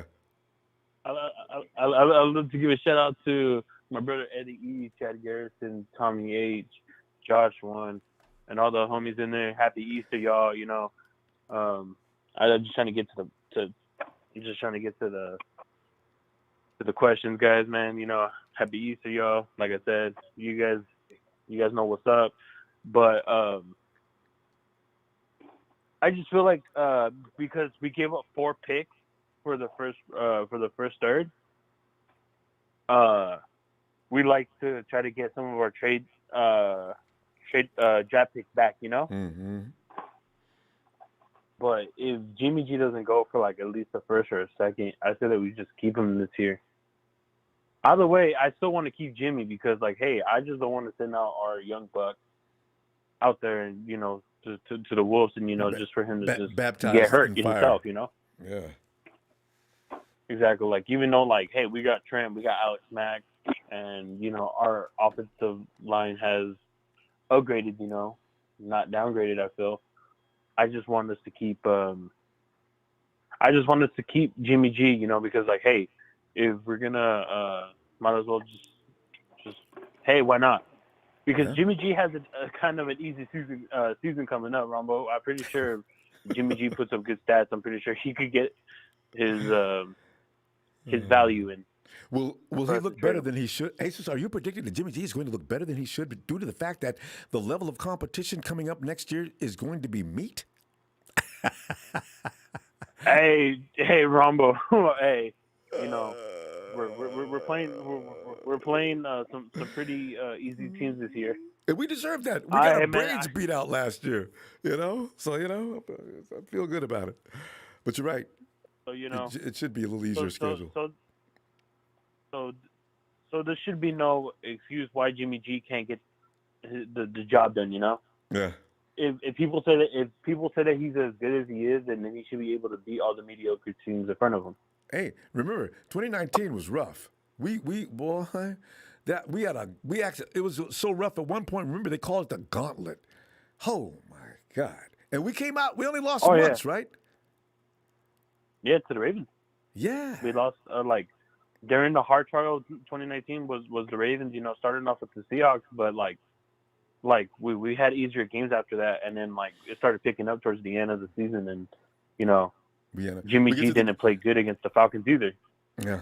Well, I was going to say, we go through the gauntlet and only to lose to the Falcons. But you know what's funny about the Falcons? They also beat the Saints that year, which made no sense either. So, you know, look out for the Falcons. You know. They can beat you all of a sudden. We only lost that because George threw the ball out of bounds. We would have won. One of the few mistakes George Kittle ever makes, he made it that day. Remember he was with the switch hands and he threw the ball out of bounds? Oh, George. You had the first down. If you make that, we win that game by the skin of our teeth, but we still win. But, yeah, it's too late. It's okay. Yeah. And, Ronbo, you know, I wanted to ask you. 14, even though I feel like the Jacksonville Jaguars, even though I feel like they're going to get Lawrence, and say if they pass on Lawrence and say they get someone else, and say the Jets get someone else, do you want the Niners to get Trevor Lawrence, or do you want Fields or Mac Jones? Hey. Listen, Jesus, be prepared for that. Because if Urban's been playing games and he plans on getting the kid that he started with at Ohio or wherever that they were put together, if he goes ahead and picks up Fields with the number 1 pick, Trevor Lawrence is first of all going to have to be put in the hospital. But when they get him out of the hospital, can you see Shanahan picking him up? Oh, the Jets would. Oh, that would just ruin everything because now the Jets. Listen, okay, tell Zach's parents we're gonna have to close on that deal with the house. We're gonna take Trevor Lawrence. You know, Trevor Lawrence goes number 2. What do the 49ers do then? Hey, I personally want I want Fields, man. I feel like Fields will open up the playbook, Ronbo. But what if I Urban? really feel What like if Urban wants him at number one? If he goes at number one, Fields goes number one in the draft. It's possible. Slightly. It is possible. It's very possible. Lance could go first and say Lawrence goes second. Hey, the next best option for this team is probably Wilson, no? Some people think so. Steve Young thinks so. So if the Jets take Trevor Lawrence, or say that if they don't even get Trevor Lawrence, do you think the Niners should get Trevor Lawrence if he makes it to the third? If he makes it to our pick? Do you want Trevor Lawrence on the 49ers? He looks like the consensus star out there. I do still like that big man called Trey Lance. But if Lawrence is there, what do you do? If Zach Wilson comes up, I think I'd still take Trey. Yeah, okay. This is tough. This really is rough. If all these people don't go as the script says, it's going to be crazy. Huh? This draft has great quarterbacks. I haven't seen the draft like this in a cool minute. I really haven't seen the draft like with this many good quarterbacks in a cool minute. So that year that Mariota and Jameis came out, was there a third quarterback involved in that year? In 2015, I think Jared Goff came out that year. 2016, I think Goff came out. No, Goff he came out the following year. I'm talking about Jameis and Mariota. They came out the same year. Wasn't that 2016? 2015? I think that was 2015. My friend. Okay, because Goff and Wentz came out the same year, and everybody was trying to figure out who was going to go at number one. Were the Browns going to take Goff? No, were the Browns involved? No, they can. Oh, it's too much for the brain to handle at this moment. Oh, right. But this right here, Rumble, this draft right here is one of the best drafts with quarterbacks I've seen in a cool minute. Yeah, for talent, I mean, there's lots. Jesus, we got to stop though. Let's get back on this tomorrow because this is fun. What if things get shaken up? Right, for sure. That's fun stuff. All right. Say goodbye to your boys. All right, Rumble. All right, Rumble. You have a blessed night, man. Thank you for having me on call, man. Thank Always you a pleasure for what you do for us, man. Thanks. All right, man. Rumble. You have a blessed night, brother. You too. Happy Easter weekend. Night, Jesus. You too. Thank you. Because it's not above belief, but no, man. And then he says, hey, Rumble, yes, I agree on those points on Kyle, and he is arrogant, and he needs to learn, and for sure, and I like Lance. Denise, thanks for the contribution. Denise is okay with that. Because, Kyle, he's so brilliant. I don't want another coach. I just wish sometimes he would just, Kyle, let it go. This is working. They're going to be okay if you keep doing that. At least do it until they don't get it. His mind is, where our mind thinks into these areas. Kyle, his thinking is, fam, it's way out here. When he's connecting dots, we just need to stay out the way, but just hope it works. Mr. Black Ice, it's all great. Thanks, Mr. Black Ice, who says, this big trade put weight on my Niners. Fact of the matter is, it must be right for years to come. Whomever's behind center, I support. We must win. Mr. Black Ice, thank you for that contribution. And, we all agree on that. And there he is. It's time for, a little late though, it's strange, but Dollar Bill Will is usually the first man in. Dollar Bill Will. Ronbo, what's going on, man? I feel bad. How come? I kind of shed a tear, man. What happened? I got a little soft spot. I got a little soft spot for y'all Jimmy fans, man. Like I've been hearing. God, isn't this something I've been hearing the phrase, man. I want to keep Jimmy. I want Jimmy. Yeah. I want to keep Jimmy. And it sound and they mean it too. So it was kind of gave me a warm spot in my heart. So I ain't trying to troll nothing like that. I'm just saying, like, I understand because of what he's done for us and whatnot. I understand, but it is what it is, man. We all saw it. And you're not on the field. Kyle is not going to put up with you if you're not on the field. So, but hey, man, it is what it is. We moving on from Jimmy. I wish him nothing but the best. But yeah. But I tell you what though, there's a silver line through all this. Now I do agree, to a certain extent that if we get Justin Fields or Trey Lance, because that's who I think we need, Justin Fields or Trey Lance, or Zach Wilson if the Jets don't get him, because it's Kyle Shanahan needs to realize that now is the time to get you a dual threat quarterback, somebody that can throw the ball from the pocket and that can get out and have the speed to bail you out on certain plays when certain plays break down. So I think it's time for that. Pocket passes are not working no more in San Francisco. I'm sorry.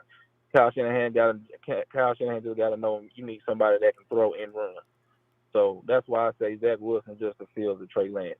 But back to what I was saying. I do agree. If Jimmy stays, I want to be mad with that. The rookie can learn the playbook for 1 year, and then after that you can throw away Jimmy and then bring in and let the rookie go ahead and get to work. So I do agree with that. Now Kyle and John stated now if an opportunity presents itself that can better the football team, talking about a trade, then they're gonna entertain that. That came out of Kyle Shanahan's mouth as well as John Lynch. So hey, but for a first round pick, nah, I say like a high second or a conditional first, somewhere around there, man. Because ain't nobody gonna bite on Jimmy on no first round pick, no way. But that's just how I see it. Now, Mac Jones, I'm hearing all this Mac Jones talk. I'm really not thinking it's gonna be Mac Jones because too many people are talking about it, and the organization do not leak out anything. So I'm really not believing this Mac Jones hype. I'm really not. So I ain't really worried. I was worried about it before because I'm hearing all these other analysts talking about Mac Jones this, Mac Jones that. Yeah, 49 want Mac Jones because they compare him to Kirk Cousins and all that. No, I ain't believing all that. I'm really not. Cause too many people talking about it and it's too obvious. So I'm really not buying it. So, but I just ain't feeling it wrong. But what you think about it? No, I don't understand what Kyle, his quarterback thing. You can figure out a lot of things about what goes on in that front office, but Kyle's, what he considers a quarterback that he likes, that's hard to. Everybody feels confident about Justin. I have no idea what that man is going to do on draft night. I just don't know. I can't even guess. Well, I know who I like. I mentioned Trey Lance because he intrigues me, but I don't know if Kyle likes him. I don't know. And you look at Mac Jones. For some reason, I do think Kyle does. I don't know. Well, if Kyle, you don't give up that much draft capital because no, you or I wouldn't. Mac Jones. But yeah, you could have got Mac Jones around 9, 10, 11, or 12, somewhere around there. You could have got him from that. And another reason I think Kyle Shanahan's probably going to get a mobile quarterback this time because if Deshaun Watson didn't have all this stuff going on right now, they would all that draft capital that they gave up to move up to number 3. They would have gave it to Houston. Yeah, they would have gave that to Houston, and Houston would have took it. I really believe that.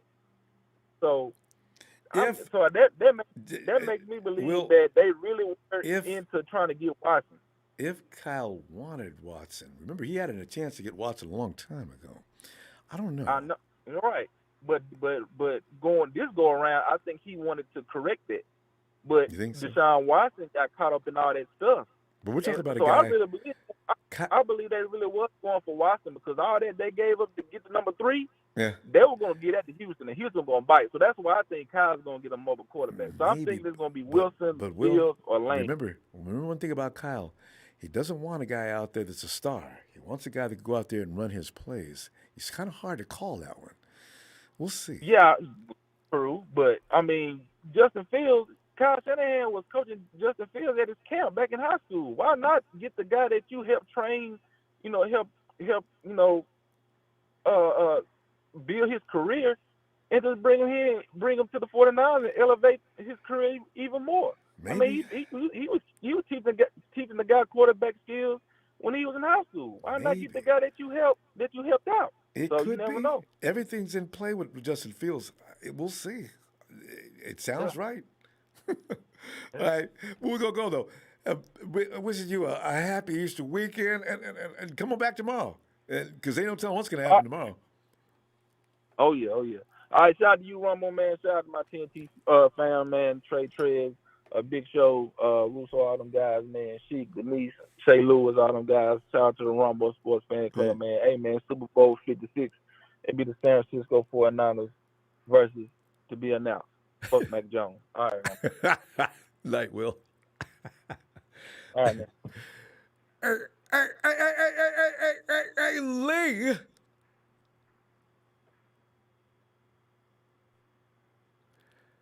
Hey, what's up, Ronbo? Well, Lee, it's like what we do for, you do exercises to work your body and everything, and you practice on skills that you want to perfect. But what's really fun to really expand the brain is try to figure out if you can call in advance what Kyle Shanahan is doing. You too do have an extraterrestrial mind. Lee, you're probably on the edge of that. Some of the things you think and pick and do have got to be somewhat on par with the man we call Shanahan.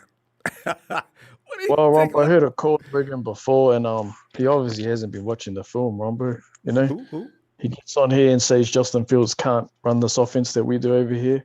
Well, he's actually been doing a lot of the things at Ohio State that Kyle does at the 49ers, And that's why I laugh, because people do not watch film. They spin a narrative because they want this player instead of, say, they wanted Trey Lance instead of Justin Fields. But if they actually took their time to go have a look, Ohio State doesn't run the classic Urban Meyer offense all the time, the spread, the power spread. They don't run that all the time, Ronbo. They barely run it anymore. They'll do the occasional, out of a shotgun set, they'll do a zone read out of it, but that's not what Shane Day does, man. You know what they leaned heavily on this year, Ronbo? Ohio State? What? Especially in the playoffs, heading into the playoffs. You know what they did a lot of? What did they do a lot of? What are the Shanahans known for, Ronbo? His schemes. His dad. Wide zone running game, right? That stretches the defense horizontally. And that's what they did, Ronbo. Free. I did see a few times when guys were running wide open and him getting shots like that. And you don't see that in every offense. You're seeing it more and more in the last couple of years because everybody started to adopt Shanahan's themes. But, Is that what they're doing in Ohio State? That's what Fields was doing. And so that's why I laugh when people get on and say, he can't do this offense. He can't do a pro-style offense. He can't do what we do at the 49ers. And he's not going to fit us. Like, you haven't been watching the film, because if you did, you would have seen that. And that's why I laughed at Rod earlier, Ronbo, because he's the same guy spinning, let's not get Bosa. We don't need Bosa. Man, you need to go watch film because you will get exposed, You need to watch film. Like, here's another example, Ronbo. He when he first went there, he transferred over from Georgia, and I heard a lot of people saying, he couldn't beat out Jake Fromm. But the thing was, he was never going to beat out Jake Fromm. Remember, he went to the playoffs. Jake Fromm came within 3 points of winning the National College Championship. To Alabama, they lost by 3 points. And when he went to that school as a freshman, Jake Fromm was like Mr. Georgia. He was never going to get a fair shot in his first year. It's sort of like how Jimmy said. Now, if we get a rookie, how it's hard to beat Jimmy out first year, especially for a rookie, say if it's Trey Lance or someone, because the other guy's got all the experience. He knows the offense. And that was the same thing when Fields went to Georgia. Think about that, Ronbo. Was he 2 years if this was 20, Fields, did he come in as a freshman? Yeah. Okay. Yeah, he was behind him Fromm, and Fromm had played 2 years, and Fromm had led them to their best season in years, 3 points from winning the national championship against Bama. Fromm is not as bad, because I can't remember this. Fromm's not as bad as people say then, right? I mean, he's not playing in the NFL, but he's nowhere near as bad as people say. Is that right? He got drafted, I think, in the 4th round, Ronbo. Off the top of my head, I'm not sure. I could be wrong on that, but I'm pretty sure he got drafted like 4th round, maybe. That's day 3 pick. That's for a guy who got as far as he did to get drafted in 4th round. That's sad for him. Yeah, and once he got like he got more comfortable at Ohio State, Ronbo, you know, he started operating a lot more from under center, you know, to show that he can run a pro style offense, you know, and easily transitioned into it, you know, and like from that point, like he ran a lot of the same stuff that Kyle does here, you know. For example, he ran quick passes, 3-step drops, Ronbo, 5-7-step drops, you know, play action passes, movements, bootlegs, screens. He did all that. And that's why if you go watch the film, you'll see all this. Exactly, Ronbo, that's Kyle. So I don't like when people spin a narrative because they're too lazy to go watch film. So Rod, if you're listening, go watch some film. Stop, called you out. Stop fooling the fan base. Yeah, you got to watch film, bro. As far as these quarterbacks say, Ronbo, man, I don't know who's going to choose. You know, some people say it's Mac Jones. Some people say it's Justin Fields. Like, you know, obviously, you know, I'm a Justin Fields fan. You see him there, Ronbo, rocking the 49ers. I just see so much potential. I watched a lot of Mac Jones, Ronbo. I need to watch every single one of his games the last couple of days. There's only 3 games I haven't seen, and he's a good player. Like, he's solid. I just think it's a lot to move up. He'll be a plug and play. He'll probably pick up the system faster than Justin or Lance. But having Jimmy there is perfect if you get those, you know, those high ceiling guys, because it gives them time. And it's like I said, it's going to be hard to beat Jimmy out, especially for a rookie. You know, it's a lot to learn in their first year. And if you've got a guy like Jimmy, it's perfect. And I think, like, you know, if a team offers us a lot, you know, Ronbo, you have to take it. You know, if we get a first or second rounder, then they're probably going to really think about it. I know they've put up first rounder as their sort of talking point, right, Ronbo? So, yeah, it's going to be interesting. What do you want to do, Ronbo? Do you think he's going to win week 1? I like the idea of no matter who they draft, leave that team in a position where they can win. Because if you don't know, even though these guys look great coming out of school, you don't know. You gotta wait, get them in here and let's see what they got. Because Jimmy, we already know what he's going to be capable of, and we already know that team's on a mission. Jimmy, they've had enough time to build enough continuity now. Jimmy, for sure, there should be no problems with the offense and what they're doing. Now his mind can become one with Shanahan by now. He's also got prime-time receivers now. If they got nobody but Ayuk and Debo, that's fine. If they get a third one, good. But Kittle, Ayuk, and Debo, they'll destroy things together. They've been together long enough now. I look for the 49ers to definitely threaten for the Super Bowl in this upcoming year, as the team is at this hour. So that's why you bring this new kid in. Let's get him going. See if he's got what it takes. We need to save money year after next. Jimmy, it's going to be tough if he does go too far and goes to the Super Bowl and wins. Now the pressure is on Santa Clara, not only from the players, but the entire Northern California people love the 49ers. Whoa, wait a minute. Hey! He just won the Super Bowl. What are you talking about? And then there's going to be that problem. But if you got Fields, you got Lynch, you got whomever they pick, even Mac Jones, they can sit down and relax. All right? Something goes wrong, and it usually does, then you can get rid of Jimmy at some point. Or these kids that are bringing in, we can get some great stuff for them too. Lee, there's going to be great quarterbacks in the NFL coming out of school every year. Maybe not next year, but the year after that, probably. You know? So it's the kind of thing where, if you want to keep winning, do what you got to do. If it's not working, then you make the change. Exactly, Ronbo. And you know, like you just said, you know, we've got a team to win now. We brought back all our key players. You know, we lost Sherman, but we got Mosey, Verrett, we got Tart, K1, pretty much everyone we needed to bring back, we brought them back. And we're ready to win now. So if you've got Jimmy there and you've got a rookie battling, I think it'll only create competition. You only got to get the best out of either of them. You know what I mean, Ronbo? Yeah.